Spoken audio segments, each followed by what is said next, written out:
Basically big boss എന്ന് പറഞ്ഞിട്ട് ഒരാളില്ല. Social മീഡിയയിലെ ട്രെൻഡ് ഫേക്കാണ്. കേരളത്തിലെ ആദ്യത്തെ RJ എന്നൊക്കെ പറയുന്നത് പ്ലാൻഡ് അല്ല, സംഭവിച്ചു പോയതാണ്. 5000 റേഡിയോ ജോക്കികൾ ഉണ്ടെങ്കിൽ 3 പേരെ സിനിമയിൽ ഉണ്ടാവും. ഇവിടുത്തെ TV ചാനൽസ് നോക്കും, അവരൊക്കെ റേഡിയോന്റെ സ്റ്റൈലല്ലേ സംസാരിക്കുന്നത്. അന്ന് ഇവിടുത്തെ പ്രമുഖ മാധ്യമ പ്രവർത്തകരൊക്കെ വിവരമില്ലാത്ത പത്രം വായിക്കാത്ത ആൾക്കാരാണെന്നാണ് ഞങ്ങളെ സമൂഹത്തെ വിളിച്ചോണ്ടിരുന്നത്. ഈ വെർട്ടിക്കൽ മാർക്കറ്റിംഗ് ഒക്കെ പണ്ട് സായിപ്പന്മാർ വന്ന് പഠിപ്പിക്കുമ്പോൾ നമ്മൾ ബാക്കിൽ ഇതിന് കുയിന്ന് പറയരുത്. ചേട്ടാ, ഈ ലൈൻ പ്രൊഡ്യൂസർ എന്ന് പറഞ്ഞാൽ എക്സാക്ട് എന്താണ്? ഇന്നും ഭയങ്കര സസ്പെൻസ്ഫുൾ ആയിട്ട് കാത്തു നിൽക്കുന്ന എമ്പുരാന്റെ ലൊക്കേഷനിൽ എനിക്ക് പോകേണ്ട ആവശ്യമില്ല. ശില്പ ഷെട്ടിക്ക് ഉമ്മ കിട്ടിയതാണ് നമുക്കിത് കേൾക്കാനുള്ള ഏക റീസൺ. പട്ടിണി കിടന്ന ദിവസം അപ്പൊ ചോദിക്കും പട്ടിണി കിടക്കേണ്ട ആവശ്യം ഉണ്ടോ എന്ന് ചോദിക്കും. അതല്ല, അത് അഭിമാനത്തിന്റെ പ്രശ്നം. പഴനി പോയി കഴിഞ്ഞാൽ ചന്ദനത്തിന്റെ കാതൽ കിട്ടും. 5 എണ്ണം ഇവിടെ കൊണ്ട് കൊടുത്താൽ 2000 രൂപ കിട്ടും. ഇപ്പൊ തന്നെ ഈ ഷോ തുടങ്ങുന്ന സമയത്ത് കേരളത്തിൽ ഒരു 50-60-70% ആൾക്കാരും ബിഗ് ബോസ് കണ്ടുകൊണ്ടിരിക്കുമ്പോൾ അതിനെതിരെ സംസാരിച്ച ആൾക്കാർ, ഫാമിലീസ് അടക്കം. എന്റെ ഇന്നലത്തെ ലോകം എടുത്താൽ എനിക്കറിയാം ഞാൻ എത്ര വൃത്തിയിട്ടവനാണ്. വോട്ടിങ്ങിനെ കുറിച്ച് ജെനുവിനിറ്റി അഖിൽമാരാര് പറഞ്ഞതാണ് ഏറ്റവും വലിയ കോമഡി. ബിഗ് ബോസ് ശരിക്കും ഏത് ലെവലാണ് ഹെൽപ്പ് ചെയ്തത്? ആ ഷോ ബേസിക്കലി അത് അങ്ങനത്തെ ഷോ ആണ്. അതിനെക്കുറിച്ച് ആളുകൾക്ക് പല സംശയങ്ങളും. ഇല്യൂമിനാറ്റി ആയിട്ട് എന്താ ബന്ധം?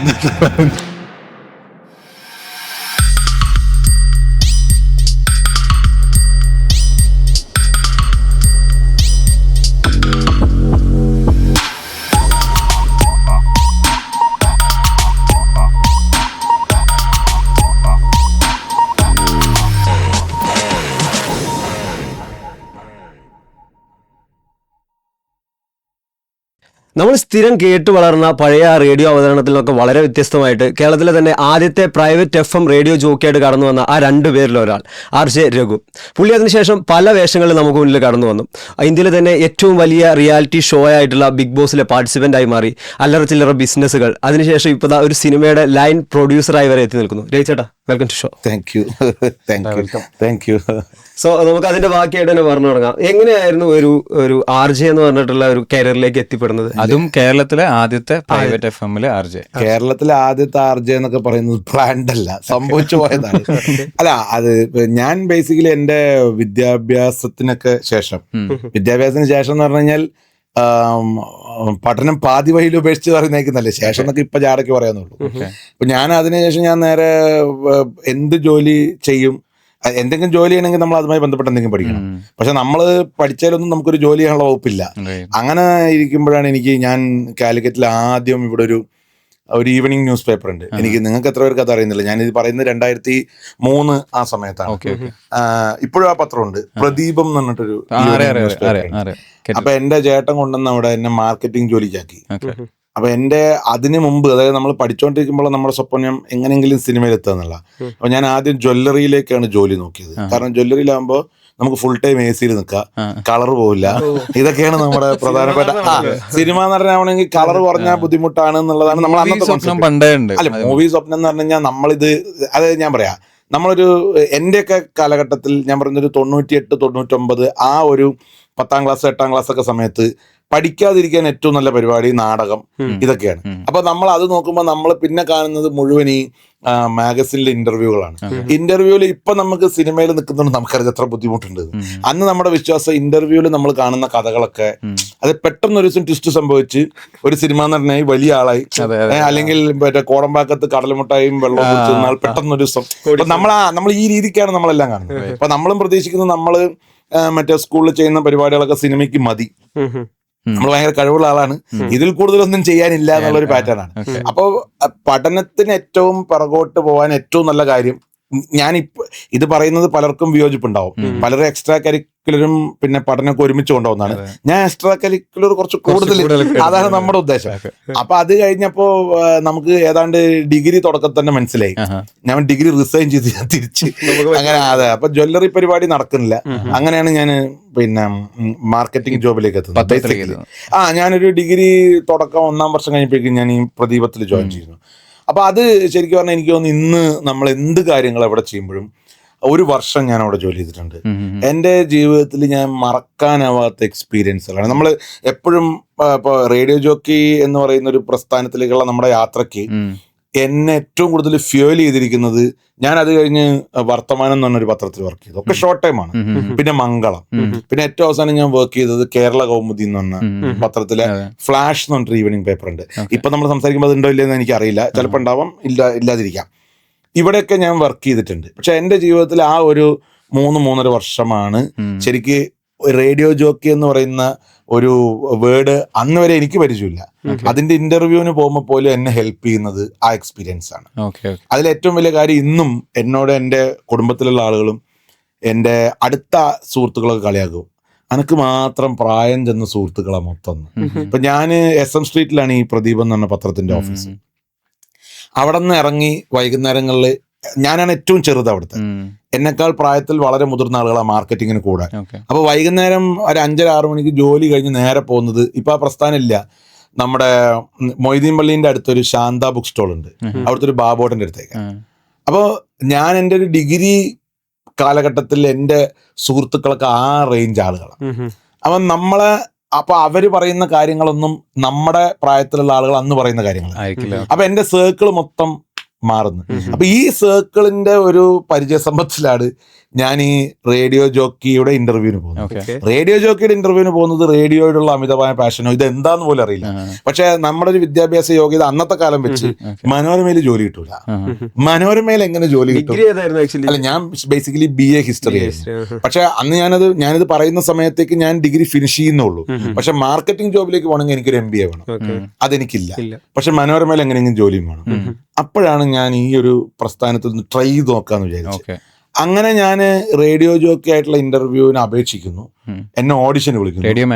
റേഡിയോ മാംഗോ അന്ന് പേരൊന്നുമില്ല. അന്ന് മനോരമയുടെ ഒരു റേഡിയോ എന്ന് പറഞ്ഞു. അങ്ങനെ ഒരു സാധാരണ പത്രപരസ്യം. എനിക്ക് ഇന്നും ഓർമ്മയുണ്ട്, വായിൽ നാക്കുണ്ടെങ്കിൽ വയനാട്ടിലും ചോറുണ്ട്. അന്ന് ഈ കർഷക ആത്മഹത്യ ഭയങ്കരമായിട്ട് നടക്കുന്ന സമയമാണ്.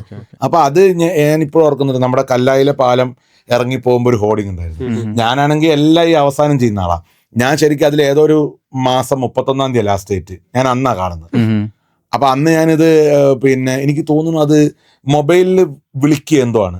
വിളിച്ചപ്പോൾ അയാൾ പറഞ്ഞു, മോനെ എല്ലാം തീർന്നില്ല. അപ്പൊ ഞാൻ പറഞ്ഞ ഏട്ടത് ഇപ്പോഴാണ് കണ്ടത്, എങ്ങനെയൊക്കെ ഒന്ന് രക്ഷിക്കണത്. ശരി, വലിയ സംഭവമൊന്നുമില്ല, ഓഡിഷന് ഒരു പേര് ചേർത്തേണ്ട കാര്യമല്ലോ, നമ്മളിത് ഭയങ്കരമായിട്ടാണല്ലോ കാണുന്നത്. അങ്ങനെയാണ് ഞാൻ ആ ഇന്റർവ്യൂവിന് പോകുന്നതും എനിക്ക് ആ ജോലി കിട്ടുന്നതും. അത് കഴിഞ്ഞ് ഏതാണ്ട് ഒരു ആദ്യമായിട്ട് റേഡിയോ ജോക്കി ആവാൻ ഒരുപാട് പേര് വന്നിട്ടുണ്ടായിരുന്നു. അല്ല, ഞാൻ ഇന്റർവ്യൂവിന് പോകുന്ന സമയത്ത് ഞാൻ കാണാത്ത കഥാപാത്രമാണ് കേരളത്തിൽ ഇന്നും ഏറ്റവും പോപ്പുലർ ആയിട്ട് റേഡിയോ ഷോ ചെയ്തുകൊണ്ടിരിക്കുന്ന ലിഷ്ണ. കാരണം ലിഷ്ണയെ ഞാൻ അവിടെ നിന്ന് കണ്ടിട്ടില്ല, ആ ഓഡിഷൻ ബൂത്ത് നിന്ന് കണ്ടിട്ടില്ല. കോഴിക്കോട് വെസ്റ്റിലായിരുന്നു അത്.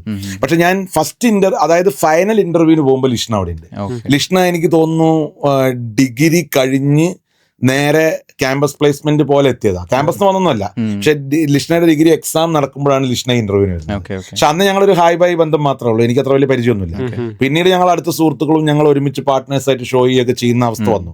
പക്ഷെ അന്ന് ഞാൻ അവിടെ പോകുമ്പോൾ ഞാൻ കാണുന്നതിൽ ഒരാൾക്കും റേഡിയോ എന്ന് പറഞ്ഞ പ്രസ്ഥാനമായിട്ട് എക്സ്പീരിയൻസ് ഇല്ല. ഡബിങ് ആർട്ടിസ്റ്റുകളൊക്കെ ഉണ്ട്. അപ്പൊ ചിലര് നമ്മളെ വന്ന് ഭയങ്കരമായിട്ട് ഉപദേശിക്കുകയൊക്കെ ചെയ്യും, ഇതിങ്ങനെയാണ്, കറക്റ്റായിട്ട് പറയണം. നമ്മളിപ്പോ അന്നൊന്നും ഓരോ ഇങ്ങള് മറ്റേന്ന് പറയുമ്പോൾ ഇവിടെ ബാ വരുന്നതൊക്കെ നമ്മൾ ആലോചിക്കും. പക്ഷെ എനിക്ക് ആ ലക്കായിരിക്കാം, അല്ലെങ്കിൽ നമ്മുടെ ഒരു ക്യാരക്ടർ ഇഷ്ടപ്പെട്ടിട്ടായിരിക്കാം എനിക്ക് തോന്നുന്നു 2007 ആണ് ഞാൻ ജോയിൻ ചെയ്യുന്നത് റേഡിയോ മാംഗോയിൽ. റേഡിയോ മാംഗോ അല്ല, മനോരമയിലാണ് ജോയിൻ ചെയ്യുന്നത്. പിന്നെ ഒരു നവംബർ മാസം വരെ കഠിനമായ ട്രെയിനിങ് ആയിരുന്നു. ട്രെയിനിങ് സമയത്ത് നമ്മൾ ആലോചിക്കുന്നത് എന്തിനാണ് ഇവർ ഇത്രയൊക്കെ പറയുന്നത്. കാരണം നമ്മൾ കേട്ടിരിക്കുന്നത് റേഡിയോ ജോക്കി കേട്ടിട്ടില്ല, വീഡിയോ പിന്നെ ചെയ്യുന്ന ആൾക്കാരെ കണ്ടിട്ടുണ്ട്. അത് തന്നെ കേരളത്തിൽ 1-2 സ്വകാര്യ ചാനലുകൾ കണ്ടിട്ടുണ്ട്. അപ്പൊ ഞാൻ വിശ്വസിക്കുന്ന അങ്ങനെ തന്നെയാണ് ഇതിലും ചെയ്യേണ്ടത്. അതായത് രാവിലെ വന്ന് ചേട്ടാ ഭക്ഷണമൊക്കെ കഴിച്ചോ, എങ്ങനെയാണ്, ഏത് പാട്ടാണ് ഞാൻ വെച്ചേരേണ്ടത്. അപ്പൊ ഇതൊരു ഈസി ജോബാണെന്നാണ്. പക്ഷെ നമ്മളെ ട്രെയിൻ ചെയ്യിക്കാൻ വരുന്ന ആളുകളൊക്കെ പറയുന്നത് വേറെ കുറെ കാര്യങ്ങളാണ്. അതായത് അവര് പറഞ്ഞുകൊണ്ടിരിക്കുന്നത് വലിയ കാര്യങ്ങളാണ്. ഇതിൽ നിങ്ങൾ ഇങ്ങനെ ഒരു സബ്ജക്ട് എടുക്കണം, അതിന് ഇങ്ങനെ ആംഗിൾ എടുക്കണം. അപ്പൊ ഞാനാണെങ്കിൽ ഇയാളെന്ത് പ്രാന്തന പറഞ്ഞ, ആൾക്കാർ പാട്ടല്ലേ കേൾക്കുള്ളൂ. പക്ഷെ അതൊക്കെ നമുക്ക് ഒരു റേഡിയോയിൽ ജോയിൻ ചെയ്ത് 1 വർഷം കൊണ്ട് കഴിഞ്ഞ ട്രെയിനിങ്ങുകൾ പറഞ്ഞ എല്ലാം ശരിയാന്ന് മനസ്സിലായി. ഒറ്റ വർഷം കൊണ്ട് നമുക്ക് അതിന്റെ ഒരു വ്യത്യാസം മനസ്സിലായി എന്നുള്ളതാണ്. അപ്പൊ ആദ്യത്തെ റേഡിയോ ജോക്കി എന്നൊക്കെ പറഞ്ഞാൽ അത് സാഹചര്യം കൊണ്ട് വന്നതാണ്. നമ്മൾ ആദ്യമായിട്ട് റേഡിയോയിൽ ഷോ ചെയ്യുന്നതിന് മുമ്പേ എല്ലാ റേഡിയോ സ്റ്റേഷനുകൾക്കും ഡ്രൈ റൺ എന്നൊരു കോൺസെപ്റ്റ് ഉണ്ട്.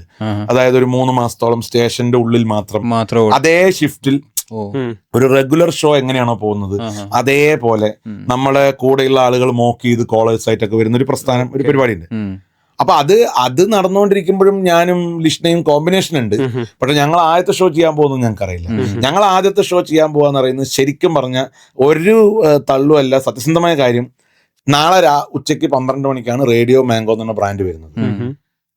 ഇന്ന് രാത്രി 7 മണിക്കാണ് ഡിസൈഡ് ചെയ്യുന്നത്, ഞങ്ങളാണ് ആദ്യത്തെ ഷോ. അപ്പോഴും അതിന്റെ വലിപ്പം അറിയില്ലായിരുന്നു. പക്ഷെ പിറ്റേന്ന് രാവിലെ 6 മണിക്ക് എണീറ്റ് ഈ റേഡിയോ മാംഗോ എന്ന് പറഞ്ഞ ബ്രാൻഡഡ് വണ്ടി ഞാൻ ആദ്യമായിട്ട് കാണുന്ന അപ്പോഴാണ്. അത് കണ്ടപ്പോഴേ എൻ്റെ കിളി പോയി. കാരണം ഇതൊരു ശരിക്കും അതിന്റെ ഒരു ഷേപ്പ് നിങ്ങൾ കണ്ടിട്ടുണ്ടാവും, പലവിടെയും റേഡിയോ മാംഗോയുടെ ബ്രാൻഡഡ് വണ്ടി കണ്ടിട്ടുണ്ടാവും. ഒരു മാങ്ങയിൽ ഒരു വണ്ടി ഇടിച്ച ഷേപ്പ്, ഇടിച്ചാൽ മാമ്പഴത്തിന്റെ ചാറ് എങ്ങനെ തെറിക്കുന്നു അങ്ങനെയാണ്. പിന്നെ ഞാൻ നോക്കുമ്പോൾ പത്രത്തിൽ ഫുൾ പേജ് പരസ്യം, കോഴിക്കോട് നഗരം മുഴുവൻ ഓടി. എന്റെ ബ്രാൻഡ് വരുന്നതല്ല, എന്റെ ഗ്യാസ് പോയി. കാരണം ഞാനാണല്ലോ ഇത് ആദ്യം ചെയ്യാൻ പോകുന്നത്. പക്ഷെ എനിക്ക് ഇപ്പോഴും ഇപ്പൊ എനിക്ക് ആ ബ്രാൻഡുമായിട്ട് ബന്ധങ്ങളില്ല, അവിടുത്തെ ആളുകളുമായിട്ട് ബന്ധമുണ്ട്. ഇപ്പൊ എന്താ ചെയ്യുന്നതെന്ന് അറിയില്ല. പക്ഷെ ഞാൻ 2020 അവിടെ നിന്ന് പടിയിറങ്ങുന്നത് വരെ ഈ ആദ്യം പോയ ലിങ്ക് എന്നാ പറയാ റേഡിയോയിൽ. അതിന് നമ്മൾ സംസാരിക്കുന്ന ആ മിനിറ്റിന് റേഡിയോ ടെർമിനോളജി ലിങ്ക് എന്നാണ്. റേഡിയോ ജോക്കിയുടെ ജോക്ക് ടോക്ക് അല്ലെങ്കിൽ ലിങ്ക് എന്ന് പറയും. ആ ഫസ്റ്റ് ലിങ്ക് ആദ്യമായിട്ട് ജോയിൻ ചെയ്യുന്ന ആളുകളൊക്കെ കേൾപ്പിക്കും. അതായത് അതെങ്ങനെയായിരുന്നോ ഇന്ന് റേഡിയോ എങ്ങനെയാന്നുള്ളത് കാണിക്കാനാണ്. പക്ഷെ നമ്മളെ സംബന്ധിച്ചുള്ള അത് കേൾക്കാന്ന് പറഞ്ഞാൽ സീഡിയൊക്കെ നിലത്തുരയ്ക്കാൻ തോന്നും. പക്ഷെ ഞാൻ പറഞ്ഞത് ആ ഒരു ദിവസവും ആ ഒരു ആദ്യത്തെ മൊമെന്റ് ഒക്കെ ഭയങ്കരമായിരുന്നു. കാരണം അതായത് ആദ്യമായിട്ട് കേരളത്തിൽ ഒരു റേഡിയോ വരുന്നു, പ്രൈവറ്റ് FM വരുന്നു. അത് റേഡിയോ മാംഗോ എന്ന് പറഞ്ഞിട്ടൊരു ബ്രാൻഡ്. മാംഗോ എന്നുള്ള പേരും എനിക്കിപ്പോഴും ഓർമ്മയുണ്ട്. അതിന്റെ അവസാനത്തെ ആ വേർഡ് ഇന്ന് ആളുകൾ ഏറ്റവും കൂടുതൽ സിനിമയിലൊക്കെ ഉപയോഗിക്കുന്ന നാട്ടിലെങ്ങും പാട്ടായി എന്നുള്ള വേർഡ്. ഈ എങ്ങും എന്നുള്ളത് നമ്മുടെ നാട്ടിലെ ടെർമിനോളജി അല്ല, നമ്മൾ നാട്ടിലൊക്കെ എന്നാ പറയാ. ഇപ്പൊ കേരളത്തിൽ എല്ലാവരും നാട്ടിലെങ്ങും എന്ന് പറയും. ഞാൻ ആദ്യത്തെ ലിങ്കിൽ തെറ്റിച്ചു പറഞ്ഞ ആളാ. ഫസ്റ്റ് ലിങ്കിന്റെ അവസാനം റേഡിയോ മാംഗോ ഫ്രീക്വൻസി പറഞ്ഞിട്ട് നാട്ടിലൊക്കെ പാട്ടായി. പക്ഷെ കാരണം ആ ബ്രാൻഡിന്റെ ആ ടാഗ് ലൈൻ അതാണെന്നുള്ള അന്ന് രാവിലെയാണ് പുറത്തു വിടുന്നത്, ഞങ്ങളൊക്കെ അറിയുന്നത്. അപ്പൊ സ്വാഭാവികമായിട്ടുള്ള തെറ്റുകളാണ്. ബട്ട് പിന്നീട് ഒരു 6 മാസം കഴിയുമ്പോൾ നമ്മൾ ട്രാക്കിലാണ്, നമ്മൾക്ക് മനസ്സിലാവും നമ്മൾ എന്താണ് ചെയ്തുകൊണ്ടിരിക്കുന്നത്. ബാക്കി പല കേരളത്തിൽ ഇന്ന് പോപ്പുലറായി നിൽക്കുന്ന എല്ലാ ബ്രാൻഡുകളെക്കാൾ എന്തുകൊണ്ട് ഈ ബ്രാൻഡ് ഡിഫറെന്റ് ആവുന്നു എന്നുള്ളത്. പക്ഷെ ഒരു റേഡിയോ ജോക്കി ആദ്യമായിട്ടല്ല ഒരു ലോക്കൽ ലാംഗ്വേജിൽ അല്ലെങ്കിൽ ഒരു മലബാർ സ്ലാങ്ങിലൊക്കെ സംസാരിക്കുന്ന ആളായിട്ട് ആദ്യം വരുന്നത്. ശരിക്കും ഞാനൊരു സത്യസന്ധമായ കാര്യം പറയട്ടെ, ഞാൻ റേഡിയോയിൽ സ്റ്റാർട്ടിങ് എന്റെ സംസാരം പോയ ശേഷം ഈ നമുക്ക് ബ്രാൻഡിന് കിട്ടുന്ന ഫീഡ്ബാക്കുകൾ ഏറ്റവും കൂടുതൽ വന്ന ഈ നാട്ടിൽ നിന്ന് വന്ന ഫീഡ്ബാക്ക് എന്ന് പറയും ഈ ചങ്ങാനെ പിടിച്ച് മാറ്റാനായിരുന്നു. കാരണം ആളുകൾ അന്ന് വരെ കേട്ടിട്ടില്ല അങ്ങനെ ഒരു പരിപാടി. എല്ലാവരും ഓൾ ഇന്ത്യ റേഡിയോയുടെ ആ ഒരു ഘനഗാംഭീര്യമുള്ള ശബ്ദം. അപ്പൊ അതിൽ ലിഷ്ണ കുറച്ചുകൂടി ന്യൂട്രലാണ്. എക്സാക്ട്ലി. അപ്പൊ എനിക്ക് എന്നോട് ആദ്യത്തെ മാസം തന്നെ എനിക്കിപ്പോൾ ഓർമ്മയുണ്ട്, പ്രോഗ്രാം മാനേജർ വന്നിട്ട് എന്നോട് പറഞ്ഞു ഭയങ്കര മോശം ഫീഡ്ബാക്ക് ആണ്, പക്ഷെ ഈ ബ്രാൻഡ് നിന്നെ മാറ്റൂല എന്നാണ് പുള്ളി പറഞ്ഞത്. അതിൽ ഞാൻ ഭയങ്കര താങ്ക്ഫുള്ളാണ്. കാരണം എന്ന് വെച്ചാൽ അവർക്കത് തീരുമാനം എടുക്കായിരുന്നു. എനിക്ക് ഉറപ്പാണ് അത് മനോരമയുടെ ഒരു റേഡിയോ മാംഗോ എന്ന് പറഞ്ഞൊരു ബ്രാൻഡായിട്ട് മാത്രമാണ് ഞാൻ 15 വർഷം ആ കരിയറിൽ ഉണ്ടായത്. അല്ലെങ്കിൽ വേറെ ഒരു ബ്രാൻഡ് ആണെങ്കിലും അവർക്കത്, നിങ്ങൾക്കറിയോ അന്ന് ഇവിടെ നിന്ന വേറെ റേഡിയോകളില്ലേ, അവര് പിന്നീട് കോഴിക്കോടൻ ഭാഷ തിരുവനന്തപുരത്തെ ആൾക്കാരെ കൊണ്ട് അനുകരിപ്പിക്കുകയായിരുന്നു. ഞമ്മക്ക് എന്ത് പറ്റി എന്നൊക്കെ കേൾക്കുന്നത് നമുക്ക് മനസ്സിലാവും. അത് എന്നെ അനുകരിച്ചു എന്നല്ല, ലോക്കൽ ലാംഗ്വേജിന് പൊട്ടൻഷ്യൽ ഉണ്ടെന്ന് മനസ്സിലാക്കിയിട്ട് ചെയ്യുന്ന കാര്യങ്ങളാണ്. ഇത് ശരിക്കും പറഞ്ഞാൽ എനിക്ക് തോന്നുന്നു കേരളത്തിൽ നിന്നല്ല, ലോകത്ത് പ്രത്യേകിച്ച് ഇപ്പൊ ഇന്ത്യൻ സെക്ടറിൽ നോക്കുകയാണെങ്കിൽ FM റേഡിയോയിൽ മാത്രമാണ് ലോക്കൽ സ്ലാങ്ങുള്ള ആളുകൾക്ക് അംഗീകാരമുള്ളത്. ഇന്ന് നിങ്ങളത് സോഷ്യൽ മീഡിയയിൽ ഇൻഫ്ലുവൻസേഴ്സ് ഒക്കെ ആയിട്ടൊക്കെ കാണുന്നുണ്ട്. പക്ഷെ ഞാൻ പറയുന്ന ഈ ഇൻഫ്ലുവൻഷ്യൽ പരിപാടിക്ക് മുമ്പത്തെ കാലഘട്ടത്തിൽ ഏറ്റവും കൂടുതൽ റേഡിയോ ജോക്കികൾ മാത്രമാണ് ലോക്കൽ സ്ലാങ്. തിരുവനന്തപുരം പോയ അവിടെ, തൃശ്ശൂർ പോയ അവിടെ, കൊച്ചി പോയ അവിടെ. കാരണം അത് നിങ്ങൾ ഇമിറ്റേറ്റ് ചെയ്യാതെ നിങ്ങൾക്ക് വരികയാണെങ്കിൽ നിങ്ങൾക്ക് ഉറപ്പായിട്ടും ഇന്നും ഞാൻ ഈ പറയുന്ന ഈ സാഹചര്യത്തിലും റേഡിയോ ജോക്കി ആവാൻ ആഗ്രഹിക്കുന്ന ആളുകളൊക്കെ ഉണ്ടാവുമല്ലോ, അവർക്കൊക്കെ ഒരു ലോക്കൽ ലാംഗ്വേജ് ഉണ്ടെങ്കിൽ ഒരിക്കലും ഒരു മെയ്ഡപ്പ് ലാംഗ്വേജ് ആയിട്ട് അവിടേക്ക് പോകരുത്. കാരണം നിങ്ങൾക്ക് ഒരിക്കലും യൂണീക്ക് ആയിട്ട് മാറി നിൽക്കാൻ പറ്റില്ല. അപ്പൊ എനിക്ക് അന്ന് ആ ബ്രാൻഡ് സപ്പോർട്ട് ചെയ്തതുകൊണ്ട് മാത്രമാണ് ഞാൻ ഇപ്പോഴും അങ്ങനെ ഒരു പ്രസ്ഥാനവുമായി ബന്ധപ്പെട്ട് തന്നെ നിങ്ങൾ ഐഡന്റിഫൈ ചെയ്യാനുള്ള റീസൺ. ചേട്ടൻ 2005 റേഡിയോ ജോക്കിയായിട്ട് ജോയിൻ ചെയ്യുന്നു. 2007 ഒരു 15 വർഷത്തോളം റേഡിയോ 20ലാണ് രാജിവെക്കുന്നത്. 20 അപ്പോൾ ശരിക്കും അന്നത്തെ ഒരു റേഡിയോ ജോക്കിയും ഇന്ന് ചേട്ടൻ കാണുന്ന അല്ല ചേട്ടൻ പരിചയമുള്ള റേഡിയോ ജോക്കീസും തമ്മിലുള്ളൊരു ഡിഫറൻസ് എന്തൊക്കെ കാര്യങ്ങൾ മാറി?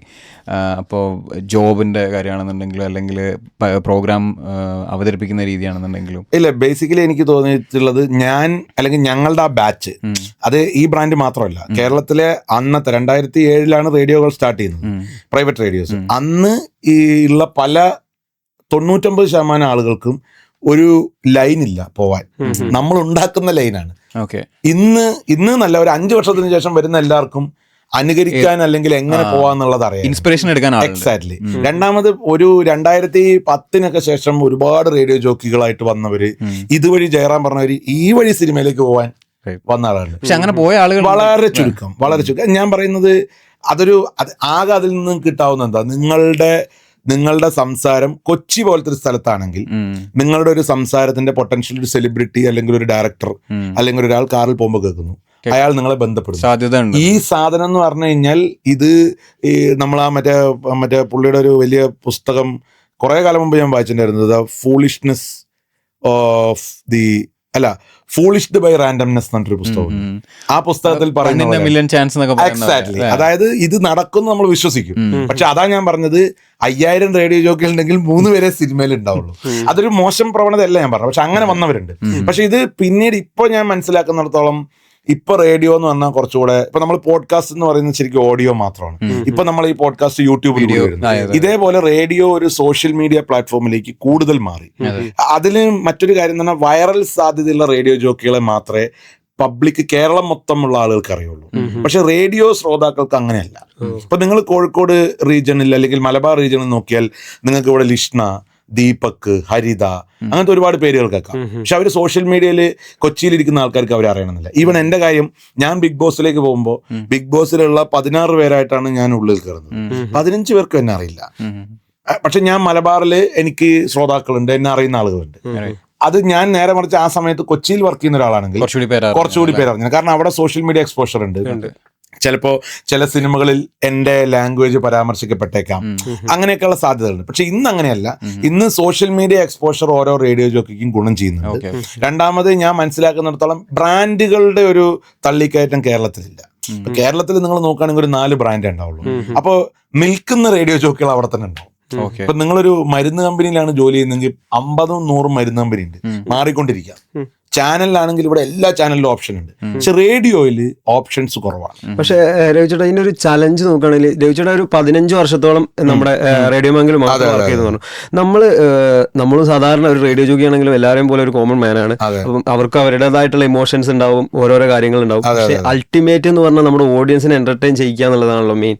അപ്പം ഈ ഒരു ഇമോഷൻ ഈ ഒരു പ്രൊഫഷനായിട്ട് എത്രത്തോളം കണക്റ്റഡ് ആണ്, എങ്ങനെയാ ചലഞ്ചിന്? ഇത് ഭയങ്കര, നിങ്ങൾ ഈ ചോദിക്കുന്ന ചോദ്യം തന്നെയാണ് അതിന്റെ വ്യത്യസ്തത. കാരണം എന്ന് പറഞ്ഞു കഴിഞ്ഞാൽ എനിക്ക് ഇന്ന് ഓർമ്മയുണ്ട്, ഞാൻ ഈ 15 വർഷത്തിൽ ഓൾമോസ്റ്റ് ഒരു 12 വർഷവും എന്റെ റുട്ടീൻ തന്നെ ഭയങ്കര ഡിഫറെന്റ് ആണ്. അതായത് ഞാൻ നല്ല എന്റെയും ലിഷ്ണയുടെയും പിന്നെ ഞങ്ങൾ അതാത് കാലത്തെ പ്രൊഡ്യൂസർമാരുടെയും, അതായത് രാവിലെ 5:30 മണിക്ക് ഡ്യൂട്ടി സ്റ്റാർട്ട് ചെയ്യും. ഐ മീൻ ഓഫീസിലെത്തണം. ഉച്ചയ്ക്ക് 2:30-3 മണിക്കാണ് നമ്മുടെ ഓഫീസ് സമയം തീരുക. ഒരു കാലത്തും തീരില്ല, നമ്മൾ പ്രതീക്ഷിക്കും തീരുന്നത്. അതായത് പ്രോഗ്രാം എന്ന് പറയുന്നത് 4 മണിക്കൂറേ ഉള്ളൂ. പക്ഷേ ഈ ബ്രേക്ക്ഫാസ്റ്റ് ഷോ എന്ന് പറയുന്ന ഷോ ആണ് ഒരു റേഡിയോ സ്റ്റേഷന്റെ ഏറ്റവും വലിയ റവന്യൂ ജനറേറ്റിംഗ് ഷോ. അതിനുള്ള പരിഗണന ആ ബ്രാൻഡ് ആർജി കൊടുക്കുന്നുണ്ടോ എന്ന് വെച്ചാൽ ഇല്ല എന്ന് ഞാൻ പറയും. പക്ഷെ ബ്രാൻഡ് നമ്മളെ തള്ളി പൊക്കി വെക്കും, നിങ്ങളാണ് ഭയങ്കര ആൾക്കാർ. അത് സത്യമാണ്. കാരണം ബ്രേക്ക്ഫാസ്റ്റ് ഷോ ചെയ്യാന്ന് പറഞ്ഞാൽ റേഡിയോന്റെ പ്രൊഫഷണലി ഉള്ളിൽ നിൽക്കുന്ന ആൾക്കാർക്ക് അറിയാം ആ ആർജേസ് ബെസ്റ്റ് ആയിരിക്കും. ഞാൻ ചെയ്തോണ്ട് പറയുന്നല്ല കേട്ടോ, പിന്നെയും ചെയ്ത ആളുകളുണ്ട്. ഇപ്പൊ ടിവിയിലാണെങ്കിൽ അല്ല, ടിവിയിൽ നേരെ വൈകുന്നേരം 7 മണിയുടെ ഷോ ചെയ്യുന്ന ആളാണ് ടോപ്പ് പ്രസന്റർ ആയിട്ട്. Prime time. റേഡിയോയില് മാർക്കറ്റിംഗ് ആളുകൾ ഏറ്റവും വില കൂട്ടി വെക്കുന്നത് ആ 4 മണിക്കൂർ. അപ്പൊ അതുകൊണ്ട് ആ ഷോയ്ക്ക് ആ സ്റ്റേഷനും ആ ബ്രാൻഡിന്റെ തലപ്പത്തിരിക്കുന്ന ആൾക്കാർ ആ ഇമ്പോർട്ടൻസ് കൊടുക്കും, അല്ലെങ്കിൽ അവർ നോക്കിക്കാണും. ഇതുകൊണ്ട് തന്നെ ഇപ്പൊ നമ്മളെ ഒരു ഷോയിൽ ഇത്ര ഗസ്റ്റ് വേണമെന്നുണ്ടാവും. ഈ ഗസ്റ്റ് ചിലപ്പോൾ വൈകുന്നേരം 6 മണിക്കായിരിക്കും റെഡി ആവുക. അന്നേരം പ്രൊഡ്യൂസറോട് എടുത്തോന്നൊന്നും പോകാൻ പറ്റില്ല. അപ്പോൾ ഞാൻ ആ സമയത്തുള്ളൊരു പ്രധാനപ്പെട്ട പ്രശ്നം, നമ്മളൊക്കെ ജനിച്ചു വളർന്ന് കുറച്ച് കാലം കഴിഞ്ഞപ്പോൾ നമ്മളൊക്കെ ഈ രാത്രി ജീവികളാണ്. നമ്മൾ ഈ പ്രൊഫഷനിൽ എത്തുന്നതോടുകൂടി നമ്മുടെ ലൈഫ് മാറുകയാണ്. ഒരു കല്യാണത്തിന് പോയി 7 മണിക്ക് വരേണ്ടി വരും വൈകുന്നേരം. പറഞ്ഞിട്ട് കാര്യമില്ല. കാരണം നിങ്ങൾ രാത്രി 12 മണിക്ക് ഉറങ്ങുന്ന ആളാണെങ്കിൽ നിങ്ങൾ ഈ 4 മണിക്കൂർ ഉറക്കം കഴിഞ്ഞാൽ അവിടെ രാവിലെ എങ്ങനെയാണ് നിങ്ങൾ ഈ എനർജിയോട് സംസാരിക്കുക? നിങ്ങൾ ഇങ്ങനെ ഇരിക്കേണ്ടി വരും. അപ്പൊ അത് നിങ്ങൾ 2 ദിവസം ഇരിക്കുമ്പോൾ ചോദ്യം വരും. ഇതില് ഞാനിതൊന്നും പറയാൻ ഇപ്പൊ യോഗ്യനല്ല. കാരണം 2020 മുതൽ ഇതാ ഈ കഴിഞ്ഞ 4 വർഷമായിട്ട് ഇത് ഞാൻ പാറ്റേൺ എന്റെ പ്രശ്നമല്ല, ഒരു കുഴപ്പമില്ല. പക്ഷെ ഞാൻ പറയുന്ന എന്റെ കൂടെയുള്ള ലിഷ്ണയുടെ കാര്യം, ലിഷ്ണ കഴിഞ്ഞ 17 വർഷമായിട്ട് എനിക്ക് തോന്നുന്നില്ല ഇന്ത്യയിൽ ഒരു റേഡിയോ ജോക്കി കണ്ടിന്യൂസ്ലി ഇത്രയും കാലം മോർണിംഗ് ഷോ ചെയ്ത ആൾക്കാരില്ല.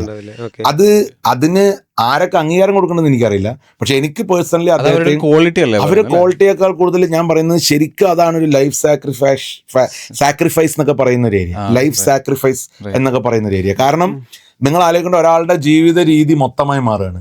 നമ്മൾ ആരും, അതായത് ഇപ്പൊ ഞാൻ പറയുന്ന ഒരു കമ്പനിയിൽ ഷിഫ്റ്റിന് വർക്ക് ചെയ്യുന്ന ആൾക്ക് പോലും ഒരു ഷിഫ്റ്റ് ചേഞ്ച് ഉണ്ടാവും. ഇതതില്ല. നിങ്ങളാണ് ആ കമ്പനിയുടെ ആ പ്രസ്തുത ബ്രാൻഡിന്റെ ഏറ്റവും കൂടുതൽ റേറ്റിംഗും കാശ് കൊണ്ടുവരാൻ പറ്റുന്ന ഷോയും ചെയ്യുന്നത്.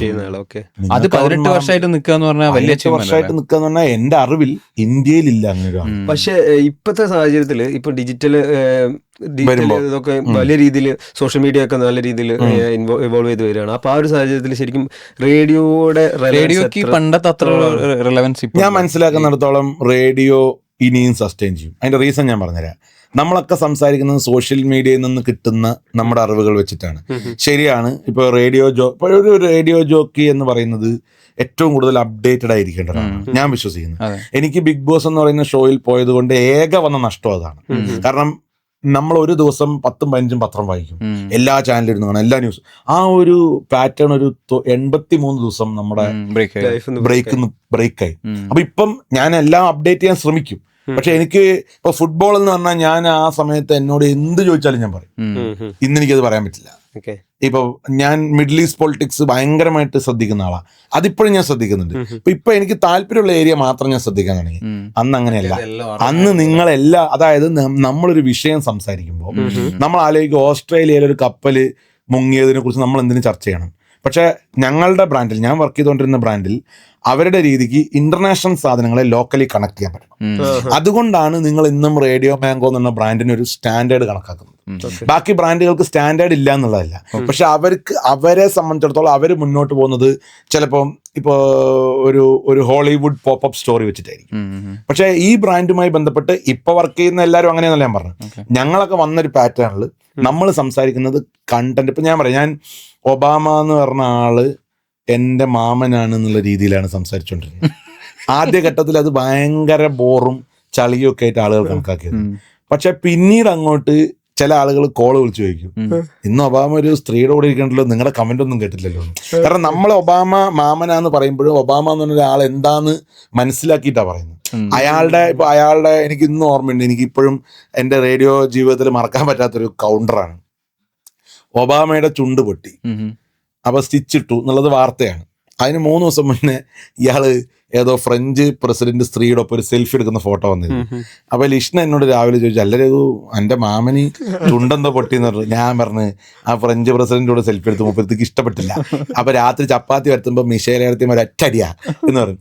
ഇത് ഞാൻ പറയുന്നത് ഇത് നമ്മളൊരു ജാലിയൻവാല സ്റ്റൈലിൽ പറയുന്നതാണെങ്കിലും ഇറ്റ്സ് മേക്ക് സെൻസ്. അതായത് ആ സംഭവങ്ങൾ നടന്നിട്ടുണ്ട്.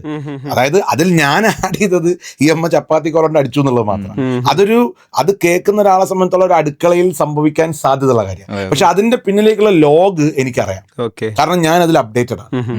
അത്രയും വലിയ റിസർച്ച് റിസർച്ച് എന്നുള്ളത് നമുക്കത് ഡെയിലി രാവിലെ റിസർച്ച് ചെയ്യാൻ പറ്റില്ല. നമ്മൾ ആ ട്രാക്കിലേക്ക് കയറി നമ്മൾ ആ റിസർച്ചിന്റെ ഭാഗമായി നമ്മൾ എല്ലാത്തിനെ കുറിച്ചും സംസാരിക്കാൻ അപ്ഡേറ്റ്. ഇപ്പൊ ഇന്നത്തെ റേഡിയോ ജോക്കുകളിൽ ഇതിപ്പോ പറയുമ്പോൾ നമ്മളെ ചിലപ്പോൾ ആൾക്കാർ അമ്മാവൻ സിൻഡ്രോം എന്ന് പറയും. പക്ഷെ സത്യസന്ധമായിട്ട് ഞാൻ പല നഗരങ്ങളിൽ യാത്ര ചെയ്യുമ്പോഴും ഞാൻ റേഡിയോ കേൾക്കുമ്പോഴും ഞാൻ മനസ്സിലാക്കുന്നത് ആ വിഷയത്തെ അപ്പം മനസ്സിലാക്കുന്നതിലാണ് കൂടുതൽ പേര് സംസാരിക്കുന്നത്.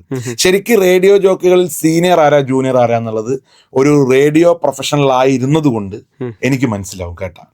കാരണം അവൻ ആ വിഷയം അറിഞ്ഞിട്ടാണോ പറയുന്നത്. ഇപ്പൊ എന്നെ ഇപ്പൊ ഫുട്ബോൾ റിലേറ്റ് ചെയ്ത് ട്രിവ്യയുമായി ബന്ധപ്പെട്ട് എന്നെ ഇപ്പോഴും വിളിക്കുന്ന എൻ്റെ സുഹൃത്തുക്കളായ റേഡിയോ ജോക്കുകളുണ്ട്. അവർക്ക് ഞാൻ പറഞ്ഞു കൊടുക്കുന്നത് ട്രിവ്യ മാത്രമായിരിക്കില്ല, അതിൻ്റെ ഒരു ബാക്ക് സ്റ്റോറി കൂടി പറയും. അത് റേഡിയോ പറയാനല്ല. നിങ്ങൾ സംസാരിക്കുമ്പോൾ നിങ്ങൾക്ക് ആ കോൺഫിഡൻസോടുകൂടി സംസാരിക്കാൻ പറ്റണമെങ്കിൽ you need to know the back story. അത് സിനിമയിലായാലും ഏത് പ്രൊഫഷനിലായാലും അങ്ങനെയാണ്.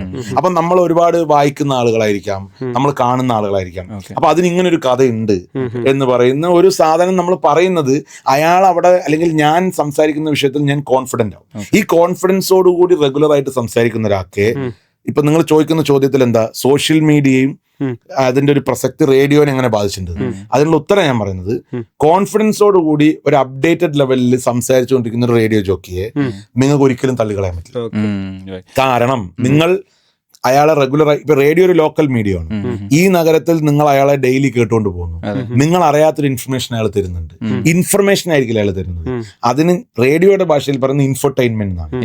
ഈ ഇൻഫർടൈൻമെന്റ് എന്നുള്ളത് ഇപ്പൊ പിന്നീട് യൂട്യൂബിലും ഇവിടുത്തെ വ്ളോഗർമാരും ഒക്കെ സെഗ്മെന്റ് ആക്കുന്നുണ്ട്. പക്ഷെ ഞാൻ ഇപ്പോഴും ചോദിക്കട്ടെ, നിങ്ങൾ വെറുതെ ഒന്ന് ചിന്തിക്കുക, ഒരു ബ്രാൻഡ് പ്രൊമോട്ട് ചെയ്യാൻ ഇറങ്ങുന്ന ഒരു കൊളാബറേറ്റർ വ്ളോഗർ, അയാൾ ആ ബ്രാൻഡിനെ കുറിച്ച് എത്ര പഠിച്ചിട്ട് ചെയ്യും? വളരെ കുറച്ച് പേരെ പഠിച്ച് ചെയ്യുന്നവരുള്ളൂ. അയാൾക്ക് പിന്നീട് അതിനെക്കുറിച്ച് ഇഷ്യൂ വരാൻ കാരണം എന്താ? ഞാൻ ബിഗ് ബോസ് ഇറങ്ങുന്ന സമയത്ത് എൻ്റെ അടുത്ത് അന്നത്തെ ഹൈപ്പിൽ ഇപ്പൊന്നും ആരും വരാറില്ല, കൊളാബറേറ്റ് ചെയ്യാൻ വന്നൊരു 3ഓളം ബ്രാൻഡുകൾ ഞാൻ ഇല്ല എന്ന് പറഞ്ഞു. പക്ഷെ എനിക്കത് ഇല്ല എന്ന് പറയേണ്ട കാര്യമില്ല. പക്ഷെ ഞാൻ ആ ബ്രാൻഡിന്റെ ബാക്ക്ലോഗ് നോക്കിയപ്പോൾ എനിക്കൊന്നും കിട്ടിയില്ല. അപ്പൊ എന്നെ സംബന്ധിച്ചോളം ഞാനൊരു മാധ്യമ പ്രവർത്തകൻ കൂടി ആയിരുന്നത് കൊണ്ട് എനിക്കൊരു ഭയം, ഞാനിത് പറഞ്ഞ് നാളെ ആർക്കെങ്കിലും എന്തെങ്കിലും പറ്റി. ശരിക്കും അങ്ങനെ ചിന്തിക്കേണ്ട കാര്യമില്ല.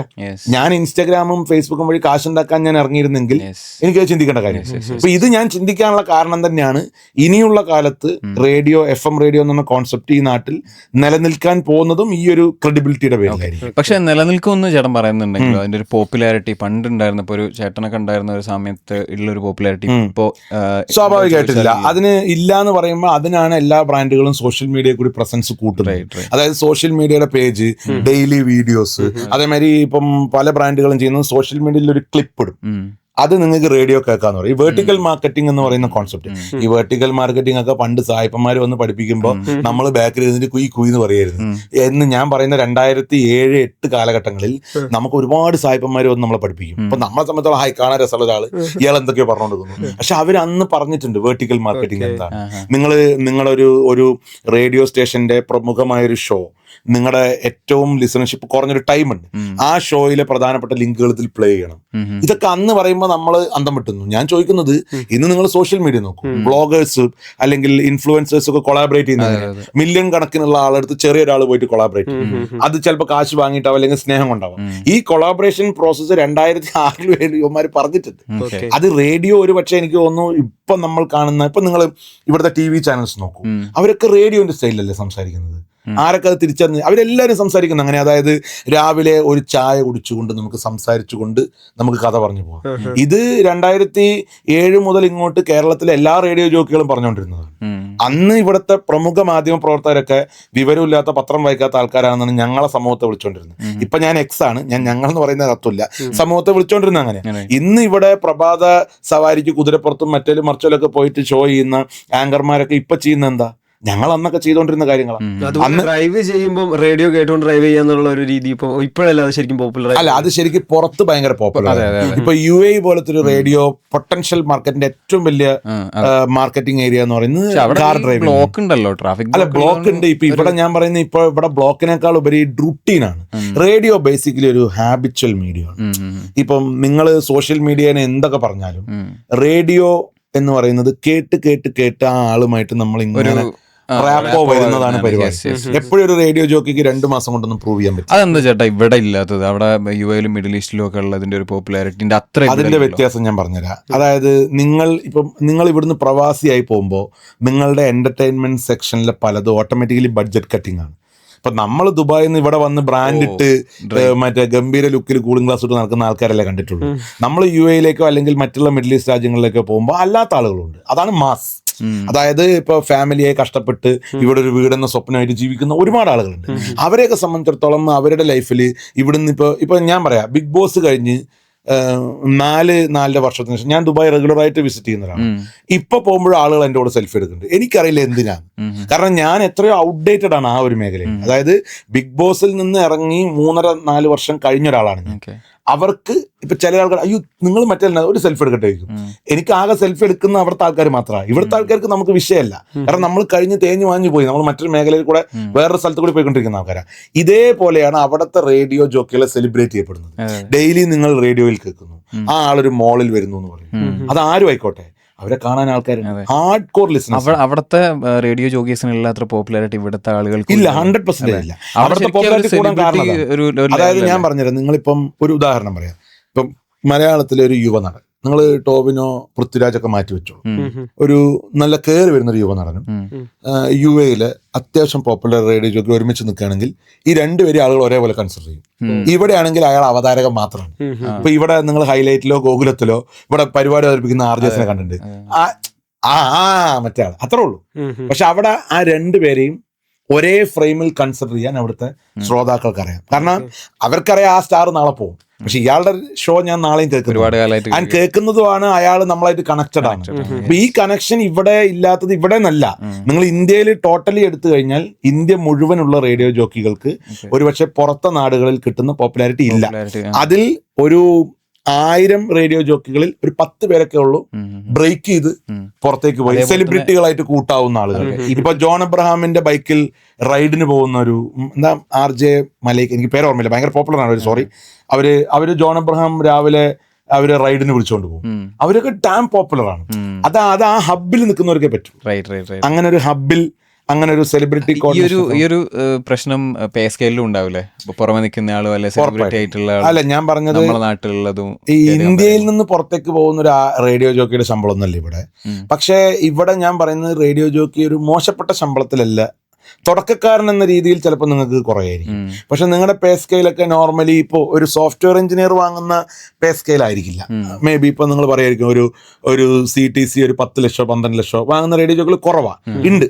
ഞാനിപ്പോഴും എനിക്ക് നന്നായിട്ട് അറിയാം. ഇപ്പോൾ കേരളത്തിൽ ഒരു CTC ഞാൻ പറഞ്ഞൊരു ഗ്രോസ് ലെവൽ ഒരു 10, 14 ലക്ഷം 15 ലക്ഷം രൂപ ഒരു വർഷം വാങ്ങുന്നവരൊക്കെ ഉണ്ട്. പക്ഷെ അത് വിരലിലെണ്ണാവുന്നവരേ ഉള്ളൂ. കാരണം അത്രയും നിൽക്കുന്നവർക്കൊക്കെ അത് പറ്റുള്ളൂ.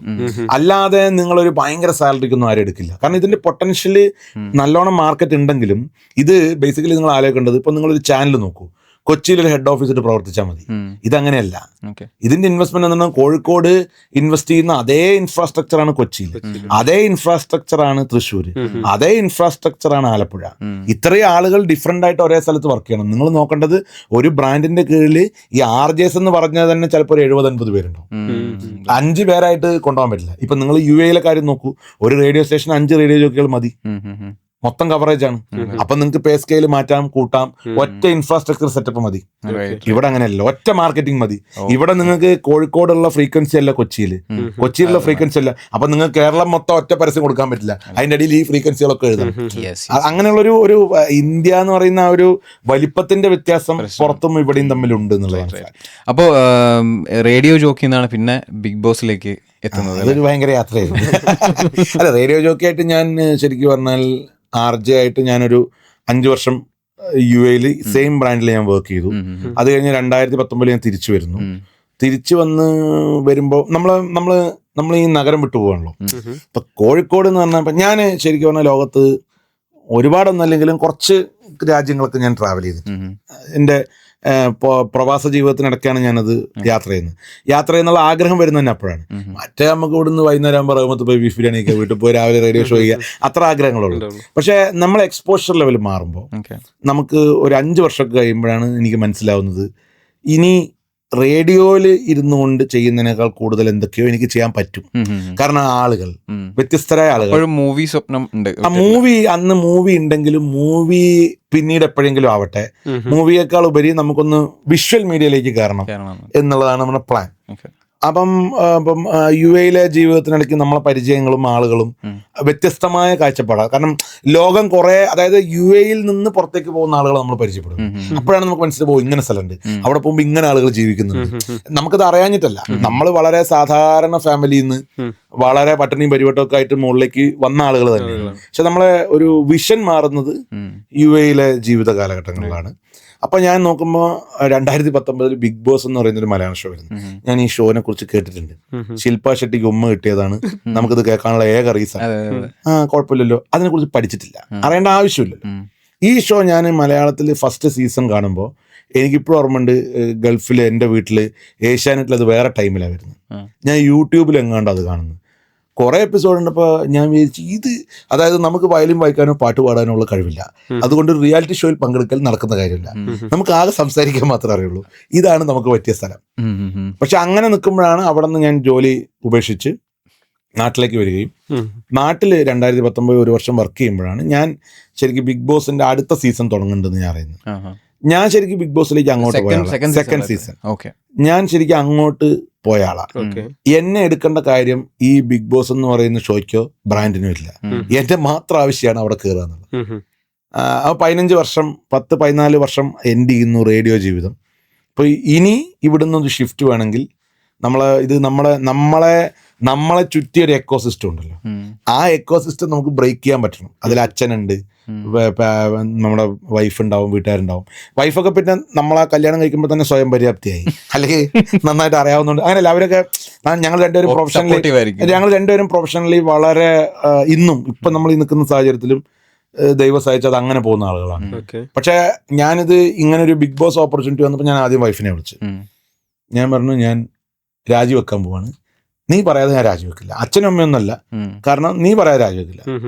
പുള്ളിക്കാർ എന്നോട് പറഞ്ഞു, ഒന്നും നോക്കണ്ട, ഇപ്പൊ പേപ്പർ എഴുതിക്കോളാൻ പറഞ്ഞു. അത് സാമ്പത്തികമോ സപ്പോർട്ടോ ഒന്നുമല്ല, അത് നമുക്കൊരു ബലമാണ്. ഇപ്പൊ എന്നെ സംബന്ധിച്ചുള്ള എൻ്റെ ജീവിതത്തിലെ ഒരു നല്ലൊരു ശതമാനം കാര്യങ്ങൾക്കും എൻ്റെ വൈഫ് എന്നല്ല, എൻ്റെ ചുറ്റും നിൽക്കുന്ന എല്ലാ സ്ത്രീകളും ഞാൻ ഭയങ്കരമായിട്ട് അത് വിശ്വസിക്കുന്ന ആൾക്ക്.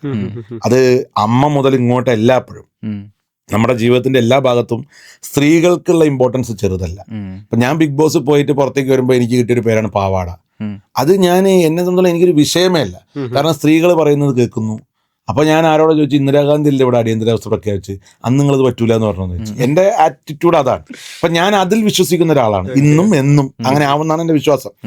അപ്പൊ വൈഫ് അത് പറയുമ്പോൾ എനിക്ക് കിട്ടുന്ന കോൺഫിഡൻസ് വരെയാണ് ഞാൻ രാജിവെക്കുന്നു. അച്ഛനോട് പറയുന്നത് ലീവിനാ പോകുന്നത്. അച്ഛനോട് മനോരമ പോലത്തെ ഒരു പ്രസ്ഥാനത്ത് നിന്ന് നമ്മൾ രാജിവെച്ചു എന്നൊക്കെ പറഞ്ഞാൽ, അച്ഛനൊക്കെ ചെറുപ്പത്തിലുള്ള ആഗ്രഹം നമ്മളെ സർക്കാർ ഉദ്യോഗത്തിന് വിടുന്ന, പുള്ളി സർക്കാർ ഉദ്യോഗസ്ഥനായിരുന്നു. PSC എന്ന് പറഞ്ഞ സാധനത്തിൽ ഇങ്ങനെ ഷെയ്ഡ് ഉള്ളതുകൊണ്ട് മാത്രം മുഴുവൻ ഫില്ല് ചെയ്ത ആളാണ് ഞാൻ ഒരു PSC എക്സാം എഴുതിയിട്ടുണ്ട്. നമുക്ക് വേറെ ഒന്നും അറിയണല്ലോ, കുറെ അങ്ങോട്ട് വരച്ചിട്ടാൽ മതിയല്ലോ, അതിന്റെ മാർക്കൊന്നും ചിന്തിക്കാൻ പോലും പറ്റില്ല. അപ്പം ജോലി രാജിവെച്ചിട്ടാണ് ഞാൻ ബിഗ് ബോസിലേക്ക് പോകുന്നത്. ബിഗ് ബോസ് പോകുമ്പോഴുള്ള ലക്ഷ്യം എങ്ങനെയെങ്കിലും ഒരു 2 ആഴ്ച പിടിച്ചു നിൽക്കുക. കാരണം അതിൻ്റെ ഉള്ളിൽ കയറിയപ്പോഴേ നമ്മുടെ കേസ് പോയി. കാരണം നമ്മളെ പരിചയമുള്ള ആരുമില്ല, എന്നാൽ നമ്മൾ വലുതായി കണ്ട എല്ലാവരും ഉണ്ട്. പിന്നെ എൻ്റെ പ്രസക്തി, എൻ്റെ സ്പേസ് എന്താണെന്ന് എനിക്ക് മനസ്സിലാവുന്നത്. പക്ഷെ 2 ആഴ്ച കഴിഞ്ഞപ്പോൾ എനിക്ക് മനസ്സിലായി ഞാനിവിടെ ഫൈനൽ വരെ നിൽക്കുന്നു. കാരണം 1-2 ഇൻസിഡന്റ് ഉണ്ടായി. അപ്പൊ നമുക്ക് അന്നുള്ള കൂട്ടം എന്താ വെച്ചാൽ, നമുക്ക് ഈ എല്ലാ വിഷയങ്ങളെ കുറിച്ചും ധാരണയുള്ളതുകൊണ്ട് ഒരാൾക്ക് നമ്മളെ സംസാരിച്ച് മുട്ടി തോൽപ്പിക്കാൻ പറ്റില്ല. അതിന് കാലിബർ ആയിട്ടുള്ള ആളുകൾ ഉണ്ട് അവിടെ. പക്ഷെ അവർ നമ്മളെ അല്ല, ഞാൻ പറഞ്ഞതാ, റേഡിയോയിലേക്ക് നമ്മൾ എത്തുന്നത് നമ്മളെ ജീവിതത്തിൽ നമ്മൾ ആദ്യം, അതായത് പത്രത്തിൽ മാർക്കറ്റിങ്ങിൽ വർക്ക് ചെയ്തു. അതായത് ഞാൻ വർക്ക് ചെയ്തത് മനോരമ, മാതൃഭൂമി പോലത്തെ വലിയ ബ്രാൻഡിലല്ല, കുഞ്ഞു ബ്രാൻഡില്ല. പക്ഷെ നമ്മൾ കോമ്പറ്റേറ്റ് ചെയ്യുന്നത് മലബാർ ഗോൾഡ് പോലത്തെ ഒരു ബ്രാൻഡിൽ പോയിരിക്കുമ്പോൾ മനോരമയത്താളും മുമ്പ് കൂടി പോകും, മാതൃഭൂമിത്താളും മുമ്പ് കൂടി പോകും. ഏറ്റവും ലാസ്റ്റ് എന്നെ വിളിക്കുക. കാരണം ഒബ്വിയസ്ലി ഊഹിക്കാമല്ലോ, നമ്മളൊരു ബ്രാൻഡിന് അത്ര വാല്യൂ ഉള്ളൂ. അവിടെ നിന്ന് നമ്മൾ കിട്ടാവുന്ന പരസ്യം പിടിച്ചോണ്ട് വരും. ആ ഒരു കോൺഫിഡൻസിലാണ് നമ്മൾ റേഡിയോ പോകുന്നത്. ഇതേ കോൺഫിഡൻസിൽ, അത് മാത്രമേ ഉള്ളൂ ജീവിതത്തിൽ ആകെ അസറ്റായിട്ട്, അത് മാത്രമേ ഉള്ളൂ. ആ കോൺഫിഡൻസോടുകൂടിയാണ് ഈ ഷോയിലേക്ക് കയറുന്നത്. ഇന്നും നമ്മൾ ജീവിക്കുന്ന ആ കോൺഫിഡൻസിന്റെ പുറത്താണ്.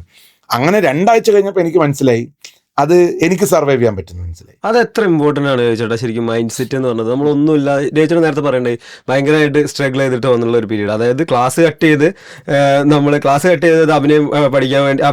അല്ല, ഞാൻ പറഞ്ഞത് സ്ട്രഗ്ലിംഗ് എന്ന് പറയുന്നതിന് ഞാൻ കാണുന്നത് എങ്ങനെ അറിയാം. ഇപ്പൊ നിങ്ങൾ വെറുതെ ആലോചിച്ചാൽ മതി, ഒരു സക്സസിന്റെ പുറകെ നിങ്ങൾ ഒരു സ്ട്രഗ്ലിംഗ് പറഞ്ഞാലേ ആൾക്കാർക്ക് കിക്ക് ഉണ്ടാവുള്ളൂ. ഇപ്പൊ എല്ലാം കിക്കിലാണല്ലോ കിടക്കുന്നത്. ഇപ്പൊ നിങ്ങളൊരു കാര്യം ചെയ്യുന്നതിൽ, ഇപ്പൊ നിങ്ങളൊരു ട്രാവൽ ചെയ്യുന്നതിലൊക്കെ ഈ കിക്ക് എന്ന് പറയുന്ന വേർഡ് തന്നെ നിങ്ങൾക്കൊരു സക്സസ് ഉണ്ടാവുമ്പോൾ നിങ്ങൾ സ്ട്രഗിൾ ചെയ്തതിനെ കുറിച്ച് പറയണം. അതിനു മുമ്പേ നിങ്ങൾ പറയുന്ന എല്ലാ സ്ട്രഗിളും പരാധീനതകൾ മാത്രമാണ്. ഇപ്പൊ നിങ്ങളിപ്പോ ഇവിടെ നമ്മൾ 3 പേര് ഇരിക്കുന്നു, നമ്മുടെ മുമ്പിൽ ഒരാൾ വന്നിട്ട് എനിക്ക് ഭയങ്കര കഷ്ടപ്പാടാന്ന് വെറുപ്പിക്കലാണ്. പക്ഷെ ഇപ്പൊ ഞാൻ നല്ല ഒരു വളരെ ജീവിതത്തിൽ ഏറ്റവും സക്സസ് ആയിട്ടുള്ള ഒരാൾ വരുമ്പോൾ ആ സ്ട്രഗിളിന്റെ വാല്യൂ കൂടുകയാണ്. ഇനി ജീവിതത്തിൽ ഇപ്പൊ ഞാൻ ചോദിക്കുന്ന എൻ്റെ ഫാമിലി, ഞാൻ ആ ചോദ്യം പറഞ്ഞോണ്ട് ചെറിയ ഡൈവേർഷൻ പറയാം. എൻ്റെ ഫാമിലിയെ സംബന്ധിച്ചുള്ള എൻ്റെ അച്ഛനൊരു സർക്കാർ ഉദ്യോഗസ്ഥനാണ്, ഞാൻ ഒറ്റ മകനാണ്. എൻ്റെ അച്ഛൻ വളരെ താഴ്ന്ന ഗ്രേഡിൽ ജോലി ചെയ്യുന്ന ഒരാളാണ്. എനിക്ക് അദ്ദേഹത്തിന് 2002 അദ്ദേഹത്തിൻ്റെ ജോലി അവസാനിപ്പിക്കുമ്പോൾ, റിട്ടയർ ചെയ്യുമ്പോൾ വാങ്ങിയ ശമ്പളം എനിക്കറിയാം. ആ ശമ്പളം അറിഞ്ഞ ദിവസമാണ് ഞാൻ തീരുമാനിക്കുന്നത് ഞാൻ ഇനി പഠിക്കൂല എന്ന്. കാരണം എനിക്ക് മുടി വെട്ടാൻ വരെ അച്ഛനോട് പൈസ ചോദിക്കാൻ പറ്റില്ല. കാരണം അച്ഛൻ അന്ന് വാങ്ങുന്ന പെൻഷൻ എന്ന് പറഞ്ഞാൽ, നിങ്ങൾ ഇന്ന് പറയുന്ന ഇപ്പൊ നിങ്ങളുടെ ഒരു മാസത്തെ മൊബൈൽ റീചാർജിനേക്കാൾ ഇപ്പൊ ഞാൻ അടക്കുന്ന മൊബൈൽ റീചാർജിനേക്കാൾ 200 രൂപയുടെ വ്യത്യാസമൊക്കെ ഉള്ളൂ. ആ മനുഷ്യനോട് ഞാൻ എങ്ങനെയാണ് പോയിട്ട്, അന്ന് ഞാൻ പറയുന്നത് 1980-കളിലെ കഥയല്ല, 2000-ന് ശേഷമാണ്. അപ്പൊ ഞാൻ അന്ന് തീരുമാനിക്കുകയാണ് ഇതിൽ ഞാൻ നിൽക്കുന്നില്ല. പാലക്കാടാണ് ഞാൻ പഠിക്കുന്നത്. എൻ്റെ ആഗ്രഹങ്ങളുടെ ലിമിറ്റ് എന്ന് പറഞ്ഞാൽ, ഞാൻ ഈ പറഞ്ഞ ഒരു ജ്വല്ലറിയിലെ ജോലി, അല്ലെങ്കിൽ ഒരു മരുന്ന് കടയിൽ മരുന്നിന്റെ ബോക്സ് എടുത്ത് കൊടുക്കാൻ പോകുന്ന ജോലി, അല്ലെങ്കിൽ എൻ്റെ വീടിന് മുമ്പിൽ എപ്പോഴും, എൻ്റെ വീടൊരു ജംഗ്ഷനില്ല, പാലക്കാടുള്ള എൻ്റെ അച്ഛൻ്റെ വീട്. അപ്പോൾ ആ ജംഗ്ഷനിൽ ഓട്ടോറിക്ഷ ഡ്രൈവർമാർ എല്ലാ നേരവും ഫ്രീയാണ്, ഭയങ്കര റിലാക്സ്ഡാണ്. അപ്പോൾ ഞാൻ ഇവരെ കൂടെ പോയി നിൽക്കും, ഇവർ ഗോട്ടി കളിക്കും, ഈ ത്രികോണത്തിൽ 3-4 കുഴി ഉണ്ടാക്കി കളിക്കും. അപ്പോൾ ഞാൻ ഒരു കാലത്ത് വിചാരിച്ചെന്തറിയും, ജീവിതത്തിൽ ഏറ്റവും നല്ല പണി എന്താ, ഓട്ടോറിക്ഷ ഡ്രൈവർമാർ മോശം എന്നല്ല ഞാൻ പറഞ്ഞത്. ഇപ്പോഴും ഓട്ടോറിക്ഷയിൽ ഓടി കുടുംബം വലുതാക്കി മക്കളെ കല്യാണം എത്രയോ സുഹൃത്തുക്കൾ എനിക്കുണ്ട്. പക്ഷെ അന്ന് എനിക്ക് അറിയില്ലായിരുന്നു. അപ്പം ഞാൻ വിചാരിച്ചതാണ്, പിന്നീട് എനിക്ക് മനസ്സിലായിരുന്നു ഒരു ഓട്ടമില്ലാത്തതുകൊണ്ട്. ഓട്ടം വേണ്ടേ, ഓട്ടം ഉണ്ടെങ്കിൽ ഈ ഗോട്ടികളി എൻ്റെ പരിപാടി. അപ്പൊ നമ്മുടെ ആഗ്രഹങ്ങൾ അവിടെ സ്റ്റക്കാണ്. അപ്പൊ എൻ്റെ അച്ഛനൊന്നും എന്നെ സ്വപ്നം കാണാൻ പ്രേരിപ്പിക്കുന്ന ഒരു ഘട്ടം ഗവൺമെന്റ് ഓഫീസിൽ ജോലി വാങ്ങുക. പക്ഷെ നമ്മൾ നിന്നാണ് ഇപ്പൊ ഈ നഗരത്തിനോടുള്ള എൻ്റെ ഏറ്റവും വലിയ, അല്ലെങ്കിൽ കോഴിക്കോട് എന്ന് പറയുന്ന സ്ഥലം നമ്മൾ കറക്റ്റായി പറഞ്ഞാൽ നമ്മളെ പറക്കാൻ ഉതകുന്ന കാര്യങ്ങളൊക്കെ ചെയ്തു തന്നെ. അപ്പോൾ ഞാൻ പറയുന്നത് ലൈഫിൽ നമ്മുടെ കോൺഫിഡൻസ്, ഇപ്പൊ നിങ്ങൾ പറഞ്ഞ നമ്മുടെ സ്ട്രഗിൾ എന്നൊക്കെ പറയുന്നത് എല്ലാ കാലത്തും. ഇപ്പൊ ഞാൻ പറയാം, സ്ട്രഗിൾ പറയാനാണെങ്കിൽ നമ്മൾ ഇഷ്ടം പോലെ ഉണ്ട്. പട്ടിണി കിടന്ന ദിവസങ്ങളുണ്ട്. അപ്പൊ ചോദിക്കും പട്ടിണി കിടക്കേണ്ട ആവശ്യം ഉണ്ടോ എന്ന് ചോദിക്കും. അതല്ല, അത് അഭിമാനത്തിന്റെ പ്രശ്നമാണ്. അത് അഭിമാനത്തിന്റെ പ്രശ്നമാണ്. നിങ്ങളൊരു സുപ്രഭാതത്തിൽ ഒരു സാഹചര്യത്തിൽ ഒരു വെല്ലുവിളിക്ക് ശേഷം വീട്ടിൽ നിന്നൊക്കെ ഇറങ്ങിപ്പോരാണ്. നിങ്ങൾ പഠനമൊന്നും ഫിനിഷ് ചെയ്യുന്നില്ല, ഇത് ഇവിടെ വന്ന് ജീവിക്കുകയാണ്. രാത്രി പൊറോട്ടയും ബോണ്ടയും വാങ്ങാൻ കാശില്ലെങ്കിൽ അച്ഛനെ വിളിച്ച് ചോദിച്ച് കാശ് അയപ്പിക്കാൻ പറ്റും. അന്നത്തെ കാര്യത്തിൽ അയപ്പിക്കലൊന്നുമില്ല, ആരെയും വാങ്ങാം. പക്ഷെ അത് നമ്മുടെ അഭിമാനത്തിന്റെ പ്രശ്നം. ഈഗോ നമ്മൾ അത് എങ്ങനെ നമ്മൾ വാങ്ങും. പക്ഷെ ഞാൻ പറയുന്നത് അതിനെ ഫയർ ആക്കാൻ പറ്റുന്ന കുറെ ആളുകൾ നമ്മുടെ ചുറ്റുമുണ്ട്. അവിടെയാണ് എൻ്റെ ജീവിതത്തിൽ ഏറ്റവും വലിയ പവർ പോയിന്റ് ഞാൻ വിശ്വസിക്കുന്നതാണ്. അതായത് നമ്മൾ കൈവിട്ടു പോകാൻ സാധ്യതയുണ്ട്. ഞാൻ എൻ്റെ ജീവിതത്തിൽ ഈ ഇന്റർവ്യൂവിലെല്ലാം എവിടെയും ഞാൻ പറയും, ഞാൻ ഇന്നുവരെ മദ്യപിച്ചിട്ടില്ല. ഞാൻ മദ്യപിച്ചു എന്ന് ആര് വന്ന് പറഞ്ഞാലും എനിക്ക് എതിർക്കാൻ പറ്റും. മദ്യപിക്കാത്തത് ഒരു വലിയ ഗുണമായിട്ട് ഞാൻ കാണുന്നില്ല. ഞാൻ ഡ്രഗ്സ് ഉപയോഗിച്ചിട്ടില്ല. പക്ഷെ ഇതിലൊക്കെ പോകാനുള്ള സാഹചര്യം നമുക്കുണ്ട്. പക്ഷെ നമ്മളെ ജീവിതത്തിൽ ഒരു ഫയർ എന്ന് പറഞ്ഞ സാധനം വരുന്ന എവിടെയാ, ദാരിദ്ര്യത്തിലുപരി നമ്മൾ കോളേജ് കാലഘട്ടങ്ങളിലോ +2 കാലഘട്ടങ്ങളിലോ ഒക്കെ ഒരു മൊബൈൽ വാങ്ങാനോ ഒരു ഫാഷൻ ബൈക്ക് വാങ്ങാനോ ഒരു ഇഷ്ടപ്പെട്ട ജീൻസ് വാങ്ങാനോ നമുക്ക് പറ്റിയിട്ടില്ല. അതിനുള്ളൊരു സാഹചര്യം നമ്മുടെ മുന്നിലുണ്ട്. ആ സാഹചര്യത്തിലേക്കുള്ള ദൂരത്തിൽ ഇതൊക്കെ എനിക്ക് ബുദ്ധിമുട്ടാവുന്നുള്ള തോന്നൽ അന്ന് വന്നുകൊണ്ടാണ്. ഇന്ന് ആ സാഹചര്യത്തിലേക്ക് ഞാൻ എത്തി നിൽക്കുമ്പോൾ എൻ്റെ ആ സ്ട്രഗിളിനെല്ലാം ഫയർ ആക്കി മാറ്റാൻ പറ്റുന്ന, അതാ ഞാൻ പറഞ്ഞ ഈ മെച്യൂരിറ്റി ഉള്ള സുഹൃത്തുക്കളെ സമ്പാദിക്കാൻ നോക്കുന്നതിന്റെ ഒരു ഗുണം. നമ്മളെ പ്രായക്കാരായിട്ടുള്ള സുഹൃത്തുക്കളുണ്ട്, അവര് നമ്മളെ കയ്യിൽ നിന്നാ പോയി പണിയാക്കാൻ പാടാ, നമുക്ക് അല്ലെങ്കിൽ ഈ പണിക്ക് കൂടാ. എന്നോട് പണ്ട് പാലക്കാട് ഞാൻ ഈ പഠിത്തം ഉപേക്ഷിച്ച് എങ്ങനെ ജോലിക്ക് നോക്കുമ്പോൾ എൻ്റെ ഒരു സുഹൃത്ത് പറഞ്ഞിട്ട്, പഴനി പോയി കഴിഞ്ഞാൽ ചന്ദനത്തിന്റെ കാതൽ കിട്ടും, 5 എണ്ണം ഇവിടെ കൊണ്ട് കൊടുത്താൽ 2000 രൂപ കിട്ടും. ഞാൻ ആ പണിക്ക് ഇറങ്ങാൻ നിന്ന ആളാ. നിങ്ങളൊന്ന് ആലോചിക്കുക, അങ്ങനെ ഇറങ്ങിയിരുന്നെങ്കിലോ. നിങ്ങൾ ഇന്ന് എൻ്റെ പത്രത്തിൽ നല്ല ഗംഭീരമായിട്ട് എവിടെയെങ്കിലും വലിയ വട്ടപ്പേരൊക്കെ എനിക്ക് എന്തായാലും വരും, ഉറപ്പായിട്ടും വരും. അങ്ങനെ ഒരു ഫോട്ടോ കണ്ടാണ്. ഇത് ഞാൻ പറയുന്നത് നമ്മുടെ സമൂഹത്തിൽ നമ്മൾ സ്ട്രഗിൾ ചെയ്യുക. ഈ ഇപ്പം നമ്മൾ ഇത് കേട്ടോണ്ടിരിക്കുന്ന ആളുകളും സ്ട്രഗിൾ ചെയ്യുന്ന പീരീഡ് ഉണ്ട്. ഇപ്പോഴും ഞാൻ ഒരു വൻ സക്സസ്ഫുൾ ആളാണെന്ന് ഞാൻ വിശ്വസിക്കുന്നു. അതാത് മേഖലകളിൽ എനിക്ക് സക്സസ് ആവാൻ പറ്റിയിട്ടുണ്ട്. ഞാൻ മേഖലകൾ മാറി മാറി ട്രൈ ചെയ്തുകൊണ്ടിരിക്കുന്നു. ഇപ്പൊ ഞാൻ ട്രൈ ചെയ്യുന്ന മേഖലയിൽ ഞാൻ സക്സസ്ഫുൾ ആവാൻ സമയമെടുക്കും. എന്റെ ഇൻസ്റ്റാഗ്രാമോ എന്റെ സോഷ്യൽ മീഡിയയോ നോക്കിയാൽ ഞാൻ എന്താ ചെയ്യുന്നതെന്ന് ആർക്കും അങ്ങനെ അറിയില്ല. അതറിയാത്തതിന്റെ കാര്യം എനിക്ക് തള്ളാൻ ഇഷ്ടം പോലെ ഉണ്ടാവും. പക്ഷെ ഞാൻ പ്രൊഡക്റ്റീവായിട്ട് പ്രൂവ് ചെയ്ത ശേഷം ഞാൻ പറയാം ഞാൻ എന്താ ചെയ്തതെന്ന്. ഈ ആറ്റിറ്റ്യൂഡിലേക്ക് ഞാൻ മാറുന്നത് എവിടെയാണ്? അതെന്റെ മെച്യൂരിറ്റിക്കാൾ ഉപരി ഞാൻ മേഖലകൾ മാറുന്നുണ്ടാണ്. ഞാൻ മാർക്കറ്റിംഗ് എന്ന് പറയുന്ന സ്ഥലത്ത് നിൽക്കുമ്പോൾ എന്റെ മനസ്സിൽ റേഡിയോ ഇല്ല. ചേട്ടന് ശരിക്കും ഈ ബിഗ് ബോസ് ശരിക്കും ഏത് ലെവലാണ് ഹെൽപ്പ് ചെയ്തത്? അതായത് ഒരു പോപ്പുലാരിറ്റി ലെവൽ? ഞാൻ സത്യം പറഞ്ഞാല് അതാണ് ഞാൻ കിക്കിന്റെ കാര്യം നോക്കുമ്പോൾ, നമ്മള് കോഴിക്കോട് കുറച്ച് പുറത്തിറങ്ങിയ നമ്മളെ സംസാരമൊക്കെ കേട്ടാ അത് മറ്റേ റേഡിയോ ഉള്ള ആളല്ലേ. ഓക്കെ, ദുബായിൽ വളരെ കുറച്ച് പേര്. നമ്മൾ ദുബായിലേക്കൊക്കെ പോകുമ്പോൾ ഞാൻ വിചാരിച്ചത് ഈ മലബാർ സ്ലാങ്ങിന് ഭയങ്കര ഡിമാൻഡാണ്. ഒന്നുമില്ല. അവിടെ മറ്റേ ഫാഷനിൽ ഇംഗ്ലീഷ് പറയുന്നവർക്ക് ഡിമാൻഡ്. കാരണം എന്ന് വെച്ചാൽ പിന്നെ നമുക്കത് മനസ്സിലാവും, ആസ്പിറേഷനിലാണ് ആളുകൾ. അവർക്ക് ലോക്കൽ ഭാഷ വേറെ കാക്കാം. അതുകൊണ്ട് നമ്മൾ അങ്ങനെ ദുബായിൽ ഭയങ്കര സക്സസ്ഫുൾ റേഡിയോ ജോക്കിയൊന്നുമല്ല. ബട്ട് എൻ്റെതായ ഞാനും വീരു എന്നൊരു ആർജുണ്ട്. ഈ പുള്ളി ഇപ്പൊ കൊച്ചിയിലാണ്, ഭയങ്കര ഡാം പോപ്പുലർ ആയിട്ട് ആർജാണ് ദുബായിലെ. പുള്ളി ഞാനും കൂടി ഒരുമിച്ചാണ് ഷോ ചെയ്തിരുന്നത്. എൻ്റെ ജീവിതത്തിലെ എൻ്റെ 2 അടുത്ത സുഹൃത്തുക്കൾ, ഒന്ന് ലിഷ്ണയും ഒന്ന് വീരുവാണ്. അവരുടെ പേര് പറയാതെ ഒരു ഇന്റർവ്യൂ ഞാൻ വൈൻഡപ്പ് ചെയ്യില്ല. കാരണം അത്രയും, അതായത് നമ്മൾ ഡെയിലി വിളിക്കണ്ട, നമ്മൾ മാസത്തിൽ എന്തെങ്കിലും ആവശ്യത്തിന് വിളിച്ചാൽ മതി. അവരും അങ്ങനെയൊക്കെ തന്നെ. പക്ഷെ ഔട്ട് ആൻഡ് ഔട്ട് അറിയാവുന്ന 2 ആളുകൾ എന്ന് പറയാവുന്ന രീതിയിൽ. അപ്പോൾ അവൻ്റെ കൂടെ ഷോ ചെയ്ത് ഞങ്ങൾ ആ മേഖലയിലൊക്കെ നമ്മൾ അത്യാവശ്യം അറിയുന്ന ആളാണ്. അത്രയേ ഉള്ളൂ നമ്മൾ. പക്ഷെ എന്നെ സംബന്ധിച്ചോളം ഞാൻ വിശ്വസിക്കുന്നത്, ഞാൻ ഇത്രയും അപ്ഡേറ്റ് ചെയ്ത് എനിക്ക് ചെയ്യാവുന്ന, ഇപ്പോൾ ഈ റേഡിയോ എന്ന് പറഞ്ഞ ബ്രാൻഡിൽ തന്നെ ഞാനും ലിഷ്ണയും ചെയ്ത സക്സസ്ഫുൾ ക്യാമ്പയിൻസ്, അത് ഈ നഗരത്തിൽ മാത്രം ഒതുങ്ങിയവയാണ്. നമ്മളിരിക്കുന്ന ഈ കോഴിക്കോട് നഗരത്തിൽ മാത്രം ഒതുങ്ങിയ ക്യാമ്പയിനാണ്. നിങ്ങൾ എത്ര പേര് റേഡിയോ അങ്ങനെ കേട്ടെന്ന് എനിക്കല്ല. എമ്മി റിട്ടേൺസ് എന്നൊരു ക്യാമ്പയിൻ ഉണ്ട്, ഞാൻ ലിഷ്ണയും ചെയ്തതാണ്. കോഴിക്കോട്ടെ പല ബേക്കറികളിൽ ഇന്നും സ്പഞ്ച് കേക്ക് കിട്ടാൻ കാരണം ആ ക്യാമ്പയിന്. ഇന്നും കിട്ടുന്നുണ്ടെങ്കിൽ, ഞാൻ അന്വേഷിച്ചിട്ടില്ല, സ്പഞ്ച് കേക്ക് എന്ന് പറയുന്നത് ഒരു കാലത്ത് ഇല്ല. അപ്പൊ നമ്മൾ അങ്ങനെ ഫുഡ് റിലേറ്റഡ് ക്യാമ്പയിൻ, പിന്നെ സീക്രട്ട്, നമ്മൾ ചെയ്യാത്ത ക്യാമ്പയിനുകളില്ല. അപ്പൊ അത്രയും നമ്മൾ ക്യാമ്പയിൻ ചെയ്യുമ്പോഴും നമ്മൾ ഇവിടെ ശ്രോതാക്കൾക്കിടയിലുണ്ട്, പക്ഷെ ഇതിന് ഇവിടെ ഇതല്ല എൻ്റെ പൊട്ടൻഷ്യൽ എന്നുള്ളൊരു തിരിച്ചറിവുണ്ട്. അവിടെ നിന്നാണ് നമ്മൾ റിസ്ക് എടുക്കാൻ തയ്യാറാവുന്നത്. അല്ലെങ്കിൽ ഞാൻ ചോദിക്കുന്നത്, ഞാൻ ഇപ്പോഴും റേഡിയോയിൽ ഇരുന്ന് ജോലി ചെയ്യാം, എനിക്ക് നല്ല ശമ്പളം കിട്ടും, ആ ചേഞ്ചിലേക്ക് വേണ്ടി എൻ്റെ മുഖം പുറത്ത് ആളുകൾക്ക് അറിയണം എന്നാണ് ഞാൻ ബിഗ് ബോസ് പോകുന്നത്. ബിഗ് ബോസിലേക്ക് എത്തുമ്പോൾ എൻ്റെ പ്രതീക്ഷ ബിഗ് ബോസ് കഴിഞ്ഞ് ഒരു എക്സ്പോഷർ, സിനിമയല്ല എപ്പോഴും, നമുക്ക് ടി വിയിലേക്ക് പോയി ഒരു വീഡിയോ ജോക്കി പരിപാടി, ഒരു അവതാരകൻ, കുറച്ചുകൂടി ആളുകൾ അറിയണം അറിയണമെന്ന് മാത്രമല്ല വിജയ്ക്ക് ഒരു ക്യാരക്ടറുള്ള ഒരു വിജയ്, അതായത് ആളുകൾ തമാശ പറയുന്ന അല്ലെങ്കിൽ കൗണ്ടർ ചെയ്യുന്ന, ഇതൊക്കെയാണ് നമ്മൾ ആഗ്രഹം. പക്ഷെ നമ്മളെ ആഗ്രഹത്തിൽ വീണ്ടും നേരത്തെ പറഞ്ഞ മാതിരി ഗംഭീരമായിട്ട് കോവിഡ് വരികയും അതിനുശേഷം ഒരു 2 വർഷം 2020 എക്സാക്ട്ലി നമ്മളെ യോഗം കറക്റ്റ് സ്ഥലമാണ് എത്തി ഇറങ്ങി കോവിഡ് വന്നു. ബട്ട് ഞാൻ പറഞ്ഞത്, ഞാൻ ബിഗ് ബോസ് കഴിഞ്ഞ് പുറത്തിറങ്ങിയിട്ടും ഞാൻ വലിയ നിരാശനൊന്നായിരുന്നില്ല. കാരണം എന്നെ സംബന്ധിച്ചിടത്തോളം ഞാൻ ആലോചിച്ചത് അറ്റ്ലീസ്റ്റ് വി ആർ സർവൈവിങ് എന്നാണ്. കാരണം ബിഗ് ബോസ് നിന്ന് ഇറങ്ങുമ്പോൾ നിങ്ങൾക്ക് കാശുണ്ടോ, നിങ്ങളുടെ എക്സ്പോഷർ ഉണ്ടോ എന്നുള്ളതല്ല, നിങ്ങൾക്ക് ജീവിതം ഉണ്ടെന്നുള്ളതാണ് ചുറ്റും. കാരണം ഒരു മതിലിനകത്തേക്ക് നമ്മളൊക്കെ ഒതുങ്ങിപ്പോയില്ലേ, മൊബൈൽ ഉണ്ട് എന്നുള്ള വ്യത്യാസം മാത്രമല്ലേ ഉള്ളൂ. ലോക്ക്ഡൌണിന്റെ സെന്ററിലാണ് ഞാൻ ഇറങ്ങുന്നത്.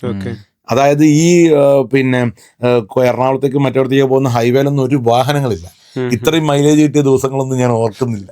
അപ്പൊ അങ്ങനത്തെ ഒരു സാഹചര്യത്തിലേക്ക് നമ്മൾ ഇറങ്ങുമ്പോൾ എന്നെ സംബന്ധിച്ചിടത്തോളം ഞാൻ മനസ്സിലാക്കുന്നത് അത് ഒരു നിരാശയുടെ കാലഘട്ടം ഒന്നും ആയിരുന്നില്ല.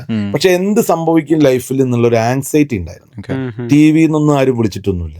ഞാൻ പലവടെയും ട്രൈ ചെയ്തു. എനിക്ക് ബിഗ് ബോസ് കഴിഞ്ഞ് 2ാമത്തെ ആഴ്ച മനസ്സിലായി, ബിഗ് ബോസ് കഴിഞ്ഞ് വീട്ടിലിരുന്നൊന്നും ആരും വിളിക്കില്ല. We need to try. നിങ്ങൾ നിങ്ങളുടെ എല്ലാ ഈഗോ കളഞ്ഞ് നിങ്ങൾ ട്രൈ ചെയ്യണം. ബിഗ് ബോസിന്റെ സമയത്ത് റെമ്യൂണറേഷൻ കാര്യങ്ങളൊക്കെ പിന്നെ തീർച്ചയായിട്ടും ബിഗ് ബോസ് ബേസിക്കലി ഒരു ഡെയിലി റെമ്യൂണറേഷൻ ഷോ ആണ്. പക്ഷെ ഈ കഴിഞ്ഞ 2 സീസണായിട്ട് ഒരു വീക്ക്ലി റെമ്യൂണറേഷൻ. പക്ഷെ പൈസയൊക്കെ നല്ല എമൗണ്ട് വരും. നിങ്ങൾക്ക് ഏറ്റവും മോശം അല്ലെങ്കിൽ ഏറ്റവും താഴ്ന്ന എമൗണ്ട് തന്നെ ഒരാഴ്ച നോക്കുമ്പോൾ നിങ്ങൾക്കൊരു ഏറ്റവും താഴ്ന്ന എമൗണ്ട് വാങ്ങുന്ന ആൾക്ക് തന്നെ 1 ലക്ഷം രൂപയ്ക്ക് ഒരാഴ്ച കിട്ടും. അത് ഡിപ്പെൻസ്, നമ്മുടെ ബാർഗൈനിങ് പവറും നമ്മുടെ പോപ്പുലാരിറ്റി രണ്ടുമാണ്. പിന്നെ നമ്മളിപ്പോ നമ്മളെ കിട്ടിയേ പറ്റൂന്ന് എന്റെ മോൾ ഷൈൻ പറയുന്നു, ചാനൽ പറയും നോക്കിയിട്ട് മതി എന്ന് പറയാണ്, എങ്കിൽ ഡിമാൻഡ് കുറയും. പക്ഷെ നമ്മളെ കിട്ടിയേ പറ്റുള്ളൂ ചാനലിനും ഇതിനുമാണെങ്കിൽ നമ്മൾ പറയുന്ന പൈസയായിട്ട് നമുക്ക് നെഗോഷിയേറ്റ്. പക്ഷെ അതൊരു ആ ഷോ ബേസിക്കലി അത് അങ്ങനത്തെ ഷോ ആണ്. അതിനെക്കുറിച്ച് ആളുകൾക്ക് പല സംശയങ്ങളുണ്ട്. നമ്മളെ സ്വന്തം വീട്ടിലുള്ള ആൾക്കാർ വരെ ഇപ്പോഴും വിശ്വസിച്ചില്ല അത് സ്ക്രിപ്റ്റഡ് അല്ല എന്ന് പറഞ്ഞു. പിന്നെ അതിന്റെ ഉള്ളിൽ തന്നെ ആഗ്രഹ പൂർത്തീകരണം നടക്കാതെ പുറത്തിറങ്ങിയ പലവന്മാരും പുറത്തിറങ്ങി പറഞ്ഞത് സ്ക്രിപ്റ്റഡ് ആണ്. ഞാൻ അവിടെ out and out full day ഉണ്ടായിരുന്ന ആളാണ്. എനിക്ക് ആരും ഒരു തൊണ്ട് പേപ്പർ തന്നിട്ടില്ല അഭിനയിക്കാനായിട്ട്. അല്ല ഈ മറ്റേ ഇല്യൂമിനാറ്റി ആയിട്ട് എന്താ ഇലുമിനാറ്റി എന്ന് പറഞ്ഞൊരു കോൺസെപ്റ്റിനെ കുറിച്ച് ആളുകൾ അവെയറാണ്. അതെങ്ങനെയാ പോകുന്ന ആളുകൾക്ക് അറിയാം. കുറെ പേര് ഇത് വേർഡ് മാത്രമേ കേട്ടിട്ടുള്ളൂ. ഇപ്പൊ പിന്നെ പാട്ടിലും വന്നു. ഇത്രേ നമുക്കറിയുള്ളൂ. ബേസിക്കലി ബിഗ് ബോസ് എന്ന് പറഞ്ഞിട്ട് ഒരാളില്ല, അതൊരു സാങ്കല്പികമാണ്. ശരിക്കും ഇലുമിനാറ്റി അങ്ങനെയല്ലേ ഇലുമിനാറ്റി എന്നാണ് പറയുന്നത്. അതിന്റെ ഒരു മിനിയേച്ചർ എന്ന് വേണമെങ്കിൽ പറയാം. ഇലുമിനാറ്റി ഉണ്ട് എന്ന് നമ്മൾ വിശ്വസിക്കുകയും വിശ്വസിക്കാതിരിക്കുകയും ചെയ്യുന്നു. അതല്ല, ഇത് സ്ഥാപിക്കാൻ ഇവരുടെ അടുത്ത് കുറെ പ്രൂഫ്സ് ഉണ്ട് ചേട്ടാ. എന്താ അറിയോ, മനസ്സിലായത് ഒന്ന്, ബിഗ് ബോസിൽ അവരുടെ സിമ്പിൾ ശ്രദ്ധിച്ചിട്ടുണ്ട്. അവരുടെ ആ ഒരു ഐ ആണ്, അത് ശരിക്കും ഇല്ലുമിനാറ്റിയുടെ ബന്ധപ്പെടുത്തിട്ട് അവരുടെ ഒരു സിമ്പിളുമായിട്ട് റിലേറ്റഡ് ആണ്. 2ാമത്തെ കാര്യം എന്താ വെച്ചാൽ ഇല്ലുമിനാറ്റിന്റെ ഒക്കെ ഒരു ബേസിക് കൺസെപ്റ്റ് എന്ന് പറഞ്ഞാൽ, ഇത് ഞാൻ ഇതിന്റെ ഓരോ അലിഗേഷൻസ് ആണ് കേട്ടോ. അപ്പം ഇവരുടെ ഒരു മെയിൻ എയിം എന്ന് പറഞ്ഞാൽ ആളുകളെ നിയന്ത്രിക്കുക എന്നുള്ളതല്ലേ. നമ്മളെങ്ങനെ ജീവിക്കണം, നമ്മൾ രാവിലെ എപ്പോൾ എഴുന്നേക്കണം, നമ്മൾ എന്ത് ചെയ്യണം, നമ്മൾ ചെയ്യുന്ന ഓരോ കാര്യങ്ങളും നിയന്ത്രിക്കുക. രാജ്യങ്ങൾ തമ്മിലുള്ള യുദ്ധം പോലും ഇല്ലുമിനാറ്റിയാണ് നിയന്ത്രിക്കുന്നതാണ്. അപ്പൊ അങ്ങനെ നോക്കുമ്പോൾ ശരിക്കും ഇതൊരു ഒരു റൂമിൽ ഒരു 100 ദിവസം ഒരാളുകളെ എന്തൊക്കെ ചെയ്യണം, എങ്ങനെ ചെയ്യണമെന്ന് നിയന്ത്രിക്കുന്നത് ശരിക്കും അവരെ നോക്കിക്കാണുന്ന ഒരു കണ്ണ്. അല്ല, ഞാൻ മനസ്സിലാക്കുന്നത് ഇതില് വേറെ അതിന്റെ ഉള്ളിൽ നിന്ന് പ്രവർത്തിച്ച ആളെന്ന രീതിയിലും പിന്നീട് അതിനുശേഷം എനിക്ക് ബിഗ് ബോസ് ഹൗസിലേക്ക് പോകാനുള്ള ഒരു അവസരം കൂടി കിട്ടിയിരുന്നു. പുറത്ത് കാണുന്ന തരത്തിലല്ല, വേറൊരു എനിക്ക് പുറത്ത് അങ്ങനെ പറയാൻ പറ്റുന്ന, അതായത് ഒരു കണ്ടന്റ് മേക്കിംഗ് സെഷൻ എടുക്കാൻ വേണ്ടിയിട്ടായിരുന്നു ഞാൻ പോയത്. അപ്പോഴാണ് ഞാൻ ആ ഹൗസിന്റെ പല ഭാഗങ്ങള് നമ്മളവിടെ മത്സരാർത്ഥി അല്ലാതെ ബിഗ് ബോസ് തുടങ്ങിയിട്ടില്ല. അപ്പോൾ ആ സീസൺ തുടങ്ങിയിട്ടില്ല, തുടങ്ങുന്നതിന് 10 ദിവസം മുന്നായിരുന്നു പോയത്. ഇത് രണ്ടും കണ്ടായിരുന്നു ഞാൻ പറയുന്നത്, എപ്പോൾ എണീക്കണം, ഇപ്പൊ നിങ്ങൾ ഈ പറയുന്ന നമ്മളെ അവർ നിയന്ത്രിക്കുന്നു പറയുന്നത്, ഈ നിയന്ത്രണങ്ങൾക്ക് പറയാൻ മാത്രമേ അവർക്ക് പറ്റുള്ളൂ. നിയന്ത്രിച്ച് നമ്മളെ ആ രീതിയിലേക്ക് വൾണറബിൾ ആക്കാൻ പറ്റാൻ അവർ ശ്രമിക്കും. നമ്മൾ വൾണറബിൾ ആയാൽ, അല്ല എല്ലാവരും ആവില്ലല്ലോ.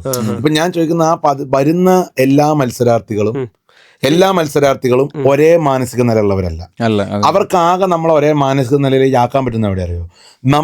നമ്മൾക്ക് ഒരു 10-12 ദിവസം കഴിയുമ്പോൾ ഈ റൂമിലെ കാര്യം മാത്രം ചിന്തിക്കുന്ന രീതിയിലേക്ക് നമ്മൾ മാറും. യെസ്. ഇവിടെ ഇവിടുത്തെ ഒരു മൊബൈൽ വിട്ടേക്കും, മൊബൈൽ അവിടെ ഇല്ല, ഒരു വയർ മാറി കിടന്ന് നമുക്ക് പ്രശ്നമായിട്ട് തോന്നും. ഇത് ശരിക്കും സൈക്കോളജിക്കലാണ്. അതാണല്ലോ ഈ ക്ലീനിങ്ങിന്റെ ഒക്കെ പ്രശ്നം ഉണ്ടാകുന്നത്. ഈ ക്ലീനിങ്ങിന്റെ ഒക്കെ പ്രശ്നത്തിൽ വരുന്ന, പക്ഷെ ഞാൻ പറയുന്നത് അതിനെ നമ്മൾ ഇപ്പൊ ഇലുമിനാറ്റിയെ നിങ്ങൾ സൈക്കോളജിക്കലി മാത്രം കാണുകയാണെങ്കിൽ ഈ പറഞ്ഞതിൽ കാര്യകാരണങ്ങൾ ഉണ്ടെന്ന് പറയാം. ഒരു കോൺസ്പിറസി തിയറി മാത്രമാണ് അത് ബേസിക്കലി ഞാൻ മനസ്സിലാക്കുന്നത്. ചേട്ടനാണെങ്കിലും അഖിൽമാരാറാണെങ്കിലും ആദ്യം ബിഗ് ബോസിനെ വളരെ പരസ്യമായിട്ട് വിമർശിച്ചിട്ടുള്ള ഒരാളായിരുന്നു. അല്ല, പുള്ളി ശരിക്കും പോയത്, പുള്ളിക്ക് ഞാൻ മനസ്സിലാക്കുന്നത്തോളം പുള്ളി ബിഗ് ബോസ് പോയി എക്സ്പോഷർ ഉണ്ടാക്കാച്ചിട്ടല്ല. പുള്ളിക്ക് ആ സമയത്ത് കാശിന്റെ ആവശ്യമുണ്ടായിരുന്നു. പുള്ളി കാശിന് വേണ്ടിയിട്ടാണ് അവിടെ പോകുന്നത്. പക്ഷെ പിന്നീട് പുള്ളി തന്നെ പല സ്ഥലത്തും വന്ന് ബിഗ് ബോസ് ഭയങ്കര എന്ന് പറഞ്ഞു. ഇതേ പുള്ളി തന്നെ പിന്നീട് ബിഗ് ബോസ് മോശമാണെന്ന് പറയും. ഇപ്പം കുറച്ച് പുള്ളിയാണ് അലിഗേഷൻ തുടങ്ങുന്നത്, ബിഗ് ബോസിലേക്ക് സ്ത്രീകള് കാസ്റ്റിംഗ് കൗച്ച് വഴി പോകുന്നു പറഞ്ഞു. ഞാൻ പറഞ്ഞ അത് വേറെ വഴി. പക്ഷെ ഞാൻ പറയുന്ന അങ്ങനത്തെ ആളുകളെ അവിടേക്ക് കൊണ്ടുവരാൻ അവരെടുക്കുന്ന ഒരു പ്രയത്നമുണ്ട്. കറക്റ്റ് ആ എഫേർട്ടിനെ നമ്മൾ ഇലുമിനാറ്റിന്ന് മാത്രം പറഞ്ഞ് മാറ്റി നിർത്തരുതാണ് എന്റെ അഭിപ്രായം. ഇപ്പൊ തന്നെ ഈ ഷോ തുടങ്ങുന്ന സമയത്ത് കേരളത്തിൽ ഒരു 50-60-70% ആൾക്കാരും ബിഗ് ബോസ് കണ്ടുകൊണ്ടിരിക്കുമ്പോൾ അതിനെതിരെ സംസാരിച്ച ആൾക്കാർ, ഫാമിലീസ് അടക്കം. അല്ല, അത് അങ്ങനെയാണ്. ഇപ്പൊ ഹെയ്റ്റ് ക്യാമ്പയിൻ ഇപ്പൊ നിങ്ങൾ നോക്കൂ, ഇന്ത്യയുടെ പ്രധാനമന്ത്രി ആയിരിക്കുന്നത് അദ്ദേഹത്തെ കുറിച്ച് ഇപ്പൊ നിങ്ങൾ എന്ത് ഹെയ്റ്റ് ഇടാൻ പറഞ്ഞിട്ടും കാര്യമില്ല. നിങ്ങൾ അദ്ദേഹം ആദ്യം പ്രധാനമന്ത്രി ആവുമ്പോഴും അതിനുശേഷവും ഇവിടെ ഹെയ്റ്റ് ക്യാമ്പയിൻ മാത്രമല്ല നടന്നിട്ടുള്ളത്. ഹെയ്റ്റ് ക്യാമ്പയിനെ തിരിച്ച് മാറ്റാൻ പറ്റുന്ന തരത്തിൽ മാർക്കറ്റ് ചെയ്യാവുന്ന PR എല്ലാവർക്കും ഉണ്ട്. ബിഗ് ബോസിനെ സംബന്ധിച്ചോളം ആ PR പുറത്ത് പ്രവർത്തിച്ചാലും ഇല്ലെങ്കിലും ബിഗ് ബോസിന് ഒരു നറേഷൻ ഉണ്ട്. ഇപ്പൊ രഘു എന്ന് പറയുന്ന ഒരു വ്യക്തിയെ തുടക്കത്തിൽ വില്ലനായി കാണിക്കുന്നു. ഞാൻ ചെയ്യുന്ന നല്ലതൊന്നും അവർ കാണിച്ചു ഒന്നും വരില്ല. ഇതൊക്കെ ഞാൻ പറയുന്നത് ഒരു കുറ്റമായിട്ട് ഞാൻ പറയില്ല. കാരണം 41 പേജിലെ എഗ്രിമെന്റ് ഞാൻ പുറത്തിറങ്ങിയ ശേഷം വായിച്ചു നോക്കുന്നത്. അതിൽ നിങ്ങൾ എങ്ങനെ പോർട്രേറ്റ് ചെയ്യുന്നുള്ളതിനൊന്നും അവര് ഒരു ഗ്യാരണ്ടി ഒന്നും തരുന്നില്ല. ഈ പറയുന്ന ആളുകൾ മുഴുവൻ പുറത്തു വന്ന് എന്നെ എങ്ങനെ കാണിച്ചു ബോസ്, അതൊരു ഷോ ബിസിനസ് ഷോ ആണ്. അവർക്കൊരു സീരിയൽ പാറ്റേണിലാണ് അത് പോകേണ്ടത്. അതിൽ പ്രണയമുണ്ടാവും, അസൂയ ഉണ്ടാവും, കുശുമ്പുണ്ടാവും. ഞാൻ ചിലപ്പോൾ നിങ്ങളോട് പറയുന്ന കാര്യം ഇയാളെ കുറിച്ച് കുറ്റമായിരിക്കും. പക്ഷെ ഈ കുറ്റം ഞാൻ പറഞ്ഞിട്ട് ഞാൻ ഇയാളോട് പറയും, ഞാൻ ഇയാളോട് പറഞ്ഞിട്ട് നീ അത് ചെയ്ത മോശമാണ്, ഈ ഏരിയ കട്ട് ചെയ്ത് കളഞ്ഞാൽ ഞാൻ ആരായി? ഇത്ര ആലോചിച്ചാൽ മതി. കാരണം അതതിന്റെ റേറ്റിങ്ങിനെ ബാധിക്കുന്ന ഒരു കാര്യം. എഡിറ്റഡ്, ഞാൻ എപ്പോഴും പറയുന്നത് എഡിറ്റഡ് എന്ന് പറയുന്നത് മോശം അർത്ഥത്തിൽ കണക്കാക്കണ്ട. 24/7 ലൈവിലും അവർ എഡിറ്റ് ചെയ്യുന്നുണ്ട്. എഡിറ്റ് ചെയ്യുന്ന എന്താണ്? മെയിൻ എപ്പിസോഡിലേക്ക് പോകുന്ന കണ്ടന്റുകളാണ്. പിന്നെ ഇപ്പൊ കഴിഞ്ഞ ഷോയിൽ ഒരാളെ ഇടിച്ചു, അതിനുശേഷം അവർ അടി ഉണ്ടാവുന്ന രംഗങ്ങൾ കളയാൻ കാരണം കോർട്ട് ഓർഡറാണ്. അവർക്കത് കാണിക്കാൻ താല്പര്യമില്ലായിട്ടല്ല, കോർട്ട് ഓർഡർ വന്നോണ്ട് ഞാനത് അന്വേഷിച്ചു. TRP കൂടുതലേ വരുള്ളൂ. രണ്ടാമത് ആ ഷോ എഡിറ്റ് ചെയ്യുന്ന സാഹചര്യം വരുന്നത് ഷോയിൽ 1 മണിക്കൂർ കാണിക്കേണ്ടത് പ്രധാനപ്പെട്ട മാസ്റ്റർ കണ്ടന്റുകളാണ്. അവർക്ക് ആ ആഴ്ച എലിമിനേഷനിൽ പോകാനുള്ള ഒരാള് ചിലപ്പോൾ ഗംഭീര ഒരു കണ്ടന്റ് കൊടുത്തിട്ടുണ്ടാവും. അപ്പൊ ചിലപ്പോൾ എലിമിനേഷനിൽ ഇല്ലാത്ത ഒരാൾ കണ്ടന്റ് കുറവാണെങ്കിൽ അയാൾ കണ്ടന്റ് കൂട്ടേണ്ടി വരും. അതിനെ ആളുകൾ പല രീതിയിൽ വ്യാഖ്യാനിക്കുന്നു മാത്രം. ഈ ഷോ കഴിഞ്ഞ് പുറത്തോട്ട് ഇറങ്ങുമ്പോൾ ഷോന്റെ ഉള്ളിൽ പരസ്പരം വലിയ പ്രശ്നങ്ങളൊക്കെ ഉണ്ടാക്കി പുറത്തിറങ്ങുമ്പോഴത്തേക്ക് എല്ലാവരും നന്നായി പോകുന്ന സീനാണ്. എല്ലാവരും എന്ന് പറയാൻ പറ്റില്ല. ഇപ്പൊ എനിക്ക് എന്റെ കാര്യം ഞാൻ ക്ലീൻ ആയിട്ട് പറയാം. ഞാൻ അതിന്റെ ഉള്ളിൽ ഉണ്ടായിരുന്നപ്പോ ആര്യ ഞാനും 2 ടീമായിരുന്നു ബേസിക്കലി. പക്ഷെ ഞങ്ങള് ഷോ കഴിഞ്ഞ് ആര്യ ബഡായി പറഞ്ഞു. പക്ഷെ ഞങ്ങള് ഇപ്പോഴും ഇപ്പൊ ഇന്ന് രാവിലെയും കൂടെ സംസാരിച്ചിട്ടുള്ളൂ. പുള്ളിക്കാരി യാത്ര ചെയ്യുമ്പോൾ ഞാൻ സംസാരിക്കും, ഞാൻ യാത്ര ചെയ്യുമ്പോൾ സംസാരിക്കും. ഏറ്റവും അടുത്ത സുഹൃത്തുക്കളുള്ള ഒരാളാണ് ആര്യ. പറയുമ്പോൾ ഏറ്റവും വലിയ ഓപ്പോസിറ്റ് നിന്ന 2 ആളുകളാണ്. പക്ഷേ എൻ്റെ സീസണിൽ ഒരു ഹാർമണിയും ഞാൻ തിരിച്ചും ഇങ്ങോട്ടും അങ്ങോട്ടും ഒരു ബന്ധവും സ്ഥാപിക്കേണ്ടെന്ന് ആഗ്രഹിച്ച ആളുകളുണ്ട്. അവരോട് ഇപ്പോഴും എനിക്ക് ബന്ധമില്ല. അത് ചിലപ്പോൾ അത് എൻ്റെ കുഴപ്പമായിരിക്കാം. പേഴ്സണലി ഞാൻ എന്ന വ്യക്തി മോശമായിട്ടായിരിക്കാം. പക്ഷെ എനിക്ക് അതിൻ്റെതായ കാരണങ്ങളുണ്ട്. അതൊരു സ്യൂഡോ സയൻസ് പ്രചരിപ്പിക്കുന്ന, ഇന്നും ഞാനാണ് വലിയ ആളെന്നും ഞാൻ ചെയ്ത ഏറ്റവും വലിയ ക്രിമിനൽ പ്രവൃത്തി അത് ഓക്കെയാണ്, അത് കണ്ണിൻ്റെ ഇവിടെ മുളക് വെച്ചത് ഇവിടെയാണെന്ന് വരെ ഇതുവരെ എത്തിയ ആളുണ്ട്. അയാളായിട്ടൊന്നും എനിക്ക് ഒരിക്കലും ബന്ധം സ്ഥാപിക്കാൻ പറ്റില്ല, എന്തിൻ്റെ പേരിലായിരുന്നു. പക്ഷെ അയാൾ നാളെ ഈ അസോസിയേഷനിൽ വരുമ്പോൾ എനിക്ക് ബന്ധം അല്ലെങ്കിൽ അയാളോട് ഇറങ്ങിപ്പോകാൻ പറയാൻ പറ്റില്ല, അയാൾ സംസാരിക്കാതിരിക്കാന്നുള്ളൂ. പക്ഷെ അവിടെ ഈ അസോസിയേഷനുമായി ബന്ധപ്പെട്ട് ഇങ്ങനത്തെ ഒരുപാട് കാര്യങ്ങളുണ്ട്. പക്ഷെ അത് മാനേജ് ചെയ്യാൻ പറ്റുന്നു ഇതുവരെ എന്നുള്ളത് വലിയ കാര്യമാണ്.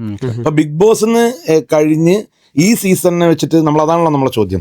ഈ സീസണിൽ ഞാൻ മനസ്സിലാക്കുന്നത്, ഈ സീസണിന് പുറത്തിറങ്ങിയ ഒരുപാട് പോപ്പുലർ ആണെന്ന് അവകാശപ്പെടുന്ന ആളുകൾക്ക് ഒരു നോർമൽ ബിഗ് ബോസ് സീസൺ മലയാളത്തിൽ നിന്ന് പുറത്തിറങ്ങുന്ന ആളുകളുടെ അത്ര കമേഴ്സ്യൽസോ അല്ലെങ്കിൽ അതിനനുസരിച്ചുള്ള ഒരു കാശിന്റെ വരുമാനം അവർക്ക് കിട്ടാൻ ഉള്ള സാഹചര്യം ഇല്ല. ഇതെന്നോട് പേഴ്സണലി ആളുകൾ പറഞ്ഞു. ഞാനത് മാർക്കറ്റിൽ നിന്ന് മനസ്സിലാക്കിയതല്ല, എനിക്ക് അങ്ങനെ Contestants തന്നെ പറഞ്ഞു. ഈ അസോസിയേഷൻ മീറ്റിങ്ങിന് പോകുമ്പോഴാണ് ഇവരിൽ പലരും നേരിട്ട് പരിചയപ്പെടുന്നത്. ഓക്കെ. അപ്പൊ അവരിൽ പലരും പിന്നീടുള്ള ദിവസങ്ങളിൽ പല മീറ്റിങ്ങുകളൊക്കെ ആയിട്ട് ഇവരെ കാണുമ്പോഴും പലരും നമ്മളോട് പറയും, ചേട്ടാ എന്തെങ്കിലും പരിപാടി ഉണ്ടെങ്കിൽ പറയണേ, ആങ്കർ ആവണമെങ്കിൽ പറയണേ. അപ്പൊ ഞാൻ ചോദിക്കും, നിങ്ങളെ വേറെ ഉദ്ഘാടനം ഇതൊന്നും കുറവാ. ഇതിൽ പ്രധാനപ്പെട്ട റീസൺ ഞാനൊരു വ്യക്തിയെ മോശമാക്കി പറയുന്നതല്ല. ഒരു ഷോയുടെ വിന്നർ എന്ന് പറയുന്ന ഒരു ക്വാളിറ്റി ഉണ്ട്. ഇപ്പം ഞാൻ ബേസിക്കലി അഖിൽമാരാരുടെ അവിടെ നിന്ന് ഞാൻ അഖിൽമാരായി സംസാരിച്ചതാണ് ഈ മീറ്റിങ്ങിന്. അദ്ദേഹം ഉണ്ടായിരുന്നു. പക്ഷെ ഞാൻ അതിന് തൊട്ട് മുമ്പ് അദ്ദേഹത്തിനെ കുറ്റം പറഞ്ഞുകൊണ്ട് ഇന്റർവ്യൂ കൊടുത്താണ്. കുറ്റമല്ല, മോശം പറഞ്ഞുകൊണ്ട്. ഇന്നും ഞാൻ അഖിൽമാരാരുടെ പല ആറ്റിറ്റ്യൂഡിനോട് എതിർപ്പ് പറയും. പക്ഷെ അയാൾ ഉണ്ടാക്കിയ ഒരോളം അയാളുടെ താഴെ വന്ന എല്ലാവർക്കും ഒരു ബിസിനസ് ആയിട്ടുണ്ട്. മൂവി ഓപ്പർച്യൂണിറ്റി ഒക്കെ കിട്ടിയ ആളില്ലേ? മൂവി ഓപ്പർച്യൂണിറ്റി എന്നൊക്കെ പറയുന്നതിൽ നിങ്ങൾ ആദ്യം മനസ്സിലാക്കേണ്ടത്, ഞാനൊരു മൂവി പ്രൊഡ്യൂസ് ചെയ്തുകൊണ്ടിരിക്കുന്ന ആളാണ്. മൂവിയുടെ ഒരു വലിപ്പമൊക്കെ നിങ്ങൾ എപ്പോഴും നോക്കണം. ഒരു ഓപ്പർച്യൂണിറ്റി എന്ന് പറയുമ്പോൾ ഇപ്പൊ നിങ്ങൾ നാട്ടില്, അതായത് ഇപ്പോൾ 800 സെന്റർ കേരളത്തിലുണ്ട്. 2 സെന്ററിൽ റിലീസ് ചെയ്യുന്ന മൂവിയിൽ നിങ്ങൾക്ക് അഭിനയിക്കാം, 800 സെന്റർ റിലീസ് ചെയ്യുന്ന മൂവിയിൽ അഭിനയിക്കാം, 100 സെന്ററിലുള്ളത് അഭിനയിക്കാം. അതിലെവിടേക്കാണ് ആളുകൾ പ്ലേസ് ചെയ്യപ്പെട്ടെന്ന് നോക്കിയാൽ നിങ്ങൾക്ക് മനസ്സിലാവും. ഇപ്പൊ ഞാൻ ബിഗ് ബോസ് കഴിഞ്ഞ ഉടനെ കോവിഡ് ആയിട്ട് പോലും എനിക്ക് 5-6 മൂവി ഓഫർ വന്നു. ഇപ്പൊ ഞാൻ പേരൊക്കെ ചോദിക്കുമ്പോൾ ഞാൻ കേൾക്കുന്നത് ഭയങ്കര വിയർഡായിട്ടുള്ള പേരുകളാണ്. ഞാൻ എവിടെയും പത്രത്തിൽ പോലും വായിച്ച പേരെവിടെയില്ല. അപ്പൊ അങ്ങനെയുള്ള മൂവിയിൽ അഭിനയിക്കേണ്ടെന്നല്ല ഞാൻ പറഞ്ഞത്. That's another experience. ഇപ്പൊ എല്ലാവരും പുതിയ ആൾക്കാരുള്ളതിൽ അവിടെ പോകുന്നത് മോശമല്ല, പക്ഷെ നിങ്ങളുടെ ഓപ്പർച്യൂണിറ്റി ലെവൽ എവിടെയാണ്? ഇപ്പൊ ഈ സീസൺ 6 വളരെ പോപ്പുലർ ആയിട്ടുള്ള ഒരു ബിഗ് ബോസ് ആയിരുന്നു. ഏറ്റവും റേറ്റിംഗ് കൂടിയ ഇതായിരുന്നു. ഇതിൽ ബിഗ് ബോസിലെ മുൻ മത്സരാർത്ഥികളും ഇതേ മത്സരത്തിൽ നിന്ന് പുറത്തിറങ്ങിയ ആൾക്കാർ ഈ ബിഗ് ബോസിനെ സീസണെ ഭയങ്കരമായിട്ട് കുറ്റം പറഞ്ഞു. പക്ഷെ ആഫ്റ്റർ ഓൾ ഈ സീസൺ ഒരു ബിഗ്ഗസ്റ്റ് TRP റേറ്റിംഗ് ഉള്ള സീസൺ ആയിരുന്നു.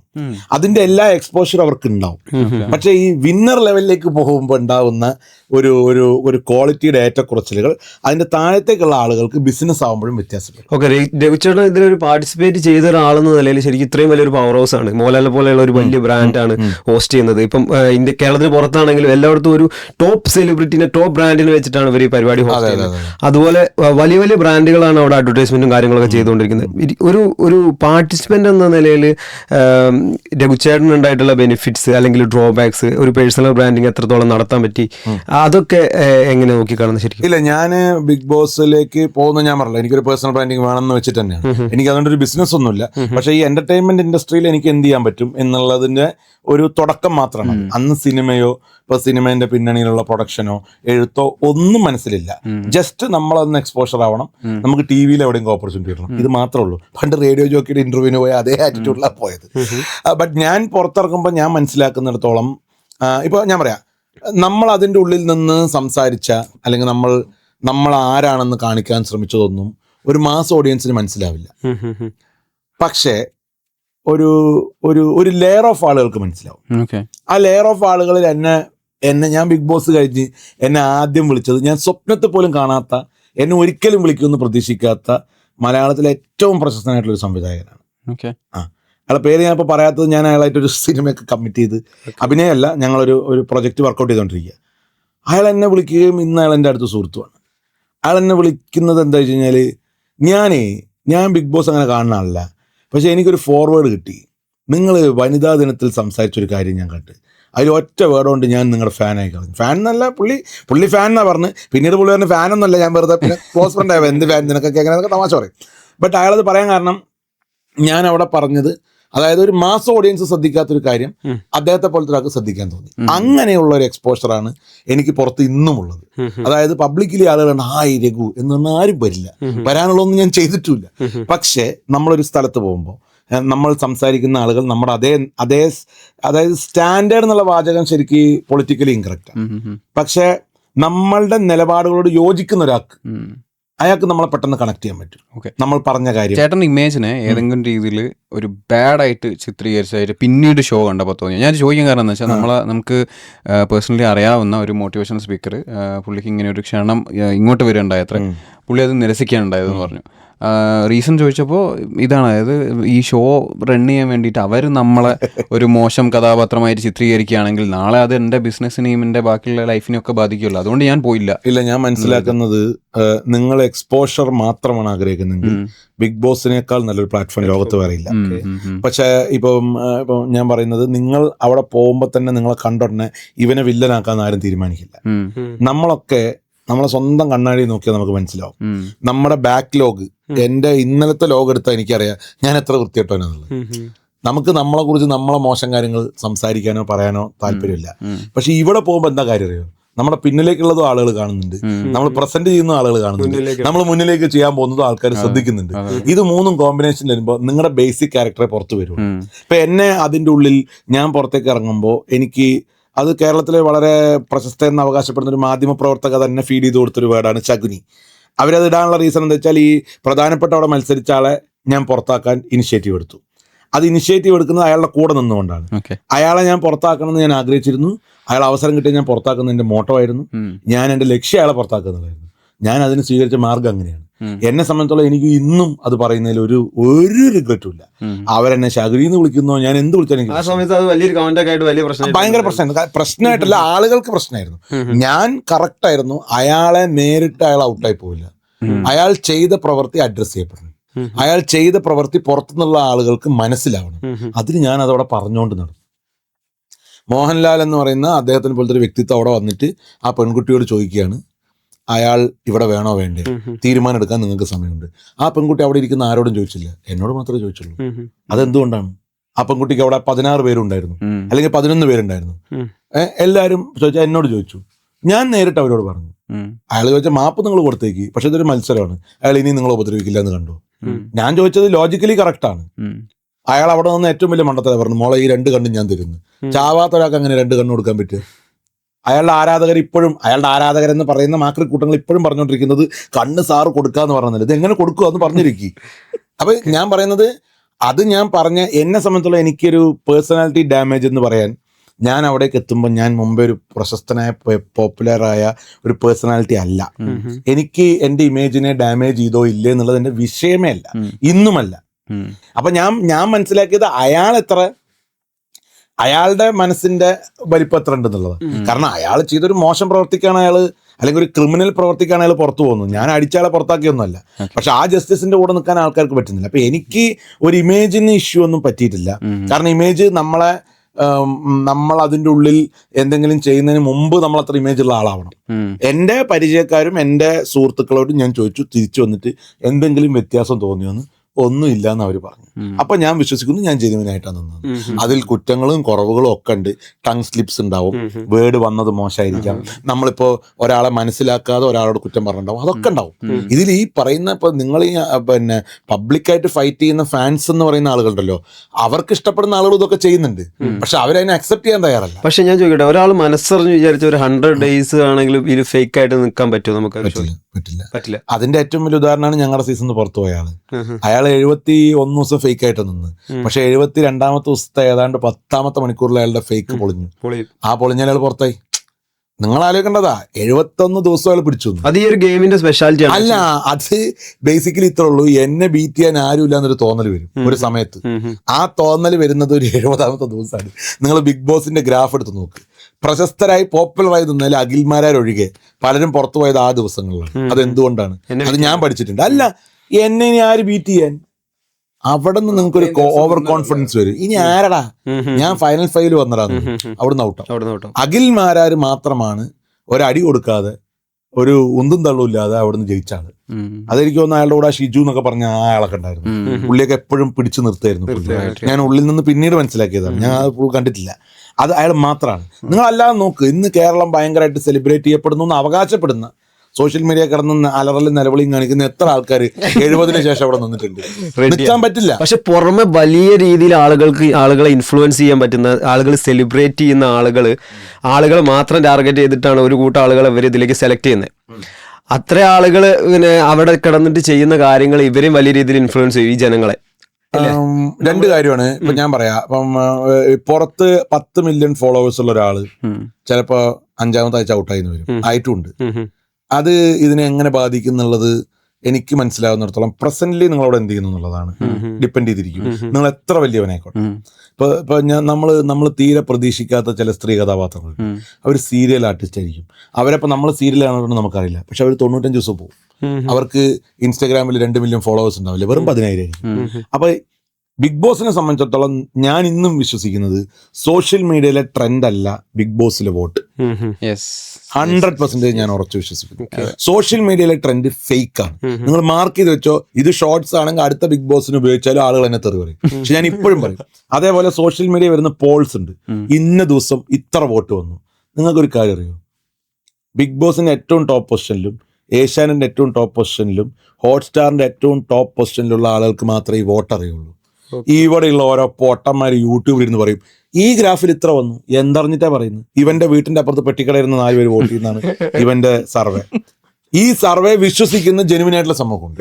ഞാൻ ഇപ്പോഴും ശരിക്കും പറഞ്ഞാൽ ബിഗ് ബോസ് റിലേറ്റ് ചെയ്ത് നാളെ എന്റെ ജീവിതത്തിൽ അല്ല ഏത് വോട്ടിങ്ങിനെ കുറിച്ച് ജെനുവിനിറ്റി അഖിൽമാരാര് പറഞ്ഞതാണ് ഏറ്റവും വലിയ കോമഡി. ഫിനാലെ വരെ വോട്ടിങ് ഫേക്ക് ആയിരുന്നു, ഫിനാലെ ഓക്കെ ആയിരുന്നു, കാരണം പുള്ളി വിന്നറാണല്ലോ. ഞാൻ അന്ന് ആലോചിച്ചു ഈ മനുഷ്യരെന്തൊരു കഷ്ടമാണ്. ഫിനാലെ വരെ പല അഡ്ജസ്റ്റ്മെന്റ് ഉണ്ടായിരുന്നു, ഫിനാലേക്ക് ഓക്കെ, കാരണം അല്ലെങ്കിൽ പുള്ളി ഫേക്ക് വോട്ടിൽ കയറി വന്നാന്ന് പറയല്ലോ. പുള്ളി വിന്നർ ആവുന്ന എല്ലാവർക്കും അറിയായിരുന്നല്ലോ, അറിയാത്തവരില്ലല്ലോ. പുള്ളി വിന്നർ ആവുന്ന എല്ലാവർക്കും അറിയായിരുന്നു, പുള്ളി വിന്നറായി. ഇപ്രാവശ്യം 5 പേര് നെക്ക് ടു നെക്ക് വരുന്നു പ്രതീക്ഷിച്ചു, പക്ഷെ കാര്യങ്ങൾ മാറി പറഞ്ഞു. പക്ഷെ ഞാൻ മനസ്സിലാക്കുന്നിടത്തോളം വോട്ടിംഗ് ഒക്കെ ജെനുവിൻ ആണ്. വോട്ടിങ്ങിൽ വോട്ട് ചെയ്യപ്പെടുന്ന ആളുകൾക്ക് ജെനുവിനിറ്റി ഉണ്ടോ എന്നുള്ളത് അറിയില്ല, പക്ഷെ റിസീവ് ചെയ്യുന്നതിന്റെ ജെനുവിൻ ആണ്. അല്ലാതെ ഇപ്പൊ ഞാൻ പറയുന്നത് നിങ്ങൾക്ക് ചെയ്യാവുന്ന കാര്യം എന്താ, അവർക്ക് നന്നായി കണ്ടന്റ് കൊടുക്കുന്ന ഒരാൾ ഔട്ടാവാൻ പോകുന്നുണ്ടെങ്കിൽ ആ ആഴ്ച എലിമിനേഷൻ നീക്കാൻ പറ്റും. കാരണം ഇപ്പൊ അവര് പറയുന്ന അവരെ പൂർണ്ണമായിട്ട് എനിക്ക് പിന്താങ്ങാനൊന്നും പറ്റില്ല. പക്ഷെ ഞാൻ ചോദിക്കുന്നത് ഇവിടെ ഫിനാലേക്കെല്ലാം വന്നിരിക്കുന്നത് കറക്റ്റ് വിന്നേഴ്സ് അല്ലേ? ദിൽഷ പ്രസന്നൻ, ഞാൻ ഈ 2 പേരെടുത്ത് ദിൽഷ നിൽക്കുന്ന ഒരു സ്റ്റൈൽ കണ്ടപ്പോ ഞാൻ ഏതാണ്ട് 70ാമത്തെ ദിവസം പ്രവചിച്ചിരുന്നു ദിൽഷ പ്രസന്നൻ വിന്നർ ആവുന്നുണ്ട്. കറക്റ്റ് ആയിരുന്നു, ദിൽഷ പ്രസന്നൻ തന്നെയാണ് വിന്നർ, ജെനുവിനാണ്. മണിക്കുട്ടൻ ജെനുവിനാണ്. 1ാമത്തെ സീസണിൽ സാബുമോൻ അട്ടർ അട്ടിമറിയാണ്. അതാണ് ബിഗ് ബോസ്. നമ്മൾ പ്രതീക്ഷിക്കാത്ത ഒരാളാണ് വിന്നർ ആവുന്നത്. അപ്പം ഞാൻ ചോദിക്കുന്നത് ഈ വോട്ടിംഗ് ഫേക്ക് ആരോപണങ്ങളൊക്കെ എവിടെ പോയി? ഇപ്പൊ ഈ സീസണിൽ തന്നെ ആ ലാസ്റ്റ് ഡേക്ക് മുമ്പ് വരെ എന്തൊക്കെയായിരുന്നു ഇവിടെ. ആ ജാസ്മിൻ ജാഫറിന് ഒരു കപ്പ് എന്നായിരുന്നു പറഞ്ഞത്. ഞങ്ങളുടെ സീസണിൽ നിന്ന് പുറത്തിറങ്ങിയപ്പോ ആര്യക്കൊരു കപ്പ് എന്നായിരുന്നു. ഈ പറയുന്നവരൊക്കെ ഈ സീസൺ 6 കഴിഞ്ഞിട്ട് ഫിനാലേന്റെ അന്ന് ഈ വിന്നർ പൊസിഷൻ അനൗൺസ് ചെയ്തല്ലോ, ഒരാളുടെ പോസ്റ്റ് ഉണ്ടോ? ഉണ്ടാവില്ല. കാരണം അവര് ചെയ്യുന്നത് ബിസിനസ്സാണ്.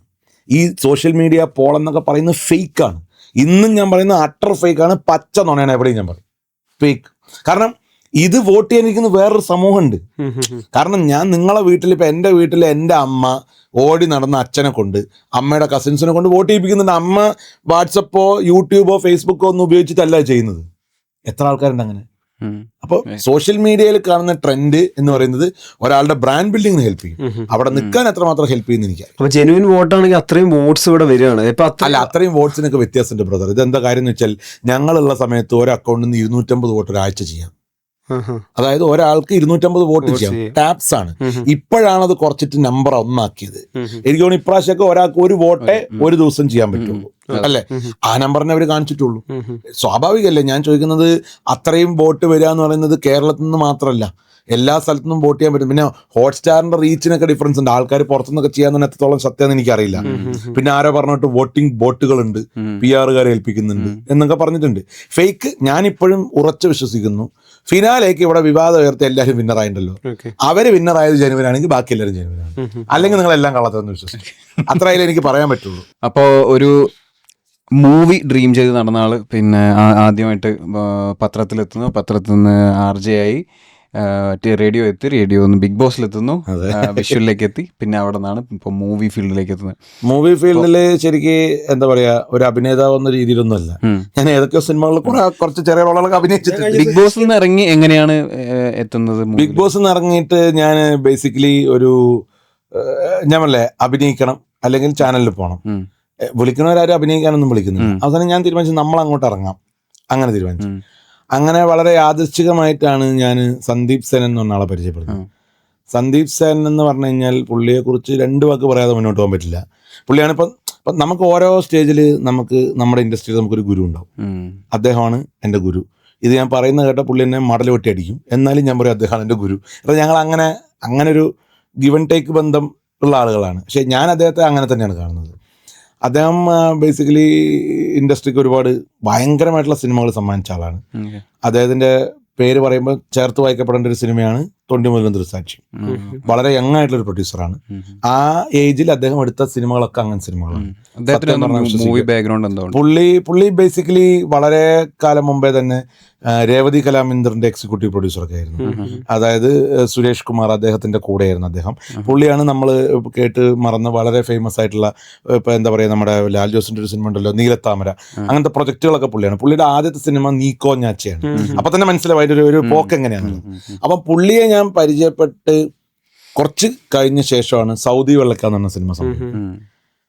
അപ്പം ഞാൻ ശരിക്കും പുള്ളിയെ പരിചയപ്പെടുന്നത് ഒരു പ്രൊഡ്യൂസറെ പരിചയപ്പെട്ട് അങ്ങനെ സൈഡായിട്ട് അഭിനയിക്കാം എന്ന രീതിയിലാണ്. പക്ഷെ നമ്മുടെ ഒരു പൊട്ടൻഷ്യൽ തിരിച്ചറിയാലോ, നമ്മൾ അഭിനയിക്കാൻ കൊള്ളോ ഇല്ല എന്നുള്ളത് പുള്ളി ഇതുവരെ പറഞ്ഞിട്ടില്ല. പക്ഷെ പുള്ളി നമ്മളെ കൂടെ അങ്ങോട്ട് കൂട്ടുകയാണ്.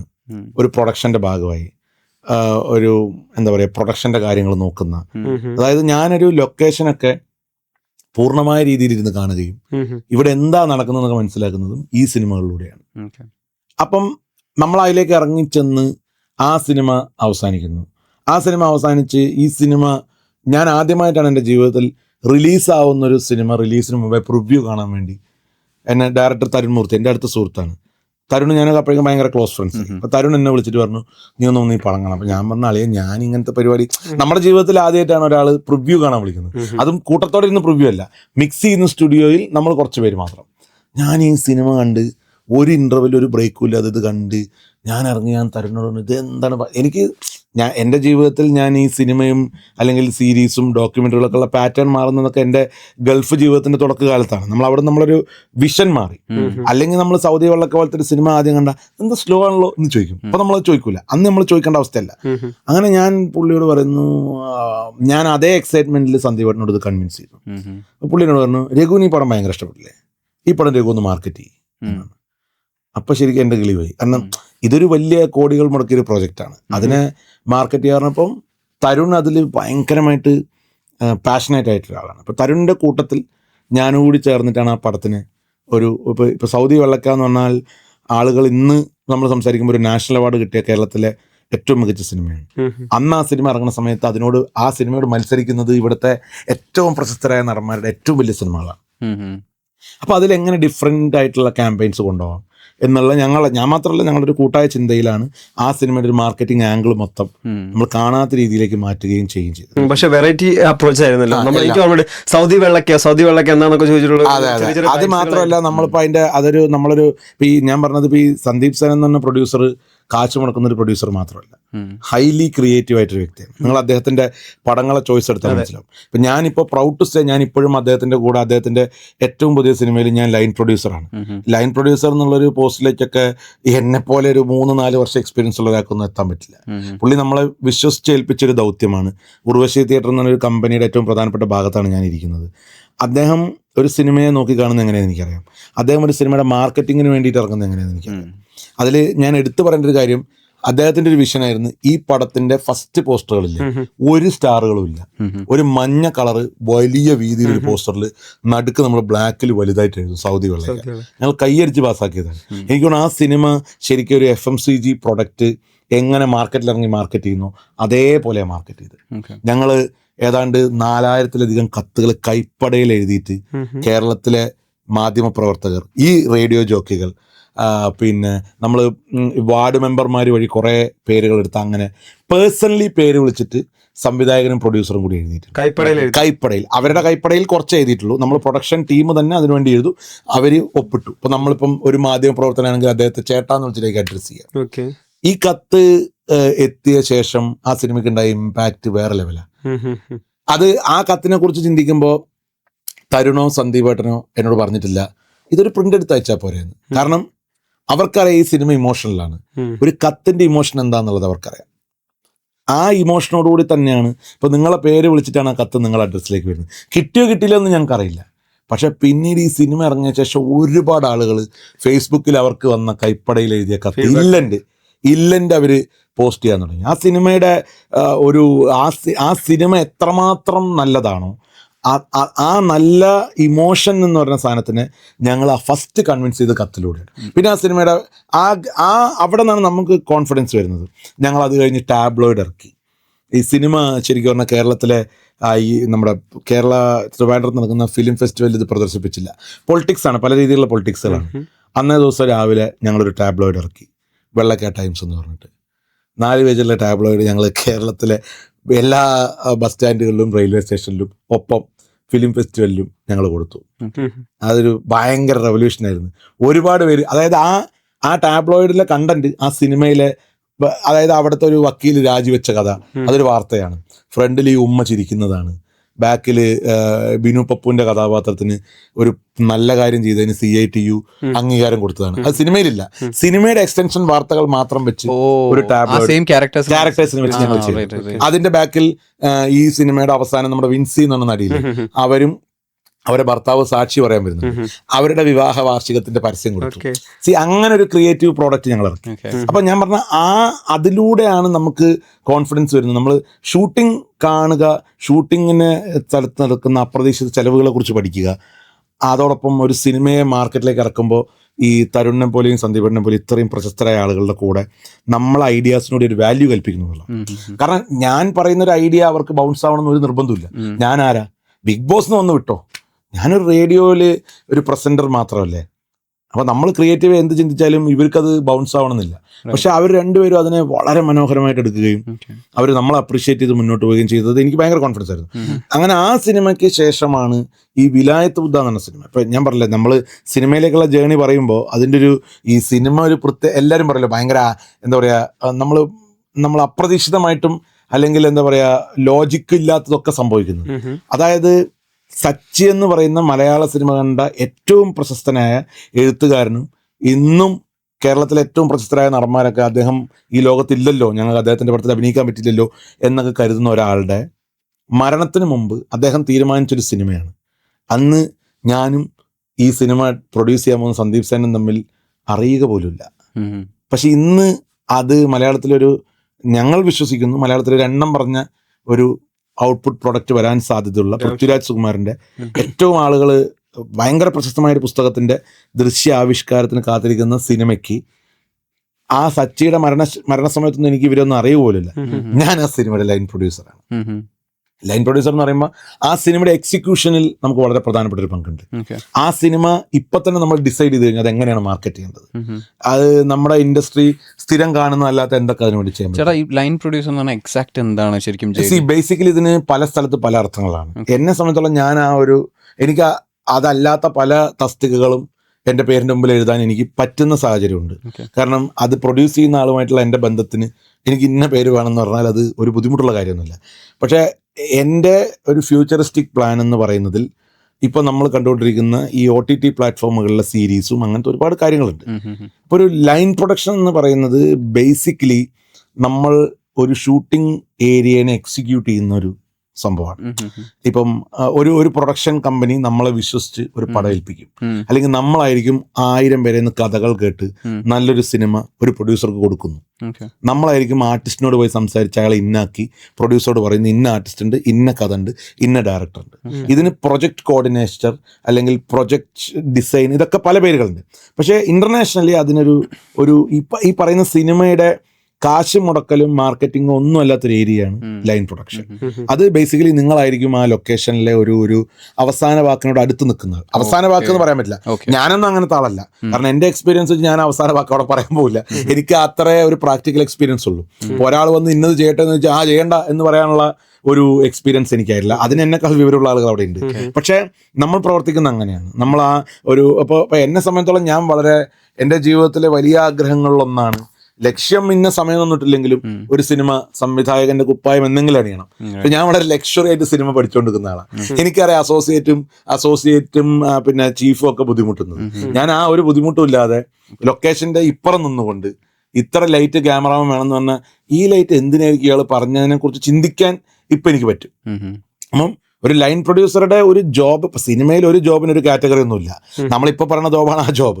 പക്ഷേ ഞാൻ ആ കാറ്റഗറി സെലക്ട് ചെയ്യുന്നത് കുറച്ചുകൂടി നാഷണൽ എക്സ്പോഷറിലേക്ക്, ഒരു സീരീസുകളിലേക്കും, അല്ലെങ്കിൽ ഇന്നത്തെ OTTകൾ പുതിയത് വരുന്നു, അവർക്ക് ഒരുപാട് മലയാളം സീരീസുകളോടൊക്കെ താല്പര്യമുണ്ട്.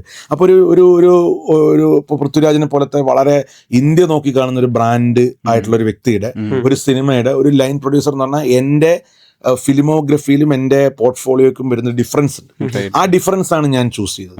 പക്ഷെ ഞാൻ ചെയ്യുന്ന പണി എന്ന് പറയുന്നത് ഒരു എക്സിക്യൂട്ടറുടെ റോളാണ്, ഏറ്റവും നല്ല ടൈറ്റിൽ ശരിക്കും ലൈൻ പ്രൊഡ്യൂസർ ആയിരുന്നു എന്നാണ് എൻ്റെ വിശ്വാസം. അത് എനിക്കത് എന്നോടത് ഇതിന് പല അഭിപ്രായങ്ങളുണ്ടാവും. എന്നോടത് കമ്മ്യൂണിക്കേറ്റ് ചെയ്തത് ഒരു പക്ഷേ ആ മേഖലയിൽ നിന്നുകൊണ്ട് ഇന്ന് പിന്നെ ഇന്ത്യ മുഴുവൻ ഒരുപാട് സീരീസുകളും സിനിമകളൊക്കെ പ്രൊഡ്യൂസ് ചെയ്യുന്ന അല്ലെങ്കിൽ ഒരു വലിയ കോർപ്പറേറ്റിന് വേണ്ടി പ്രൊഡ്യൂസ് ചെയ്യപ്പെടുന്ന ആളുകളായിട്ടുള്ള ആളുകളാണ്. അവരുടെയൊക്കെ തുടക്കകാലത്തെ ഒരു ടൈറ്റിലുകളിൽ ഒന്നായിരുന്നു. അപ്പൊ ആ ടൈറ്റിൽ സെലക്ഷൻ എന്ന് പറയുന്നത് മാത്രമല്ല, പണി പഠിക്കുക എന്നുള്ള കൂടി.